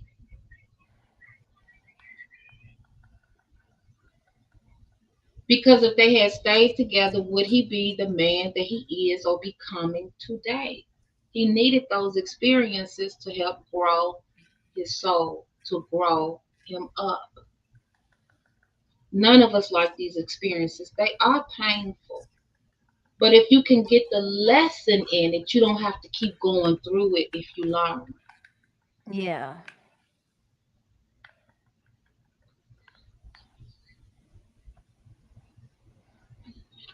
So, that all being said, to piggyback again off his story, his interracial story was, and so of course, like I said, me and Israel did not end up together. My parents were prejudiced as fuck. And Ricardo said he's never been to a black person's house where they mistreated him and wouldn't let him in. My family is prejudiced as hell. Prejudice is hell. So I dated an African guy. Oh my gosh. So my cousin is having a renewal of his vows. So we all go to the wedding, blah, blah, blah. And some kind of way, my aunt's husband starts talking about Aboriginals of Australia. And he felt like my grandmother looked like an Aborigine of Australia because she had thin hair. And then some kind of way, we get on the subject of me having a African boyfriend at the time from Ghana. Do you know these silly ass motherfuckers start saying, what was they? It was like, yes, yes. Oh my God, that's horrible and embarrassing. Yes. Oh. Yes. This man is super black, and there's a problem. Yes, he was. Oh yeah, he was super black. Oh yeah, and there's a problem. The black Americans are just ridiculous sometimes. Here's the thing: my aunt, one of my aunts, had married a Ghanaian man and had a baby with him. So clearly, this is how they felt. Now they never said these things to his face. I never heard nobody say nothing bad about Uncle Kofi, but clearly, this is how they felt. Oh, they was busting up, cracking up, laughing at the table, making all kind of monkey noises, all kind of shit. Okay. Black Americans becoming the very thing that they hated. They wouldn't like it if they were at some white person's table and they started making monkey noises about them. Black Americans flip over the whole fucking table, whole fucking place, ruined this shit. Wedding vows gone. Furthermore, let me tell you. All right. Me and him, we're not doing well. Our relationship is breaking up. Like I said, one thing I realized that was breaking us up was food. He always wanted Panera bread. Of course, he's paying for everything, but he don't have to. I had a job. I don't care about paying for stuff. But he was paying for everything, and I wanted Popeyes. I am clear about the fact that, honey, I am a thick woman from the south side of Chicago. I like to eat Black American food. He kept wanting Panera bread. I didn't want all them soups and stuff all the time. We was actually starting to argue, like get loud over food. Over food. And so at this time in my life, I don't think that I would ever date a black man who is non-black American again because of cultural differences and because of what's going on with us right now. Because I did Yeah, experience because those even if you date a African, there's the big ass diaspora war and shit, and people calling you big a ass. sellout. And the reason why I'm saying that, it's probably like, but you still wouldn't date a Latino man, but you wouldn't date an African man. Yes, I'm gonna tell you why. I'm gonna break it down to you why. A Latino man is not trying to be black. Africans are coming for my ethnicity. I have experienced it. We're together, and he had a friend who was Indian from India, and they were always talking about Black Americans, talk about what we not doing, what we was doing wrong. And I mean, he was bold enough to tell me about his little punk ass, bitch ass conversations with his little Indian friend. I don't appreciate it. So then one day I was like, yeah, it was something like us African Americans, and he was like, I'm African American too. And I said, you're not African American. That's for me. They are fully aware of the fact that that was our labeling in this country, African American. But technically, they are African American. And because technically they are African American, baby, they is wiggling their hips all up in our faces and taking Yeah, to the over. point that they destroyed essence. Like that was kind of sad. Yes.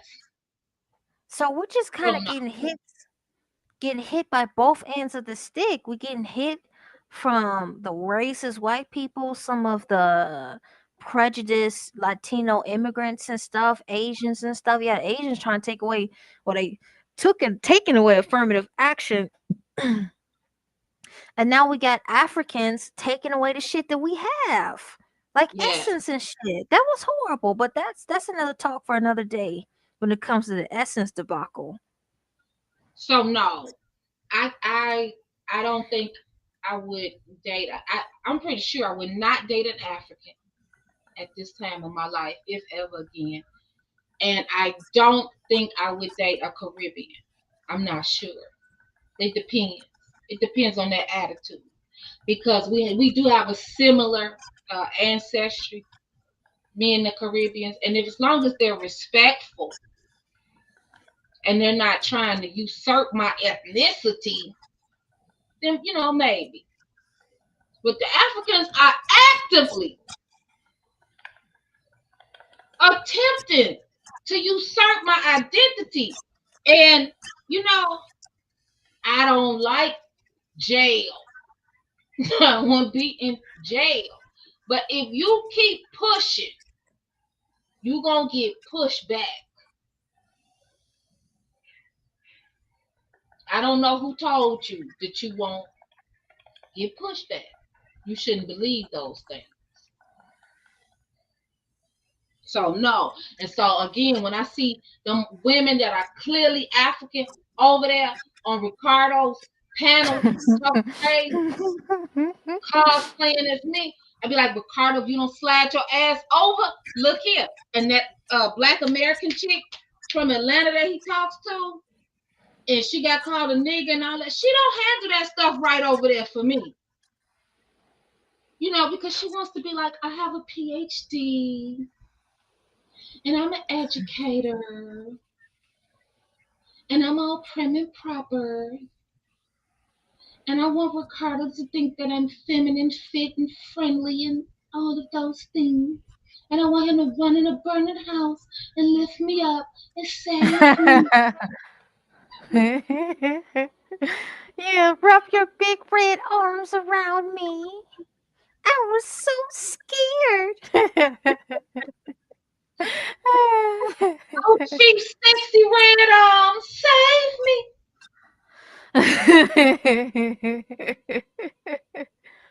I'm a social scientist. You want to be a part of my social experiment? Yeah, I'll be a part of your social experiment. And I want to have 1,500,000 gazillion babies with you. I want Carlos and Rodrigo and Juan and Maria and Consuela and Chiquita and Keisha and Shaniqua. And Shakita. And Juan. And who else? Yeah. Jay Cheeks, yes. And all of them people, and they gonna all look like me. And all of girl, if you don't knock it off, girl, if you don't stop, all she Some of the did was kids may remind look me. like you, and then some of the kids won't. Girl, you are Black American. You got all kind of stuff in you. Your kids gonna look all different kind of which way. Girl, stop. I don't want to hear. One of them gonna come out so white, both of y'all gonna be shocked. And he gonna say, I hate to ask this, but did you cheat on me? No. That's how it goes. But that African lady said, we have to earn our blackness. Yes. Girl over there looking like a straight up Sudanese talking for me. Tell me, they look like us. Girl, you know good and goddamn well you don't look like me. Yeah. I could even see if she was West African. Girl, don't make me act up. I'm trying to be nice. And she's a nice looking girl. But if you keep it up, I'm gonna act up. I like that little Dominican chick to be over there on his channel. Girl, she be acting up. I like her. She acts up. Cause that other one, that black girl. And he called me a nigger, and it was startling, and I was traumatized. Girl that told him he was a nigger back. You a nigger, and your problem is Hidden Cheeks. His daddy didn't do what? Look at his drawings. His daddy didn't look at his daddy. Forgot to pat you on the head and look at your drawings. He said, Yeah. He said, Black Americans, we all look like crackheads. We all got crackhead eyes. But he was black himself. He was biracial. Yes, that's his problem. Because his daddy wasn't like, oh, I have a white woman. She was sent from heaven. Now he left her ass like the next. Okay. Like how they do. He left her ass like the next. Sin tried to tell you, get the same black man. While he sit up here, hair uncombed, he got bad skin, look like somebody been stabbing him in the face with an ice pick. Hair is a mess. And she's talking about him. She tried to weaponize her education. And she was like, are these articles peer-reviewed? Do you even know what a peer review is? No, He just... was like, nigga, no, I don't know, nigger. Now what?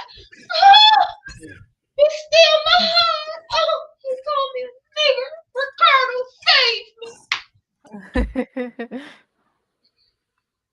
I'd have been like, bitch, your mama's a nigga. You a nigga. Ain't your daddy a nigga, you poor, broke ass nigga. Your mama tried to have you know what you are, nigga, and a book's gone wrong. But your fat, met head ass mama tried twice. Hey, I can't blame a girl for trying. She tried. But the hanger got caught on her gonorrhea filled ass cervix. Who you call a nigga? Nigga. She tried twice, but she took the abortion pill and it's fat soluble. So it got dissolved in all her 600 pounds of fat. Girl, Ricardo, save me. I'm just a damsel in distress. I live in a very nice neighborhood in Atlanta. They try to show Ricardo all your nice shit that you live in. Look at the ducks on the wall. Fuck all that. The internet is ghetto. The world is a ghetto. And yep, you it's a ghetto place. Huh? Yeah, it's a ghetto. It's a ghetto. Then you see Vladimir Putin. He was in his ship on the Black Sea, honey, with his shirt off. I said, ooh, look at Vlad.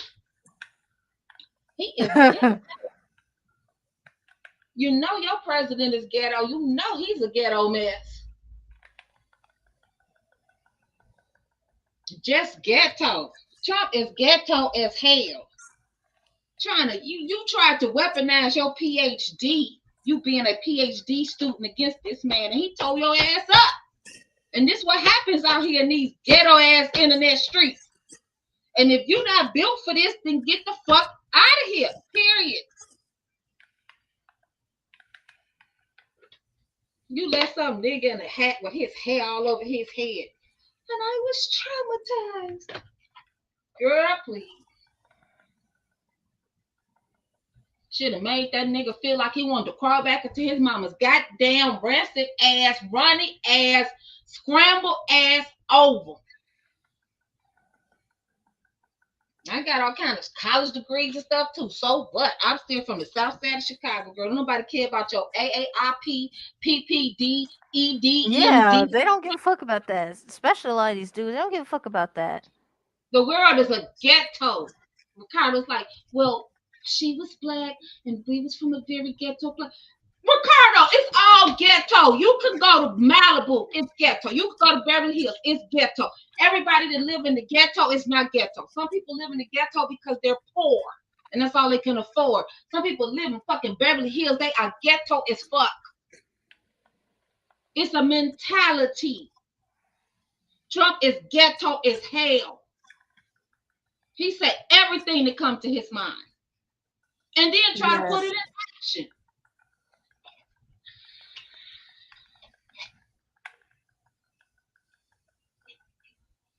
People kill me trying to act like we live in some world we don't live in. Where it's Mayberry, and it's not. Right.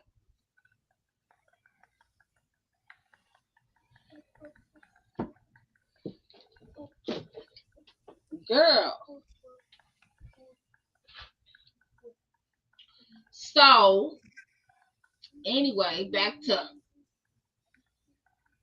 Chief runners with the wind. Oh God. Chief running with the wind. Yes.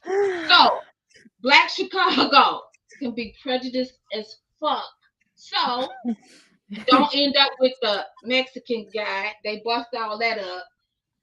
End up with a black guy. That didn't work out. Stayed with him for 6 years. Subsequently, met a man at work, Puerto Rican man. We get together.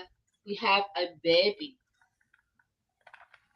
My mama said, by this time my father has passed away, my mama said she would rather I have sex with a squirrel than a Puerto Rican.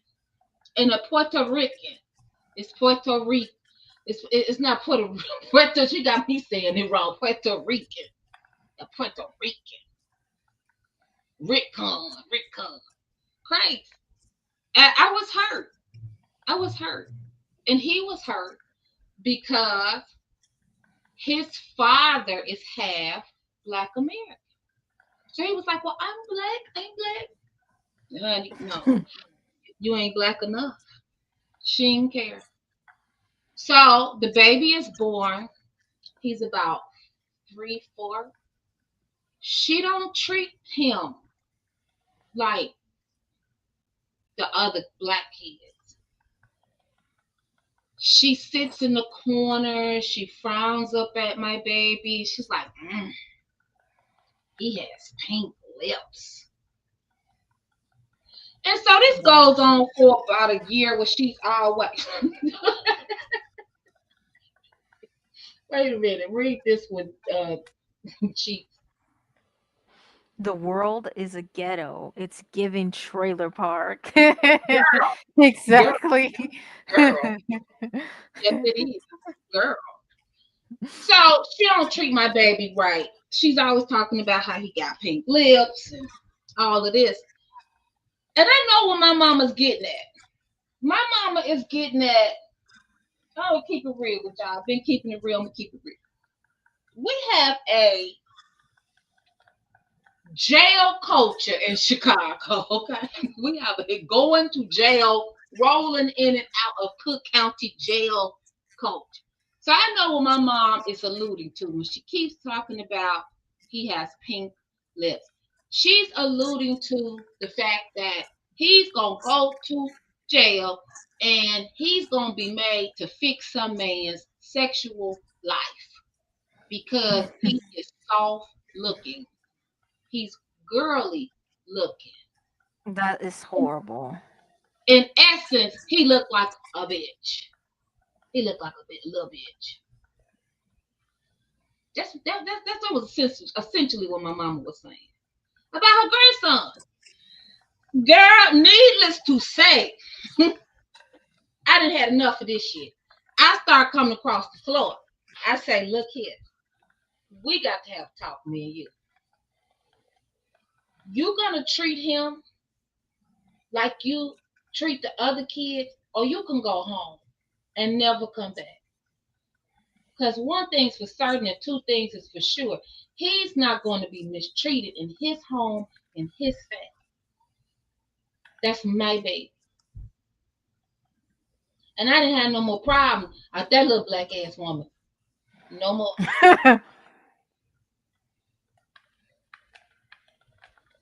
So it was a nightmare. It was a nightmare. And she went on to say that I had a cold one time, right? I had a cold. And she said that I had made her, she and my little brother sick because I was kissing on that Puerto Rican. Oh my God. Yes. And they're U.S. citizens. Girl. You can't please everyone. Date who you want. The best man for the job. Absolutely. Yes. She said I had made everybody sick because I had been kissed on that Puerto Rican. And I was like, what? Now, this was before I had that final talk with her. I said, what? She said, yeah, because I'm just saying, like, they seem like they have bad health care. Oh, like we don't have bad health care. The way this stream started showed off the bad health care we have. Right. She said they seem like they have bad health care and like they always sick.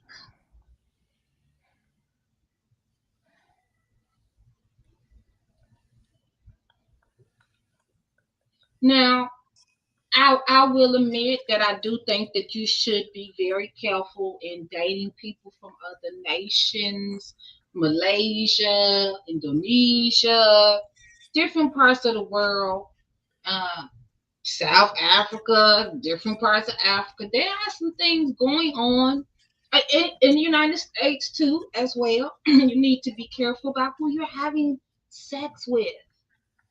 That's not lost on me. But the way she couched it was brutal. But hold on, the story gets better. It was just a nightmare. Because for one, he was a whore. Okay? So that didn't help. He was a fucking whore. So that did not help, right? Now, needless to say, I did not know these things. I would not have been with the man, right? Okay, so he was lying to me. But anyway, through the course of my pregnancy, it comes out that he is cheating with a Puerto Rican woman, a Spaniard woman, okay? So we're fighting behind the scenes in the DMs on Facebook. I'm 6.5 months pregnant. It's a mess, okay? It's a mess. It's a fucking nightmare. So his dad. Excuse me. You ever seen two brothers have children with two sisters? So that's what his dad and his brother, his uncle did. So his dad, Lord. Okay, girl. So his dad and his Horrible. brother. I'm glad you put her in her place. Girl. Yes, I did. Not gonna mistreat my baby. So his family, to Ricardo's point though, there's a lot of anti-black sentiment and colorism in Latin America. My ex, like I said, is like what, a quarter Black American, and because of his parents' drug addiction, he was fostered by his mom's side of the family, which his mom is the Spaniard. They used to tell him stuff when he was little, like he looked like a monkey, all of this. So Me and his little cousin get into it. I'm 6.5 months pregnant. She told me my baby was gonna look like a monkey. Mind you, her dad is blue fucking black. Look like Notorious P.I.G. Oh my God. She had a lot of fucking nerve. She had a lot of fucking nerve. Talk about who looked like a monkey. That sausage she got on her face. She had a lot of nerve. Girl, I got it all handled. I got it all worked out. Let me tell you how karma is. She was pregnant at the same time that I was pregnant. Her baby did not survive. My baby survived. And so, though I know that genetically my son is European, because he's Italian and Spaniard, Scottish, French, English, Choctaw, Cherokee, and what, Tayano and Arawak. These some a lot of Yeah. shit. And then African, Bantu, right? But because of my 30% of European, his father's 75% of European, he's predominantly European. But I socialize him as Black American. Every birth certificate, every piece of paper says Black American. That's who he is. And I teach him about the legacy of slavery and Jim Crow in this country and who he is. There is a difference between Black mama biracial, white mama biracial. So with that, I will see y'all. We will see y'all next week, next Saturday or Sunday. And I love us American Black women and girls. I love you. We love you. I wish you We and love your you. family the best. Go ahead, Cheeks. Yeah, we wish you and your family the best. We wish you have a nice weekend. And don't let this racist society and country ruin your day.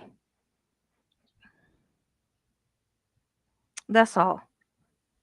You know, America is gonna always America. It's gonna always Yeah. be American. Always, always. Good night, Cheeks. Good night, Danny.